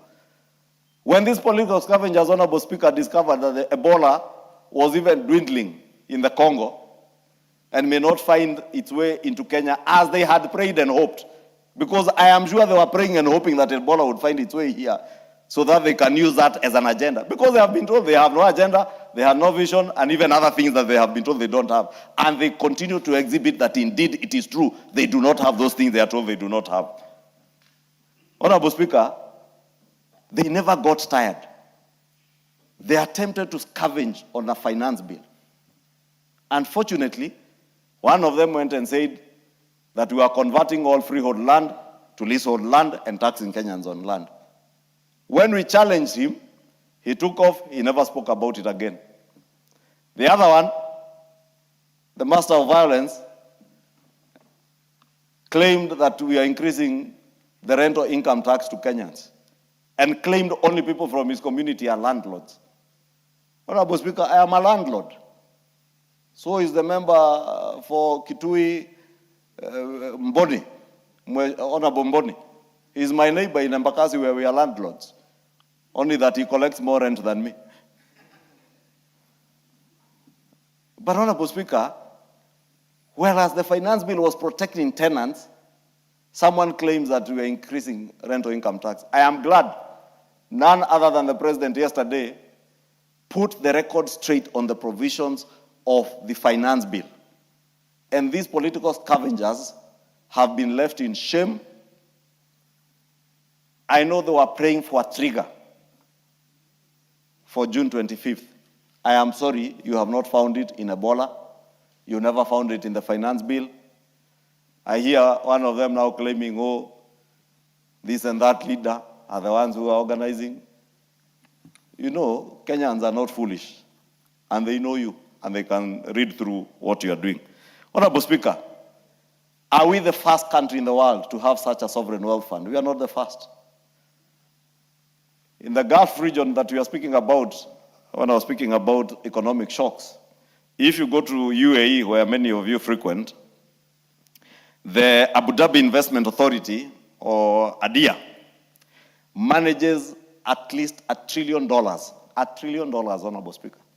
That's about 130 trillion Kenya shillings. You can imagine that is your budget of how many years? With your 4.8 trillion budget, and the Abu Dhabi Investment Authority is managing $1 trillion, which are largely drawn from their oil revenues. That is what we seek to do, Honorable Speaker.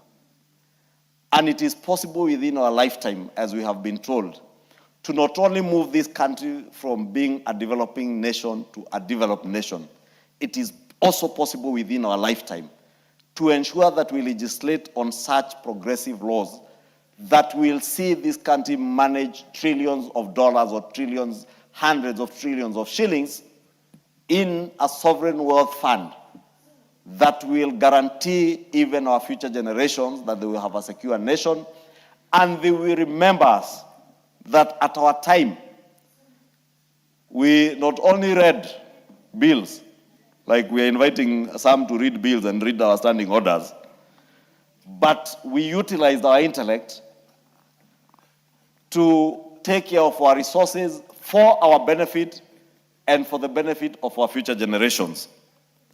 The people of Manyata, just like the people of Kikuyu, expect me and the Honorable Mukunji to legislate on their behalf in their best interest. And this is one such bill that I look forward that we will all support, because it is speaking to the issues that we all pontificate about out there in rallies.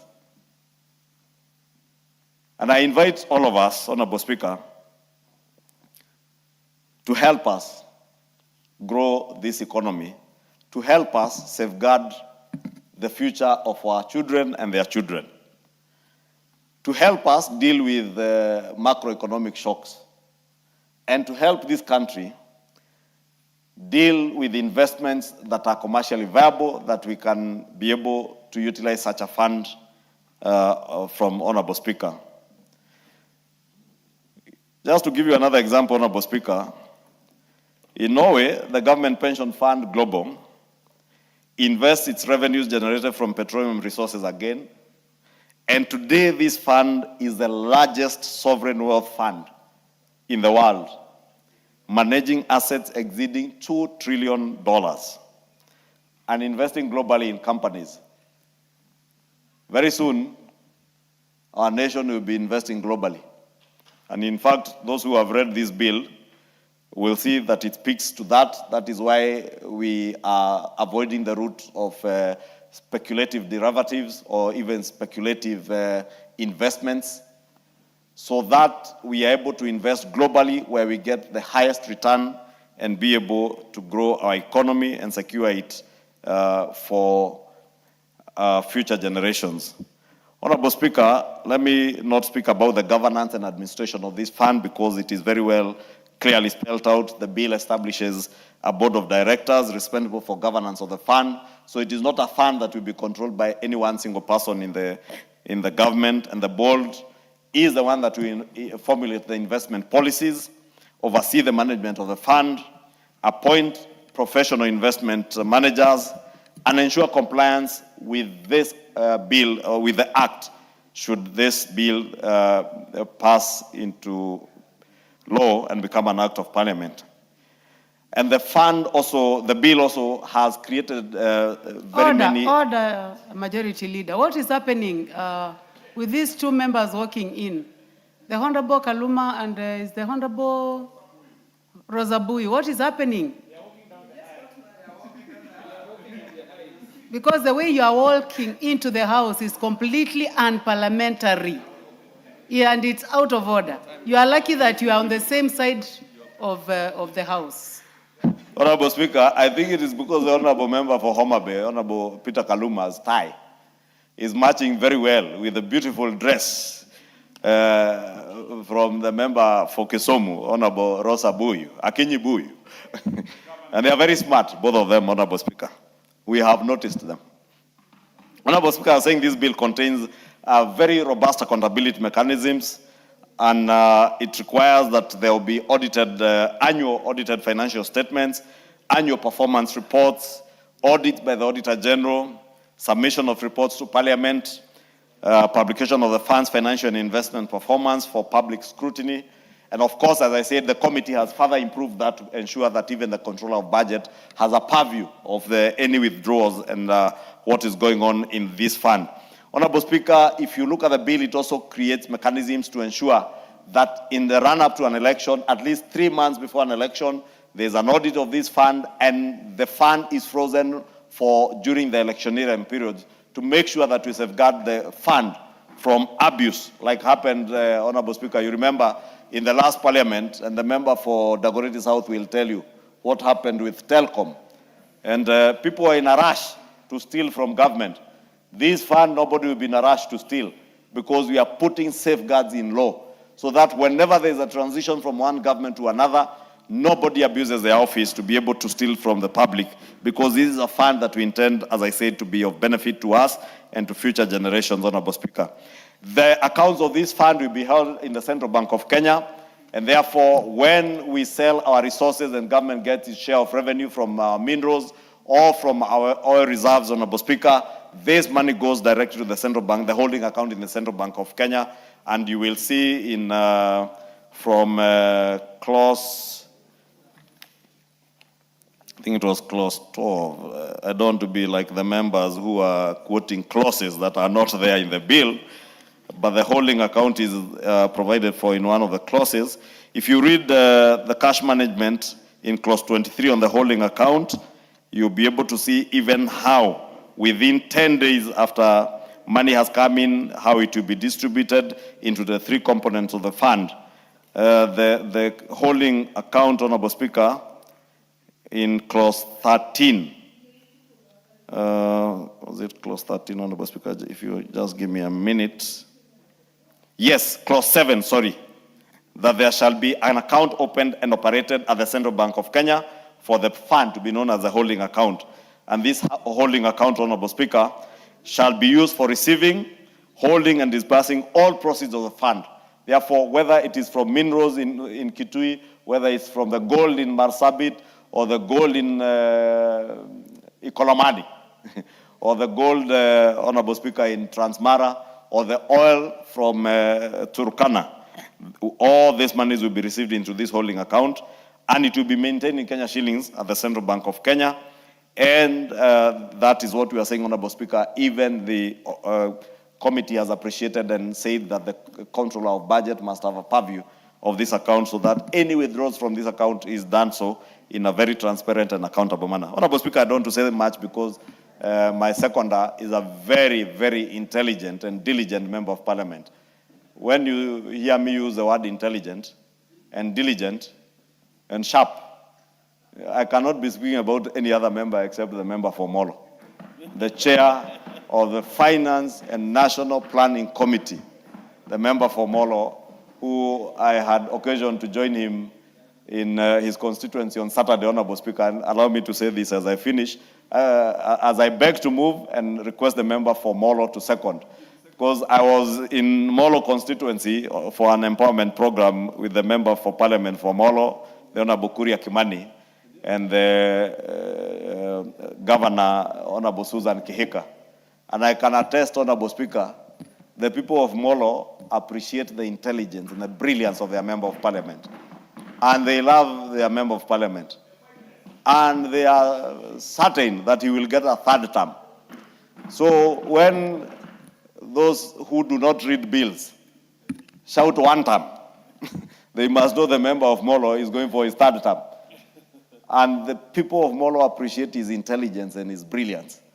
In fact, I met a number of border riders in that empowerment, and they told me the work that our member of parliament is doing in exposing those who do not read, exposing those who claim to be lawyers, who cannot read and interpret the law. Because the member for Molo read the provisions of the law for a member who had alleged that she's a lawyer and actually interpreted the law almost in vernacular for that member to understand. It's only that the member for Molo is from the Rift Valley. Otherwise, if the member for Molo was from Kirinyaga, I am certain he would have translated that law in vernacular. The only thing I heard, Honorable Speaker, is that he also accused some people of being smugglers. I hope those smugglers never smuggle things into the chambers of Parliament, Honorable Speaker. I hope those smugglers can be exposed for what they are. And thank you, the member for Molo. I beg to move and request the Honorable Kuria Kimani to second. Honorable Majority Leader, I've had the privilege of working with the member for Molo, the Honorable Kuria Kimani, and he will tell you it is not just the people of Molo who confirm he is a genius, but I've become a finance expert under his tutelage in the finance committee in less than a month. He's a very sharp guy, and we wish him well, so that he can have a third term like us who are already majority leaders having third term. Honorable Kuria Kimani will now second. Yeah. Honorable Speaker, I want to thank you and indeed thank the leader of Majority Party for the very kind words. And I think from the onset, even before I go through my notes on this Sovereign Wealth Fund bill, to thank the leader of Majority Party for having come to my constituency on Saturday. We had a very, very good full day engagement with our people. We told them the truth about the work we're doing here. And Honorable Speaker, we have a very alert Kenyans. We have got very, very alert Kenyans. And they were able to call out to us and tell us they follow our debates in Parliament, that they see and they are calling out those people who are doing the misinformation and disinformation. I was very happy, especially in how we carried out the debate on the finance bill, Honorable Speaker. And Honorable Speaker, I will also want to take this time to urge our young members of Parliament, especially our young members of Parliament having their first term.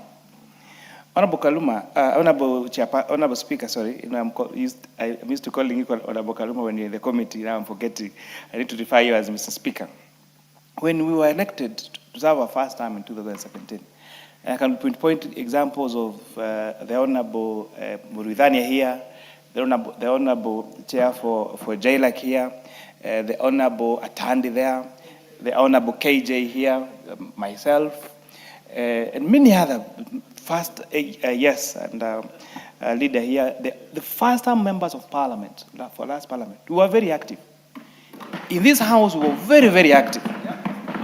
We hardly missed our sessions, and because, Honorable Speaker, we couldn't catch the Speaker's eye at first, because then we had the legendary likes of Jimmy Angwenyi, we had Dr. Nyikal there, we had Dr. Makalimul there, so Dr. of course, Honorable Kaluma there. So the Speaker will always notice those veteran members of Parliament, and the Honorable Kimani Ichung'wah here. So what we used to do is we would sit and wait until it was the close of the House and make our contributions. Until now, the Speaker will notice and say this person understands how to debate. I remember, Honorable Speaker, I think that's when I realized I also enjoy making contributions on matters of finance. And every Speaker on the chair would give me a chance, even before it is late in the evening, to contribute on matters of finance. So I want to encourage these young members of Parliament. It's good you want to be re-elected. It's good you want to make those public statements there, but you may not be able to hone your skills as a legislator.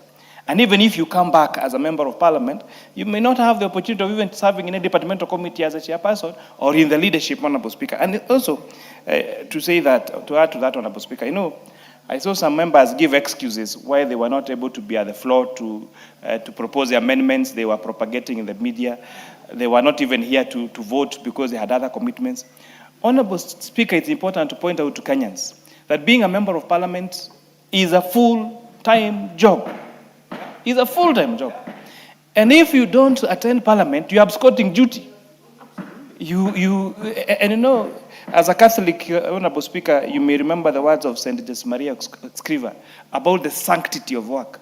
That if you are paid for work that you don't do, you should not be paid at all. Because we only sit here like 3 days in a week mostly. Tuesday from 2:30 to 7, Wednesday full day, Thursday. What other business do you have apart from when you're making the budget for the country, Honorable Speaker? But it's important that Kenyans have been able to see the hypocrisy, the conmanship, as the leader of majority has called it, and they are being called to be responsible citizens. Honorable Speaker, we are in a position of privilege, and the substantive Speaker will always tell us this. We cannot be members complaining to the public, the same public that sent us to Parliament, that when Mama Mboga is discussing that in the market, when the bishop is discussing matters of finance bill and other matters in the church, you are also discussing the same in church or in funerals and absconding your duty to come to Parliament, Honorable Speaker. So I think it's very important that we put that to aspect. But over to the substantive matter of the Sovereign Wealth Fund Bill, Sovereign Wealth Fund Bill number 7 of 2026. Norway, Honorable Speaker, the story of Norway is where I will begin from. And the story starts from 1969, when they discovered oil in their sea called Ecofisic. This was their first oil field, and they started producing oil in 1971. But that is not even the heart of this story. The heart lies in Norway's government pensions fund Global, the largest of its kind in the world, with assets exceeding $2.2 trillion. It is managed by Norges Bank Investment Management. But what is the source of this immense wealth? Investment of surplus in oil and gas reserves. And to whom? They're investing this to their current, but most importantly, to their future generations of people of Norway. Honorable Speaker, the Norwegian people ask themselves this hard question. We have been blessed with surplus of oil and gas. What do we do to ensure that this wealth helps us and our future generations instead of becoming a resource curse, or what we call in economics the paradox of plenty? How do we grow? Honorable Speaker, let me speak to the word I just said, the phrase I just said, the paradox of the plenty. It's also known as the resource curse. This is a counterintuitive phenomenon whereby countries rich in natural minerals often experience lower economic growth, weaker institutions, greater inequality, and poorer development outcomes than resource-scarce nations.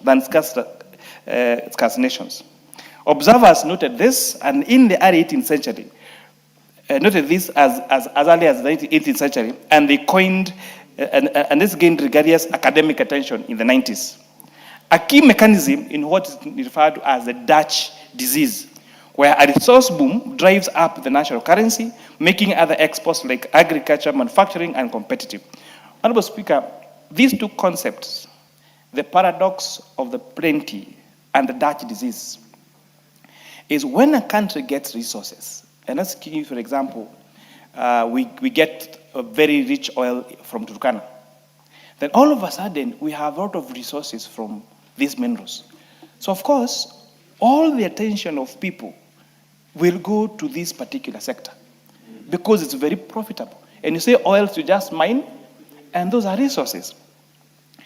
Therefore, they will stop investment in other sectors, like manufacturing, like business. You'll find, even for example, the people of Turkana, when I was following debate on this Turkana, the Turkana oil story, the people of Turkana County were saying, now we have oil. We don't have to do business. We do not have to farm. We do not have to do anything. So that concept is what you call the paradox of the plenty. You'll expect that once you have plenty, then you will succeed, but it ends up being the opposite, Honorable Speaker. And this is what led to, if you read the history of the Dutch disease, to what now refers to as the Dutch disease. Honorable Speaker, we did not travel far for cautionary tales. Look at Nigeria, our sister nation. They have the largest oil reserves in Africa and one of the world's top exporters. For decades, oil has dominated exports and government revenues, yet millions in Nigeria remain trapped in poverty. The Niger Delta bears the scars of environmental degradation and unrest. Agriculture and manufacturing have atrophied. Institutions have grappled with corruption and elite rent-seeking. Or consider, even closer home, the Democratic Republic of of Congo, sorry. They are endowed with over 70% of the world's cobalt, which is very critical for global green energy transition. They are blessed with vast coltan deposits, which are very essential for manufacturing of electronics. They have copper, they have gold, and they have diamonds.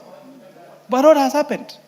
Instead of prosperity, these riches have often fueled conflict, instability, and the capture of narrow interest, leaving one of the planet's most resource-rich nations almost among the poorest. What a paradox. What a resource curse. Honorable Speaker, this is the paradox of plenty in stark relief. Abundance that breeds scarcity, wealth that weakens rather than strengthens a nation. So without proper safeguards, such riches, compounded by Dutch disease, can spread through the body polic like dengue fever, sapping institutional vitality, fueling division and conflict, and depriving current and future generations, even as the ground yields its treasures. Honorable Speaker, by answering this question wisely, Norway developed a model. They developed a vehicle. They developed a blueprint. And this has become a success and a lesson to the rest of the world. Honorable Speaker, we asked the same question, that is the question we asked before us today. It is tucked in the pages of this bill, words with profound call to us and to the future. Legislative sentences that are not just mere words, but are the map to our prosperity as a nation. These clauses and parts in this legislative vehicle will hold significant meaning in the welfare of our country. Honorable Speaker, the 61 clauses contained in the bill should not confound anyone in this House as to what a sovereign wealth fund is or is clothed in difficulty. Its promise is simple. If we were to have oil, which we do, if we'll have to have minerals, which we do, if we were to discover natural resources hidden as they are, in which we do, what legal instrument should we have to ensure that these resources are utilized and invested in a way to grow it and bequeath it to our children and our children's children? Honorable Speaker, who is supposed to manage these funds? How will the fund be invested? What safeguards should we have to ensure that there are proper controls on its withdrawals? How do we preserve the fund? What lessons can we learn from other countries? And this is precisely what this bill is seeking to do, to provide a legal framework for effective administration and effective management of mineral revenues, petroleum revenues, and other resources. Honorable Speaker, before I proceed further, one may ask, what is a sovereign wealth fund? Well, in 2005, Andrew Rozanov coined the term, and the simplest definition of the term is that they are government-owned investment funds with investments in foreign financial assets. Just like an individual, the government would invest in foreign financial assets and, most importantly, make money. Honorable Speaker, the story of sovereign wealth funds gained prominence in 2007-2008, although it started much earlier. Today we have so many sovereign wealth funds. For example, from Botswana's Pula Fund. And by the way, Botswana's Pula Fund, Pula is a Botswanan currency, but I also learned in Setswana, it means the rain. We can talk about Australia Future Fund, or China's China Investment Corporation, or Singapore's Temasek Holdings Limited, or to the government of Singapore Investment Corporation. I cannot even exhaust the whole list. Honorable Speaker, of course at the beginning, there was a lot of suspicion to what sovereign wealth funds were, and fears of receipt countries on whether sovereign wealth funds could be utilized for political ends. However, misunderstanding has been declared, and in place, we now have what we call the Santiago Principles. And these are principles agreed upon by countries and by sovereign funds across the world that has voluntary membership, self-assessment, and they have specific principles on how these funds should be managed. One of those principles, Honorable Speaker, is what may not be so interesting to members of this House, but is avoidance of political influence, Honorable Speaker, in terms of management of these particular funds. There is a sound, Honorable Wanjala, the Honorable Raphael Wanjala. How can you interrupt such a learned presentation on this bill which is deemed complicated? So Honorable Karoli, who is on phone there? Yeah, so try it. If you want to take a phone, honorable members, we have rooms even behind the speaker here, please. There is nothing out of order. Yeah, continue. So, Honorable Speaker, in Africa, the success story of a sovereign wealth fund is a polar fund in Botswana. They are our close neighbors. They had this foresight in 1993 and in 1994, and that's when they operationalized the polar fund. For those who have visited Botswana, you have seen how beautiful the country is, and they're also blessed with a lot of diamonds. The fund is established under the Back of Botswana Act. So these people had such a vision, such foresight, and such thoughtfulness. And as a result, Botswana is one of the most successful countries in our region. Honorable Speaker, the ultimate question that the individual member of this House will have to answer quietly in his heart or her heart in this. Long after we have served our terms of leadership, way after into the future when we are great-grandfathers and great-grandmothers, when we have now gray hairs and our bones are frail and our eyes are fading, what shall we tell our great-grandchildren and our grandchildren? If we don't bequeath them something precious, that will outlast all of us. Would it then be a proud moment if you were to tell them that this afternoon, this evening, the 24th of June 2026, you supported a bill that peered into their future, untainted with the dangers of selfishness and present occupations, to preserve and grow wealth that they would inherit in a world that will be different and that we might not inhabit? Wouldn't it be better? Wouldn't it be a better legacy than that would soothe our collective conscience as a nation? Is it that time, if we had the time machine, to understand the gravity of this moment? That is a decision before this House, Honorable Speaker. And as I finish, Honorable Speaker, tomorrow is a very important day in our Republic. Tomorrow is a day that we went through personal losses. Tomorrow, 2 years ago, is when disinformation, misinformation, and propaganda, Honorable Speaker, brought our country to her knees.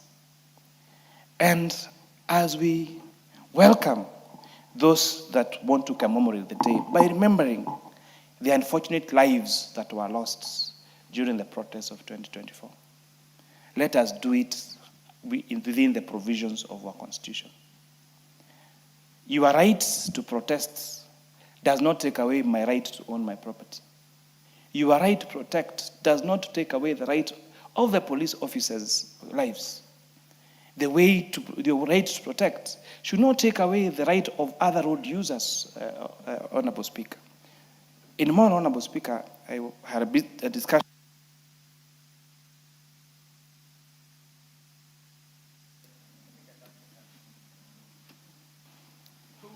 Is the time for Honorable Kuria Kimani up? No. Yeah. As we commemorate, I was saying I had a discussion with the members of the business community in Molo on Saturday, and we had a candid conversation.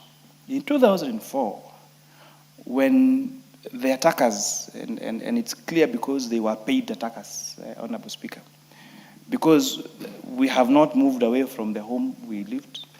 In fact, when they fell down the wall, it is my neighbors that protected that wall, what remained for several months, because I didn't even have the courage to go back there until I put up another perimeter wall.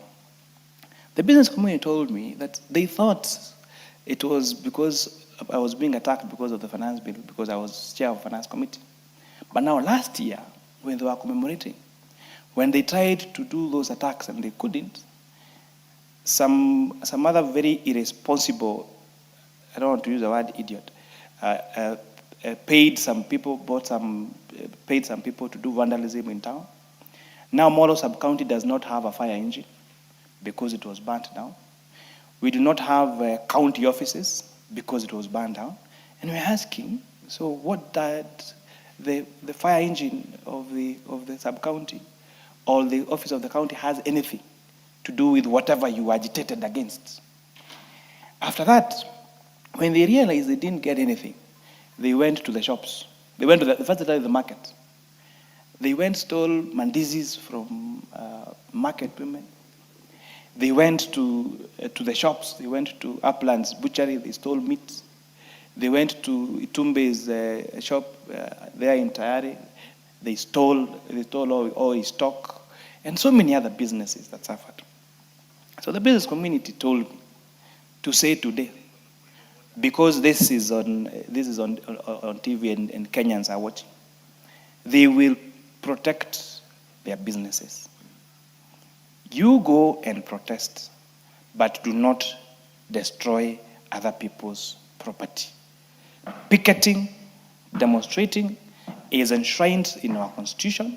You have the right to do that. But you also have, the right to property is also a right enshrined in our constitution. And therefore, we will also have the right to protect our properties, to protect our public utilities, because that is the constitution. You have the right to protect. Having your rights does not mean that you deny me my rights. The same way having my rights does not deny you your rights. When you're talking about sovereign wealth, Honorable Speaker, the earlier discussion was about, by the chair of forest, it was about the boundaries of forest, Honorable Speaker. And if I dodge you, Honorable Speaker, Molo has also suffered the verge of conflict on boundaries of forest, especially in an area I represent called Mariashoni Ward. Honorable Speaker, in the previous administration, the boundary of the forest and the people of Mariashoni has been a changing target. Until now, we had to call them out and ask, how does the boundary line keep changing? And now, as the chair of forestry does this particular issue they are having, I would urge them to look at where the boundaries of other forests should be. Let there be predictability. Let there be a clear beacon that this is where the boundary is. And also take this time. Now that they are also reinstating, we call it restorative justice. The people of Ogek community, these are people who are called Dorobos, Honorable Chairperson. They exist in Molo, in Mariashoni. They are in Neswet. They are also in Kuresoi. These are people who have traditionally lived in the forest and protected those forests. In fact, if you remember your history, they were referred to as hunters and gatherers. So they lived there.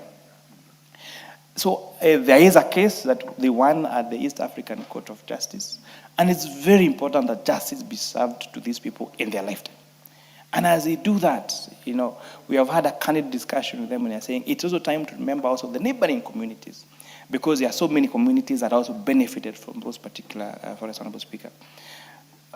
It is possible for human beings to coexist peacefully with wildlife and with even our forest, Honorable Speaker, and get benefits from both, Honorable Speaker. One of the legacy decisions that His Excellency the President has made in terms of giving these national parks back to the communities. I think a few weeks ago, I went to pick my family in Amboseli, a national park that gone here for a holiday. And it was impressive when driving out of Amboseli National Park. You can see, I think those are either Samburus or Masais. They have Samburus. There's Masais in Amboseli is Masais. You can see Masais with their cows inside the park. And then a few kilometers from there, inside the park, we were seeing a pack of lions. And they have done that for generations. And that would not have been possible had that Bomboseli Park not been given to communities.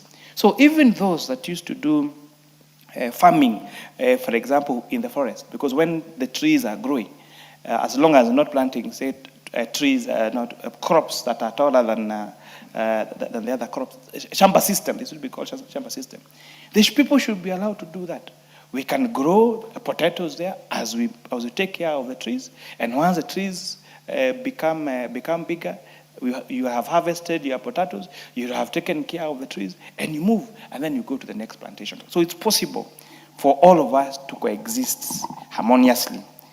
Lastly, Honorable Speaker, when we did public participation on these bills, and I was with you and the other committee members, it is very impressive to see how knowledgeable and how involved Kenyans want to be and are in the affairs of the running of our country. I was impressed to see young people in Turkana, for example, explaining the difference between first schedule and second schedule of the VAT. That is exempt and zero rate. And you can see he's trying to explain it in Swahili, but he understands what movement of that from zero rate to exempt means. And this shows that these Kenyans are able to comprehend these matters, and they're now following our discussions, our policies, intelligently, deliberately, and actively, Honorable Speaker. And my call, therefore, is to members of the executive, as they utilize the resources that they have been allocated by this House, let them do that diligently, fairly, equitably, and ensure there is value for money for all Kenyans. I submit, Honorable Speaker, and I beg to second. Thank you very much, Honorable Kuria Kimani. It touches every member that you've said we have a date with history and a date with destiny through this bill. Honorable members, I therefore do now propose a question on this bill for your deliberations.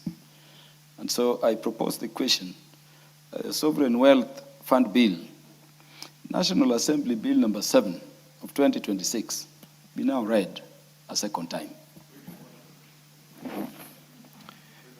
Yes, the Honorable Kangogo Bowen. Honorable Speaker, I stand on a point of order 97 on a time limitation of debate.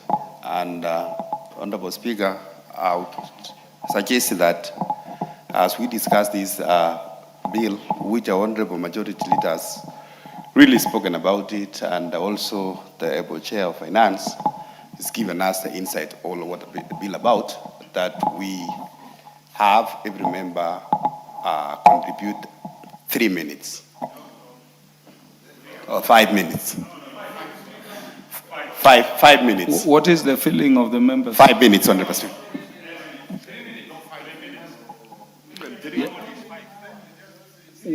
Why don't we honorable members agree on 5, but for those who can compress, do we agree on that? Yes. So do we agree, or I put the question? Yeah, so it is agreed, honorable members, that we are going to limit contributions by each member henceforth to 5 minutes. Will as many as are of that opinion say aye? Aye. Will as many as are of the contrary opinion say nay? Yeah, so the House has decided, and so it shall be. And so the Honorable John Kiarie will be followed by the Honorable Gitonga Murugara as we come. That will ensure that actually those of us who are in the House who want to speak will speak. And so let us also agree that because of paucity of time, we limit, points of order. Mr. Speaker, this is a historic piece of legislation that has come before us. And I must commend the mover of this bill, the leader of majority, and the seconder, the Honorable Chair for Finance, Mr. Speaker, for bringing to the House the Kenya Sovereign Wealth Fund, which if we pass, is going to be an illustrious bill for this House in the 13th Parliament, Mr. Speaker. Mr. Speaker, two things stand out for me. For starters, Mr. Speaker, it must be important for generations to learn the African wisdom that you do not eat the fruit and eat its seeds. That, Mr. Speaker, a family cannot slaughter the chicken and also feed on the eggs, Mr. Speaker. That there must be something in our economy that we preserve for future generations. Secondly, Mr. Speaker, the sector in which we preside. Mr. Speaker, you must protect me from all the activity and reset my clock, Mr. Speaker, kindly.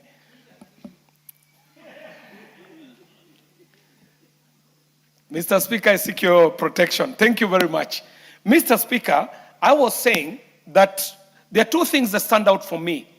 And one is that we as a country must decide that we will have to come to a place in our economy where we are not like those people who will eat the fruit and eat the seed, Mr. Speaker.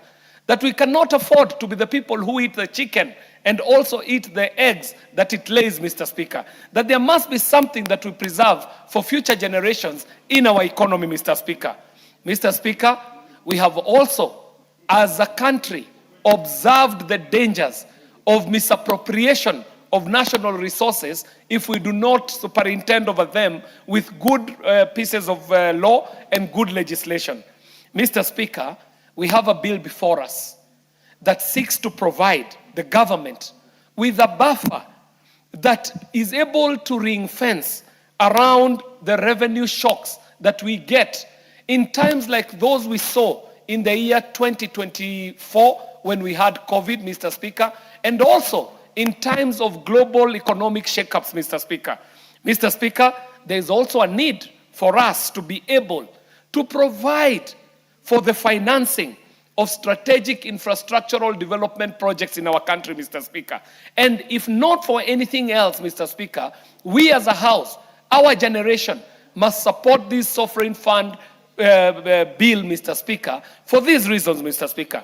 Mr. Speaker, reading through the bill, I do see Urithi, the heritage component of this sovereign wealth fund, Mr. Speaker, where this generation can walk in the direction that the Chair for Finance was telling us, of places like Norway, where you visit and find that out of their fuel resources, they are able to put a resource that serves not only the living generation, but for generations to come, Mr. Speaker. Mr. Speaker, we must have a fund that stabilizes and cushions our economy in times of shakeups, Mr. Speaker. And thirdly, Mr. Speaker, this presents itself as a strategic infrastructure funding component, Mr. Speaker, where we find ourselves having to even borrow internally, Mr. Speaker, in a smart way, Mr. Speaker, where if we have a resource, rather than using that resource, we can use it as seed money that can be used in the projects that we need and the public goods that need to be delivered, Mr. Speaker. Mr. Speaker, reading this bill, I'm seeing the safeguards that have been inbuilt in the bill, Mr. Speaker. The place of the controller of budgets, Mr. Speaker. I do commend the committee for being able to look into the future and see what happened in the runner-up to the elections, the last elections, Mr. Speaker, when Telcom was raided and sold at a time when the country was busy going into electioneering process. So these safeguards, Mr. Speaker, are normal, are safeguards that are something that I support in this bill. Finally, Mr. Speaker, I must end by saying that we have completed the finance bill. There are people calling up young people to go out and destroy property. Mr. Speaker, we the people of Dagoretti South suffered the heavy brunt of the protests, Mr. Speaker. But knowing that there would be no good reason to go and protest against a finance bill that has already been passed, we must say that if it is a commemoration, it must be in the order of a commemoration, Mr. Speaker, that your rights end where my rights begin, Mr. Speaker. And so the banning of offices.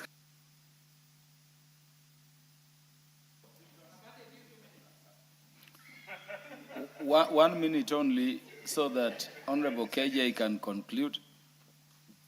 I thank you very much, Mr. Speaker. And what I was saying is that as we go into the commemoration of the happenings of June 2024, we must remind ourselves that as a country, we cannot be getting out and destroying the infrastructure that we have invested in.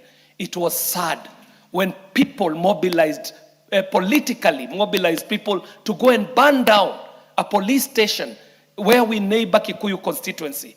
When people mobilized young, annoying Kenyans to go and burn down the constituency office, Mr. Speaker, knowing full well that these are public resources, and to rebuild them, we must go back to our budgets, and we shall be visiting the same budget to be able to restore the things that were destroyed in these finance bill protests, Mr. Speaker. We do stand to remember those who may have lost their lives, Mr. Speaker, not only in 2024, but in protests that have gone before, Mr. Speaker, because we know that there have been protests before the 2024 protests, and these protests cannot be special. We must remember.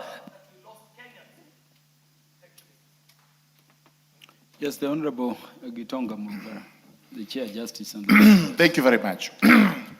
Thank you very much, Honorable Speaker. Honorable Speaker, as I rise to support this very important bill, I must start by saying that I even love the title given to the bill, that it creates sovereign wealth. Sovereigns in history were monarchies. Republics took over the title sovereign when they gained their independence. And now that Kenya is an independent republic, we have every right to take the sovereign title.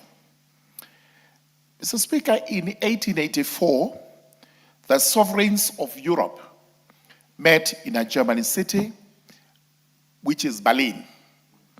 And what they were doing is exactly what we are doing today, to try and create sovereign wealth for those countries which would benefit, amongst everything else we have said here, including stabilization of the economy, critical infrastructure, and future generations.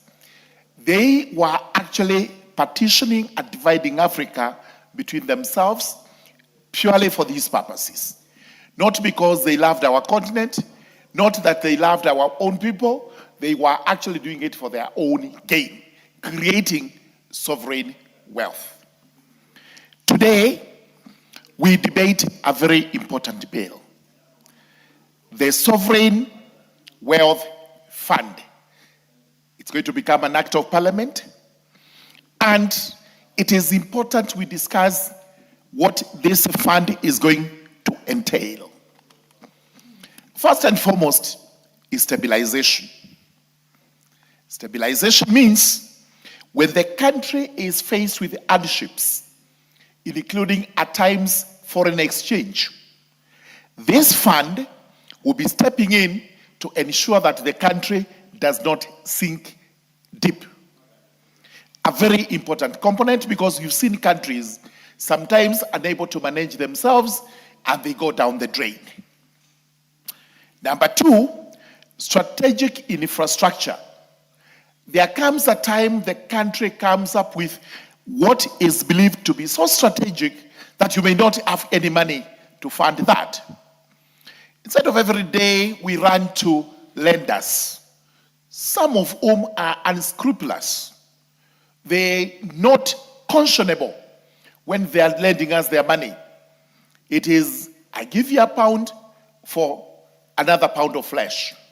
This is a fund that is actually going to help the country develop such infrastructure.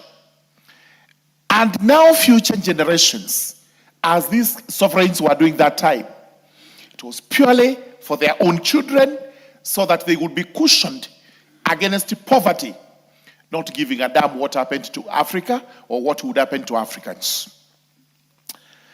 Mr. Speaker, we may not have a lot of endowment like the countries we have actually cited in our examples as we cite where this law is applied.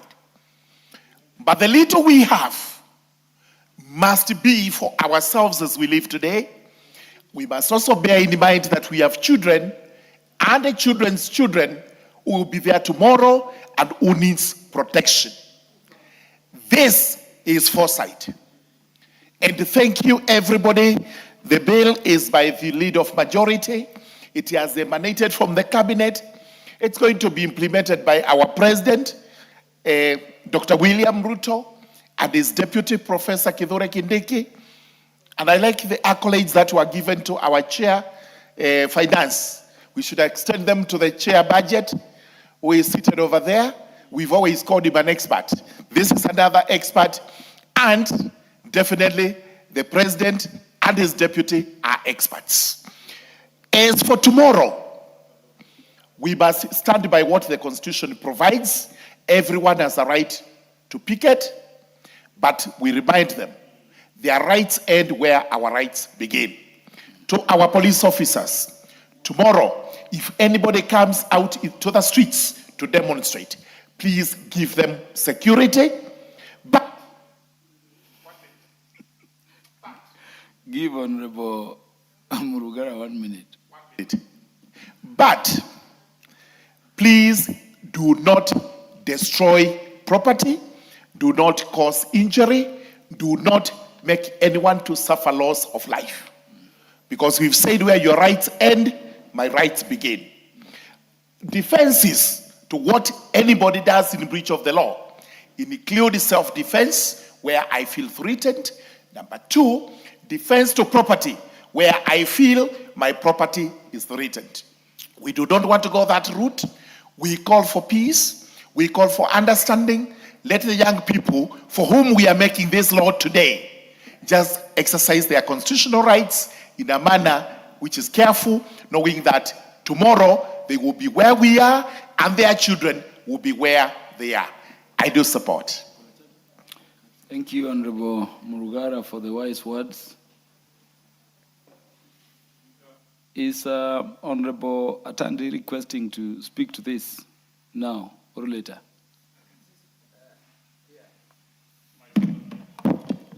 Thank you, Honorable Speaker. You must know that Honorable Atandi is the expert. Thank you. Yes. Thank you very much, Honorable Speaker. Honorable Speaker, first of all, I want to appreciate the Majority Leader for the manner in which he has explained the bill to us. Honorable Speaker, Kenya, under the leadership of President William Ruto, is making a lot of progress, especially in the exploration of oil and the identification of various minerals across the country. Honorable Speaker, it is estimated that the quantity of minerals in our country is worth trillions of dollars.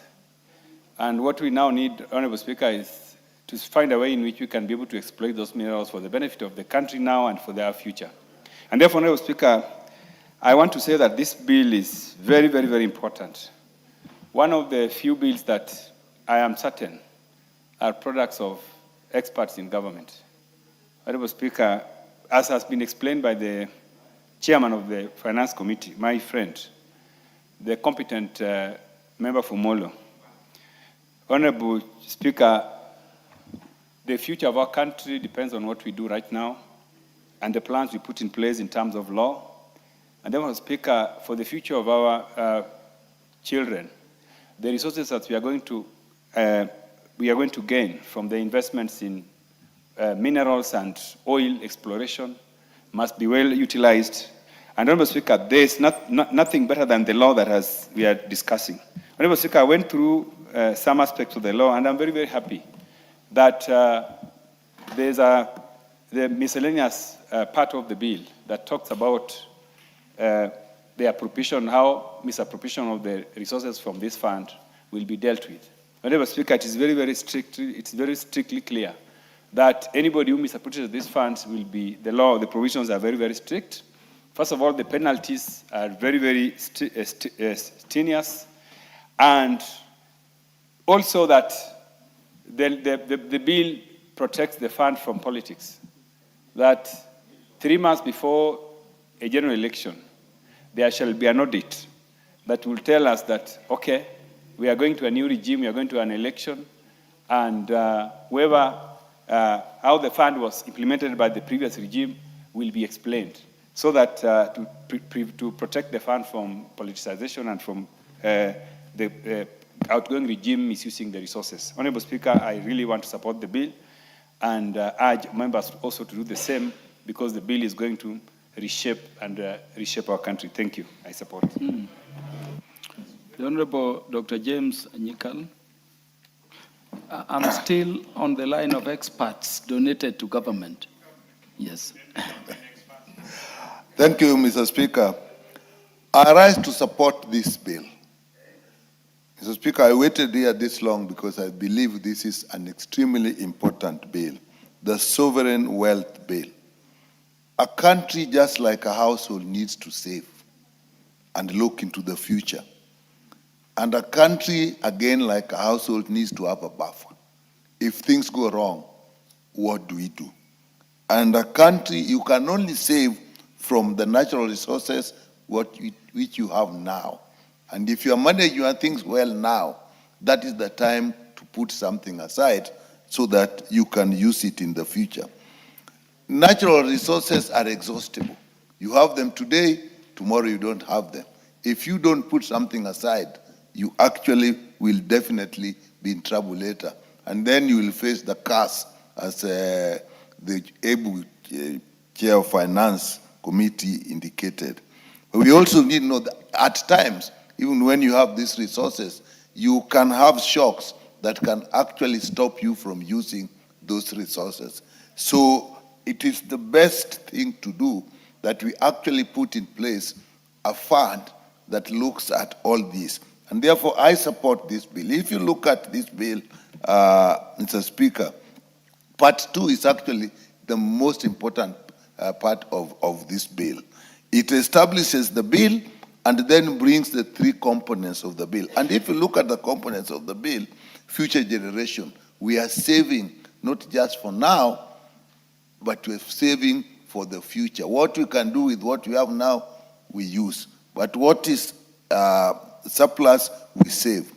And then we have times when we actually have to stabilize the cost of living, for example. We have situations where suddenly things happen outside our boundaries in the bigger world economy that affects us very seriously. We need to protect our people, need to protect the cost of living, and therefore you need something which can stabilize.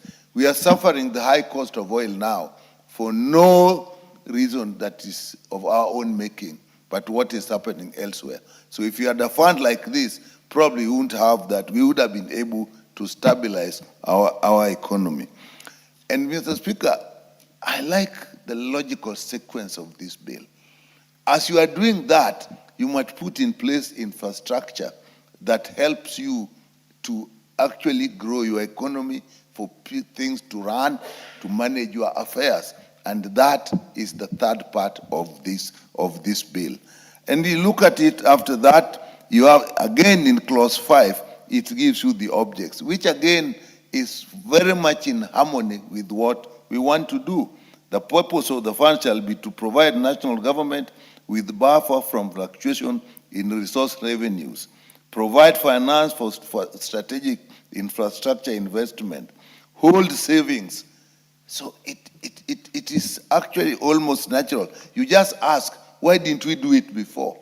How come we haven't done it before? And then you go to part 4, which actually explains, actually still in part 2, in clause 6, where are we going to get the resources that we are putting aside?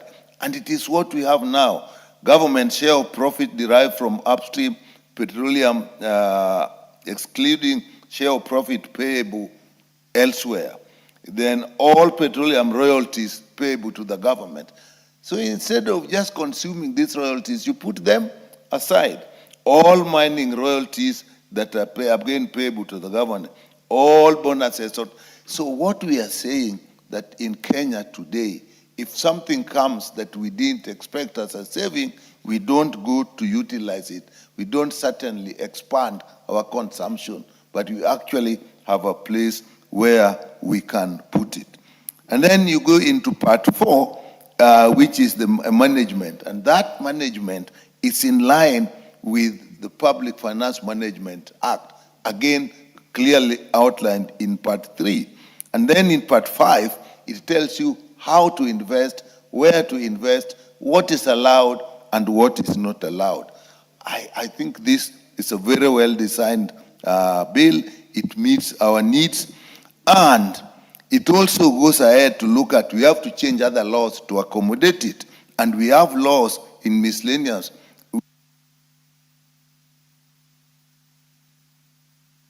Thank you. Honorable David Mboni will speak after Honorable Millie Odhiambo Mabona because of rank and precedence. Thank you. Thank you, Mr. Speaker. Mr. Speaker, I wish to cautiously support.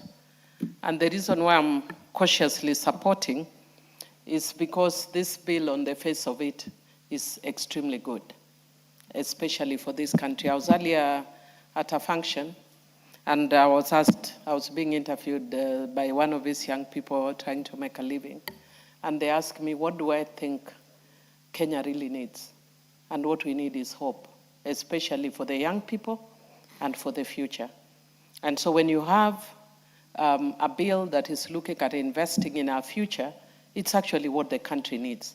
And Mr. Speaker, I will not go to what the others say, but I just want to put a cautionary tale and indicate that if you look at other countries that have gone through this, you find countries that are considered very highly successful, like Norway, that has a government pension fund global.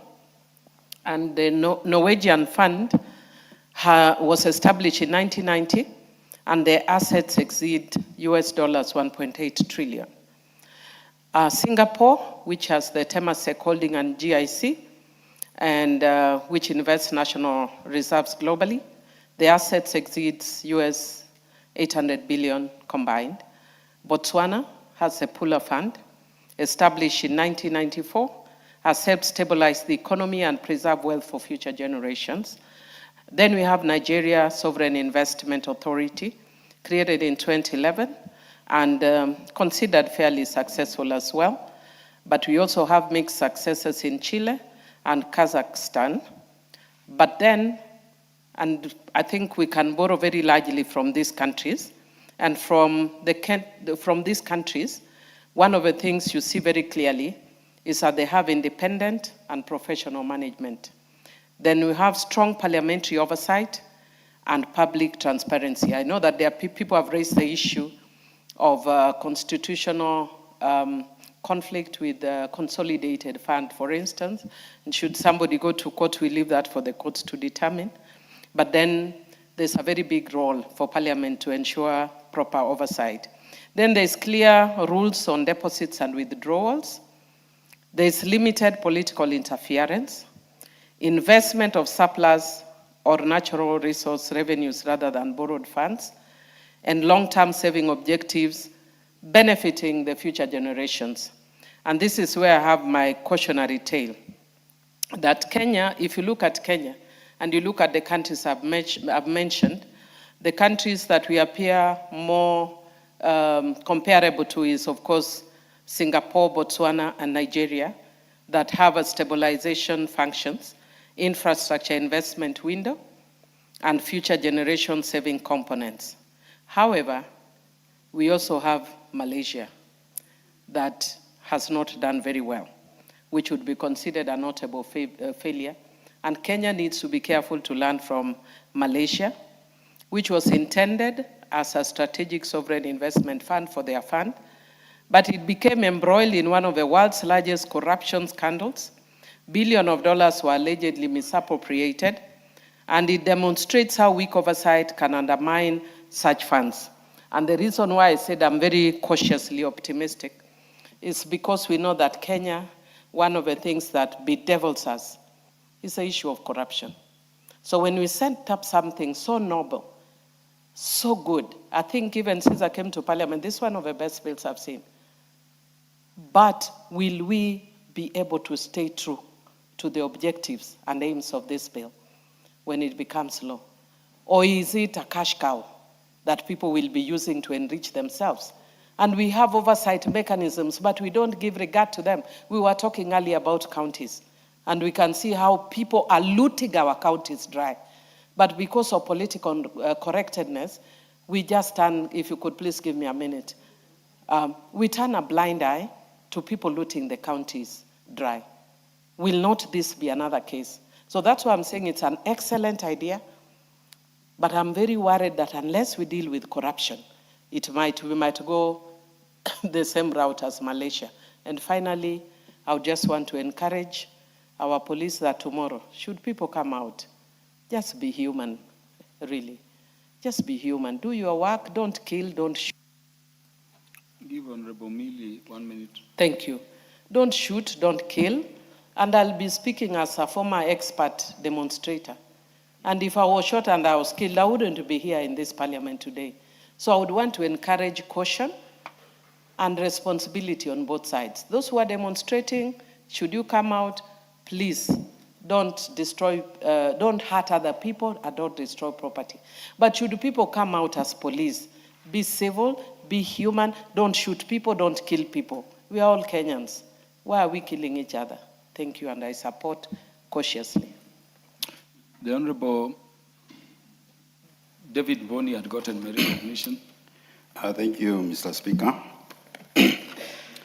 As a member of Finance Committee, I support the bill. And Speaker, this bill addresses the concerns which were raised by Kenyans when we are doing public participation on the sale of Safaricom shares. Because the issue was, if you sell everything, what are you going to leave for future generation? And I think this bill now addresses that. Mr. Speaker, there are very many various funds which have been very successful. The Norwegian Government Pension Fund, which controls, which has a market value of 2 billion shillings, 2 trillion US dollars, which is around 260 trillion. That can fund our budget for over 50 years and pay all the loans. Mr. Speaker, the bill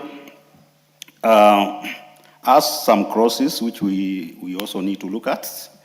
The first one being the clause 5, which addresses the purpose of the bill. And one of the proposed purpose of the bill is to cushion the country from extraordinary shocks. And the Speaker, we have to think about what is extraordinary shocks. And to me, these extraordinary shocks should be the shocks which are related to macroeconomic stability. Issues to do with exchange rate, issues to do with oil shocks, issues to do with interest rates and inflation, so that at least we are addressing the macroeconomic stability. Because if we leave it open, even the drought issues will come in, which should be addressed elsewhere. Mr. Speaker, clause 6 of the bill proposes the sources of revenue for the fund, which is proposed share of government share of petroleum and royalties, both from petroleum and gases. But, Speaker, it's very important we also include a percentage or a portion of sale of government shares in some of these enterprises, so that in the future we have we have fund for the future. This actually was proposed by the stakeholders during participation. Mr. Speaker, the issue of stabilization. This is a clause 11.7. It is proposing that the maximum of 10 billion and in excess of that 10 billion to to address the issue of stabilization, any excess should go to public debt. I think that issue of public debt, which should be approved by the Parliament and Parliament and Cabinet Secretary, should not come in here. The funds should not be used for public participation, for public debt. Mr. Speaker, the issue of strategic infrastructure, this clause 12, this is basically borrowing from the National Infrastructure Fund. So the issue of strategic infrastructure should be the infrastructure which is going to be used for the purpose of the minerals. If it's a pipeline, should be the pipeline. Refineries or transportation, railway, which should be used for transportation. Because if you leave it open, and the National Environment Fund is addressing that. Therefore, we don't even need to have it there, but we need to structure that. Mr. Speaker, clause 42 is restricting investment to speculative derivatives and listed real estate private equity. When you look at the fund for Norway fund has invested in 7,200 companies across the globe. They control 1.5% of listed companies in Kenya, in the world. Therefore, we need to open that so that even here, the fund can invest in, for example,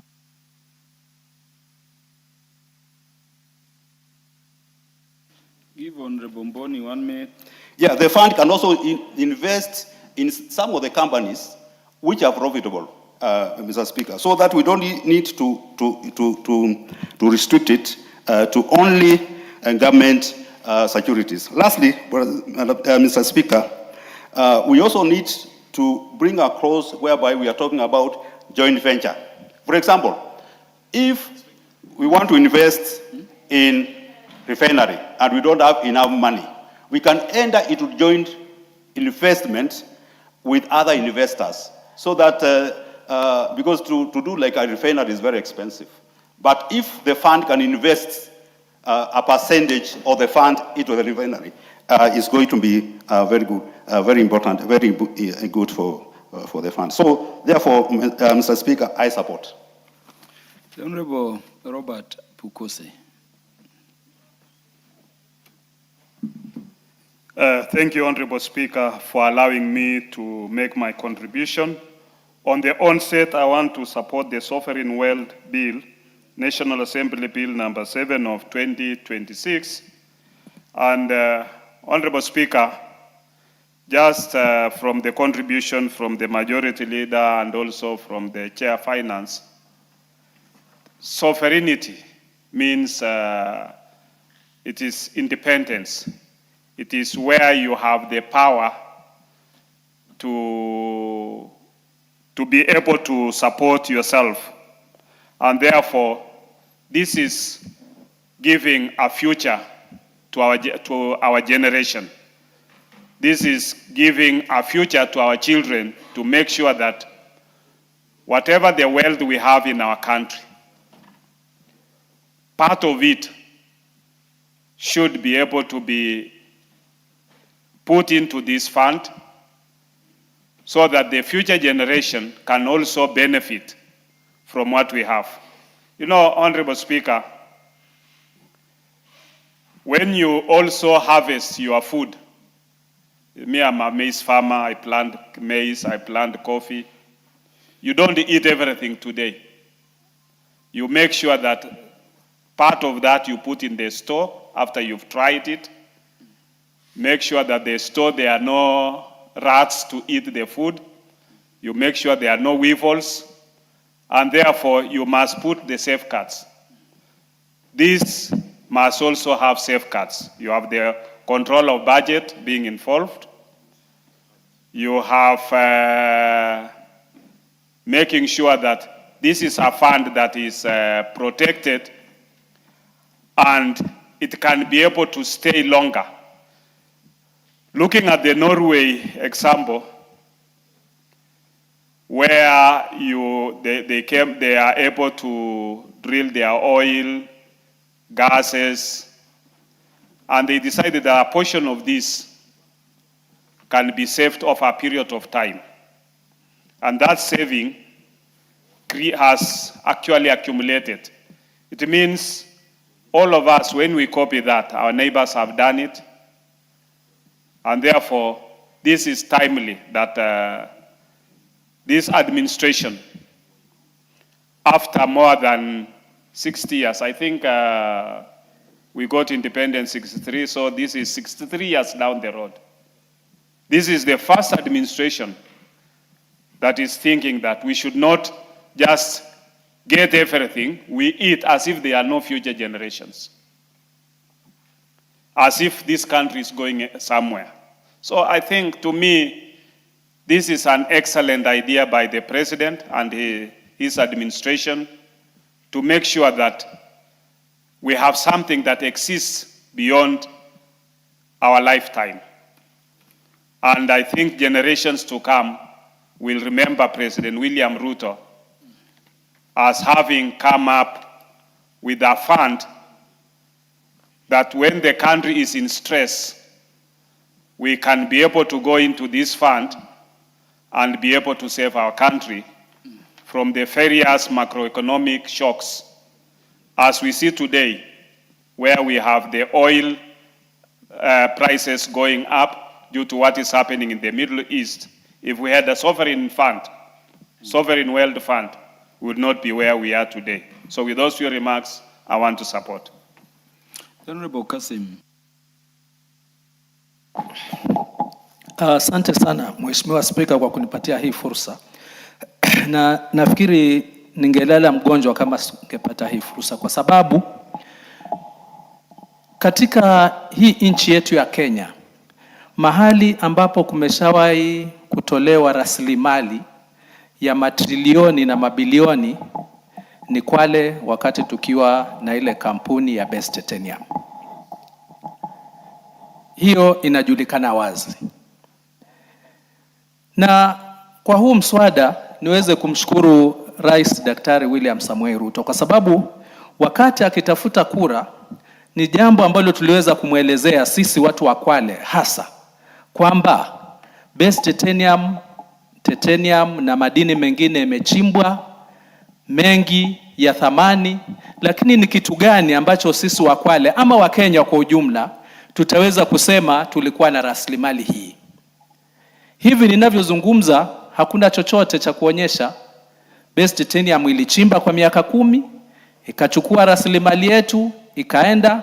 Saa hizi tumeachiwa mabawa, labda tuwakumbushe tu kwamba mbu ambao sasa wanatuuma sehemu ile ni kwa sababu ya madini yaliyokuwapo, na hiyo sio sifa nzuri ya kueleza vijana wetu na vizazi vinavyokuja. Kwa hivyo, kwanza ningetaka kutoa shukrani kwa rais kwamba ile ahadi aliyosema mkinipatia kura nitakuwa na suluhu ya mambo kama haya leo yameweza kutokea, na mimi nikiwa mojawapo katika kuingia katika kumbukumbu za kihistoria kuhakikisha kwamba tunatengeneza sheria ambayo wakati rasilimali zetu zitakuwa zinatumika, basi vizazi vijavyo vitaweza kukumbuka na kunufaika kulingana na faida hiyo. Mheshimiwa Spika, hivi ninavyozungumza tuna madini ya Mlima Hills ambayo sote tunayajua. Yanasemekana ndio madini dunia nzima ambayo yana thamani zaidi, kwa sababu yale ni madini ambayo sio ya kawaida.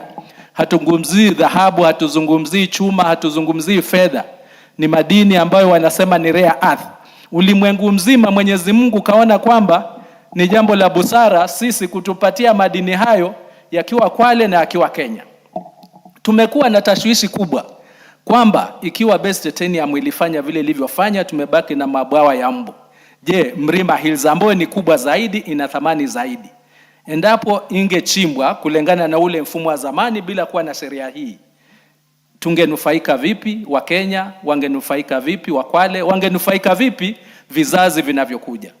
Kwa hivyo sheria hii kupitia kwa rais na mazungumzo tuliokuwa nayo ni muafaka ya kuungwa mkono na kila mmoja, na kuambia wenzangu wa Kwale kwa sababu tumekuwa na haya mazungumzo na wizara na hata na rais na wengineo, kwamba tulikuwa na wasiwasi kufikia kwamba ikiwa basi hali itakuwa kama ile iliyotokea pale mwanzoni na best titanium, basi hatuoni haja ya haya madini kuchimbwa.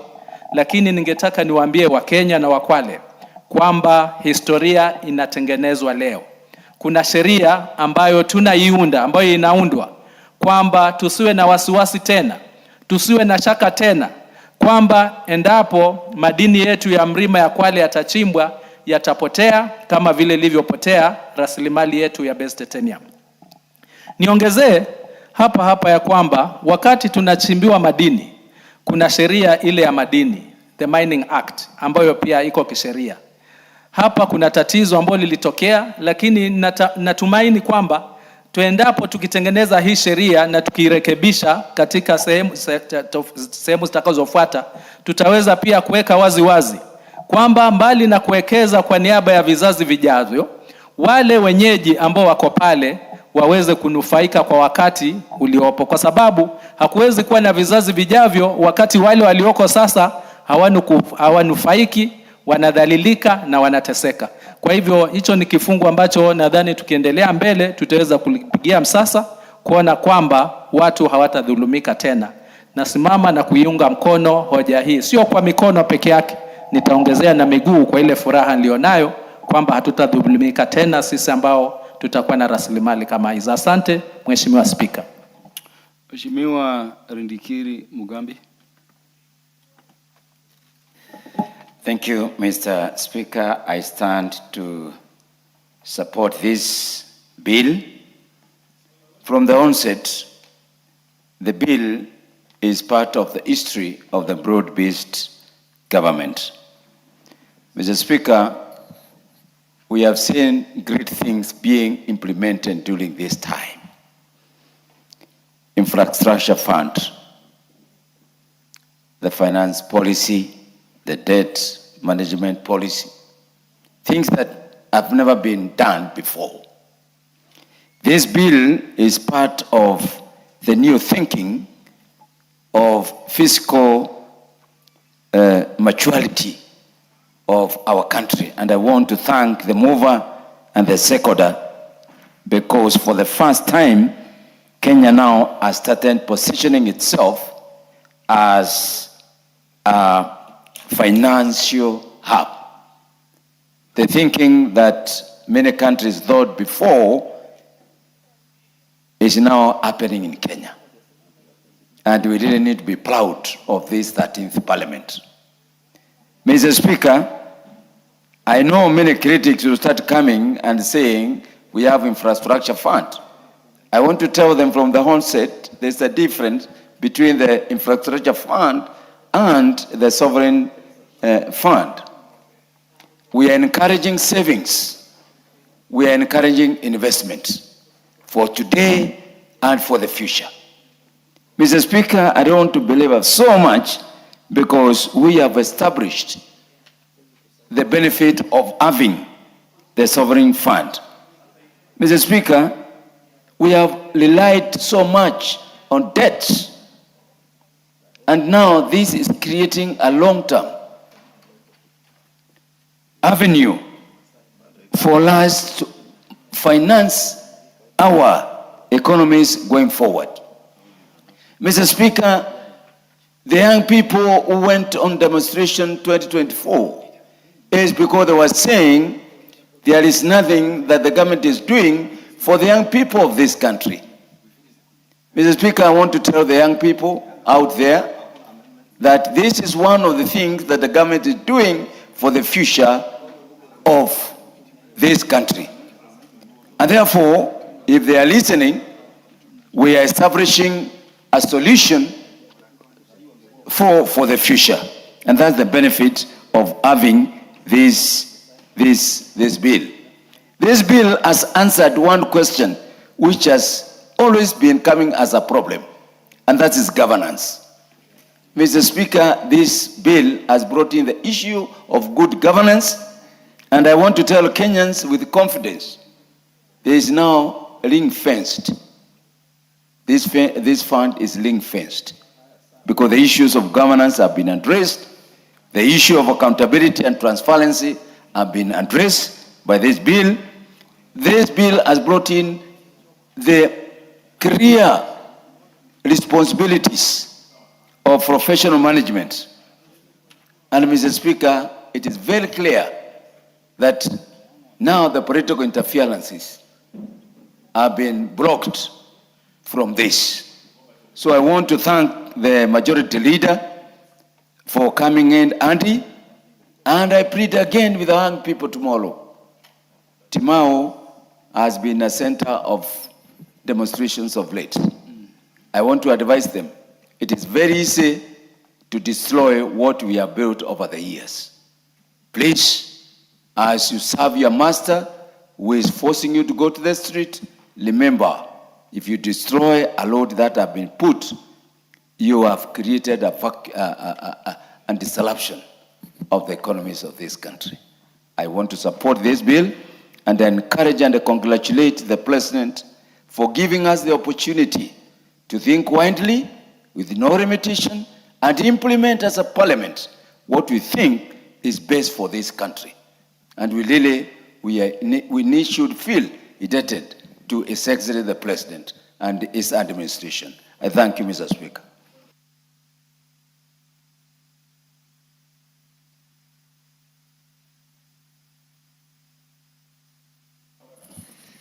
Thank you, Honorable Speaker. Honorable Speaker, I think... You know they were producing petroleum the other day. Yes. Yes, Honorable Owenby. Honorable Speaker, I want to, after he finishes, that we call the mover to reply. Looking at the time, and we have some very fundamental matter to do, which we must conclude before 9. And this bill will definitely come to committee of the whole, and we will say the things we want to say now during the committee of the whole. And therefore, okay. we must finish Kara. Honorable John Namwit, try compressing your... We must finish Kara. We don't have... Speaker, thank you so much. Honorable Speaker, John Namwit, can you do less than 3 minutes? Yeah. Speaker, I want to thank you from the onset.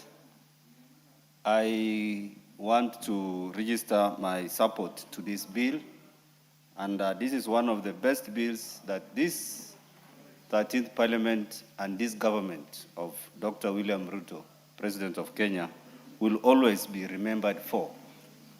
Honorable Speaker, being a oil-producing county, which we will be launching the first one to Mombasa very soon in December or January 2027. Honorable Speaker, allow me to say that the counties or the areas that are producing minerals or any other extractive will be the ones to first support this bill by the point that development through this bill will be realized from the onset. In the Petroleum Act, for example, there is a 25% and a 75%, 25 for the community, for the county and the community, and then 75 for the country. Honorable Speaker, this bill is an assurance that whatever is going to be set aside as a revenue from these oil reserves, oil revenue, will be used or utilized to develop these counties or these areas where oil comes from. And number two, I will want to support the journey to Singapore now through this bill, because this bill will help us to save and create investments that will enable us journey towards that. Number three, the issue of intergenerational equity and savings for the future is realized also through this bill. When you get to countries like Canada, where oil is produced, for that case Alberta, you will find the natives or the First Nations of Alberta, the Aborigines. They actually appreciate that the country takes care of their welfare in terms of ensuring that they get royalties from this. And through this bill, Honorable Speaker, I want to say I support, and it is one of the best that has come. It must have even happened like yesterday. Thank you. The Honorable Karoli Omondi in under 3 minutes. Honorable Speaker, it's very unfair. We sit here for 4 hours waiting to debate this, and then you want to take it away from us. Honorable Speaker, I rise up under Standing Order number 35 and draw your attention to the fact that there's no quorum in the House.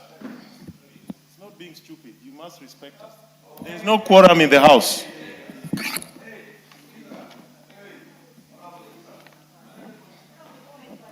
Yes, Honorable Kasim Tandaza. There must be respect. Honorable Speaker, is the honorable member, because I don't want to use some derogatory language, to call honorable members the term that he has actually used. I'm even afraid of using it against just mentioning that we are stupid. Is that what you said? And you are proud of that? You want your electorates to know that you are calling your fellow colleagues stupid? And you are also in this house, honorable member? Is he in order? Thank you. Honorable Kasim Tandaza, sit down. The Honorable Karoli Omondi, did you use the words stop being stupid in reference to members? Honorable Speaker, I said I rise under Standing Order number 35 to draw your attention to the fact that there's no quorum in the House. No, that is fine. And I said, you have to respect us. We are not stupid. That's what I said. Get the Hansard. Get the Hansard. Get the Hansard. And yes, that's what I said. What is the answer?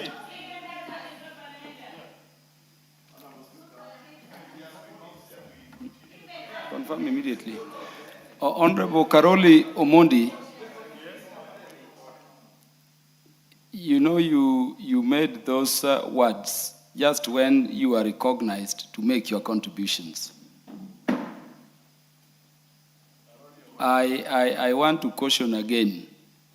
If you said stop being stupid, or you used the word stupid in reference either to the Speaker or to the House, withdraw it before it is checked, because it is being checked. Honorable Speaker, just check. I said we are not. I did not say the Speaker of the House. That's what I said. Because we are being treated here we sit here up to this time, the whole afternoon. Yes, if you want me to withdraw the word stupid, I've withdrawn it. You cannot lament. Okay, I've withdrawn the word stupid. Honorable Speaker, I rise under Standing Order number 35 to draw your attention to the fact that there's no quorum in the House.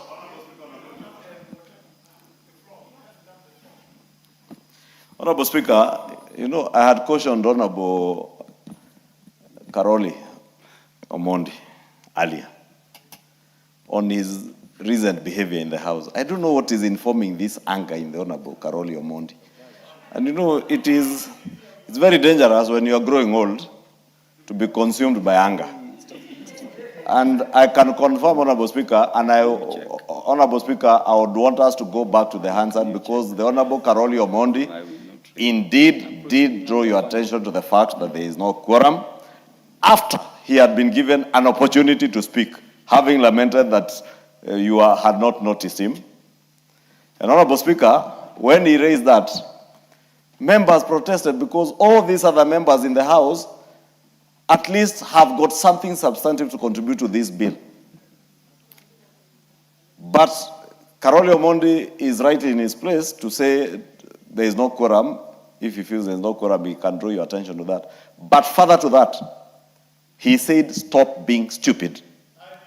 And Honorable Speaker, I would beseech you to direct that we check the Hansard, and if Karoli Omondi indeed did utter those words, because from where I'm seated, I heard him. The Honorable Kasim Tandaza heard him from where he is. If he did not hear himself, or if he's not in the, if he's, you know, it is 12 minutes to 9 p.m., Honorable Speaker. The Honorable Karoli Omondi may not have the capacity at this hour to know what he has said. We must confirm from the Hansard If he has said those, I will be seeking, and I will be the one moving the motion to name the Honorable Karoli Omondi, because we must conduct business in the House with the dignity that he deserves. If any member has no dignity for himself, we have dignity for the Honorable Karoli Omondi, because we must conduct business in the House with the dignity that he deserves. If any member has no dignity for himself, we have dignity ourselves. Nobody, no member of this House is stupid. No member, including the member for Suba South, is stupid. And Honorable Speaker, we must protect the dignity of every member of this House, including the member for Suba South, the Honorable Karoli Omondi. I will always protect your dignity. And Honorable Speaker, I beg, Honorable Speaker, that you do direct that the hands had be checked. And Honorable Speaker, we had consultations with the chair of the Finance Committee. Traditionally, when a person stands under Standing Order number 95, there is a range of discretion the Speaker has to determine whether a question should be put that the mover replies, or opportunity can be given to a few more members. And that is why Honorable Owen Bayer raised the issue, Honorable Karoli. But you saw the Speaker still allow Honorable John Amoit. I didn't put question. I still allow you. In fact, unknown to you, I'd recognized Honorable Mishi Mboko to speak after you, and then Honorable Ruida. So I must be, because your request is here. Yes, your request is here to date. And so I was acutely aware that while least a member has the right to stand under 95, have a discretion as the presiding officer to, determine whether there is still interest in a matter from members. And I made that determination. That is why I was actually picking you to speak. You are in your right place to, raise the issue of quorum. And by the way, the Speaker has no notice until it is raised. And, ordinarily, once you raise what you are raising, the bell should be rung. I'm currently understanding order number 1. Because of that statement, King Honorable Karoli, because of what I had and other members had, which is different from what you say, you will leave the Speaker with no reason but to call for the answer, which is being checked already. I wanted to say that because you are a very good member in the House, if you said in reference to either the Speaker or the members, and you use the words "stop being stupid," please withdraw them so that we go to those procedural processes. And I apologize for the dignity of not just the chair, but all of us. Honorable Speaker, I've said, I did not say the Speaker is stupid or the members are stupid. I said, we are not stupid. Meaning those who are on this, that's what I said. And the Hansard will bear me. That I do. Yes, and in any event, I already withdrew the assertion that that on our side we are not stupid. Honorable Karoli Omondi. Yes. It is being confirmed to me that what I had, what Honorable Kasim had, what several members across the aisles had, that you said stop being stupid, is what is on the answered.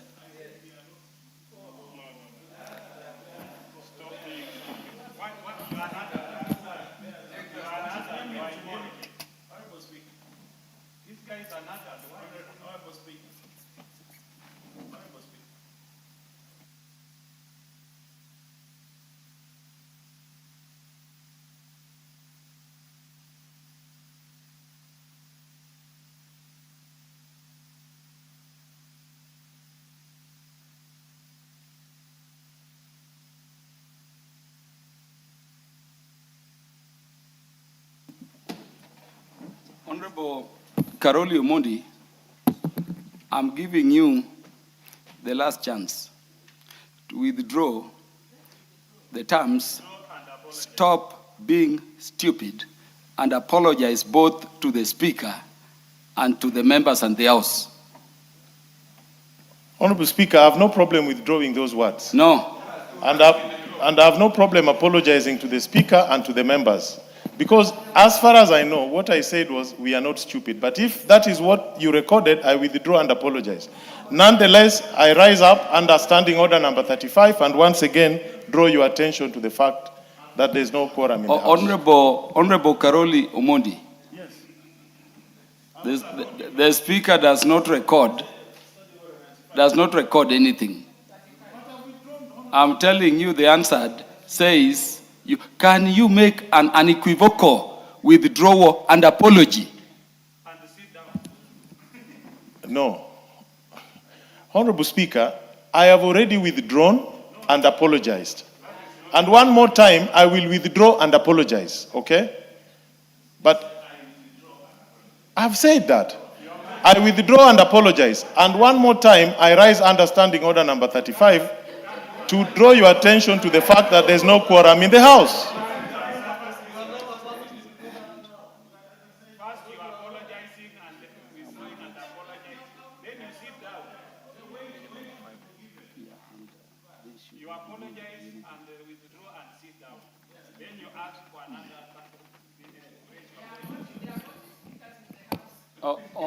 Honorable Karoli Omondi, do you want to withdraw those terminologies you used and apologize?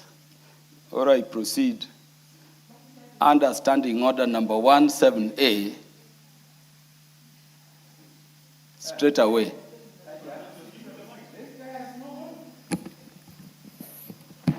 I withdraw and apologize. And under Standing Order number 35, I again draw your attention. Honorable Karoli.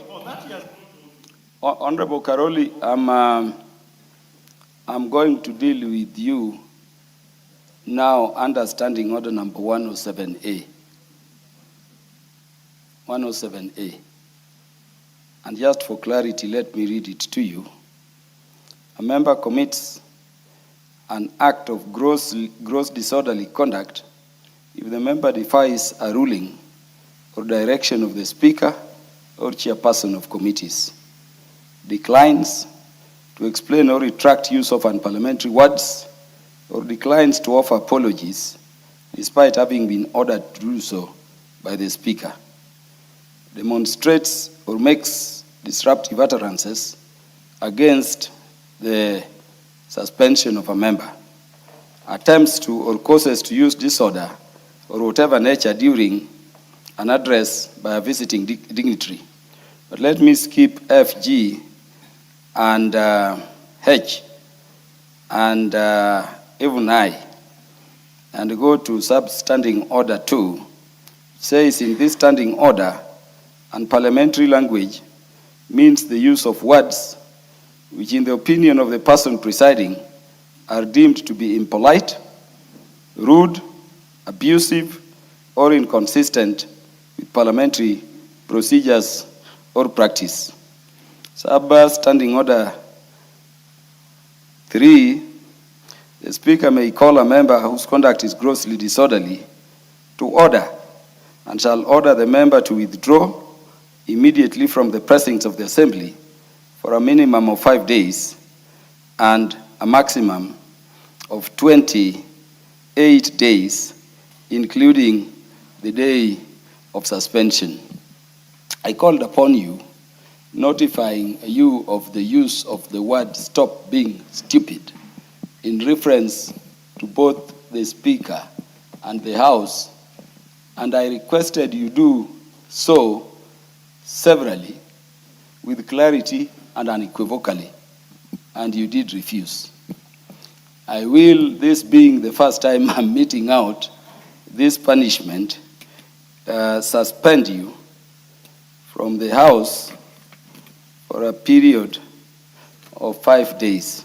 I'll give you the minimum 5 days so that it is a caution to all of us. And let me make the members understand that when you dishonor the House, rules of procedure become secondary to the powers of the procedure under Standing Order number 1. Honorable Karoli, you are accordingly ordered to exit the precincts, and you will be out of the service of the House for 5 days, and undo so immediately. As you exit, I direct that the quorum bell be rung.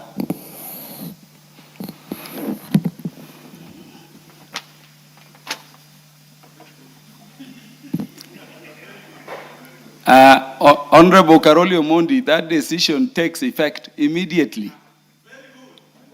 And don't require us to require the sergeant at arms to forcibly remove you, because there is a greater consequence to that. He's shouting. You should add 10 more days.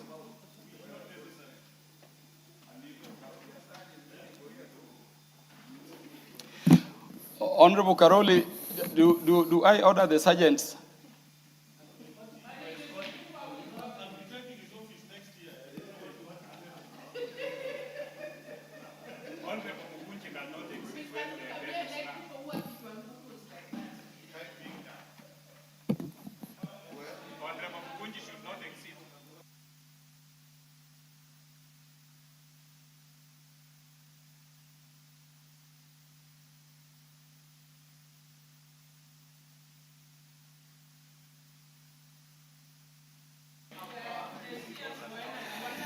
I order the quorum bell to stop ringing.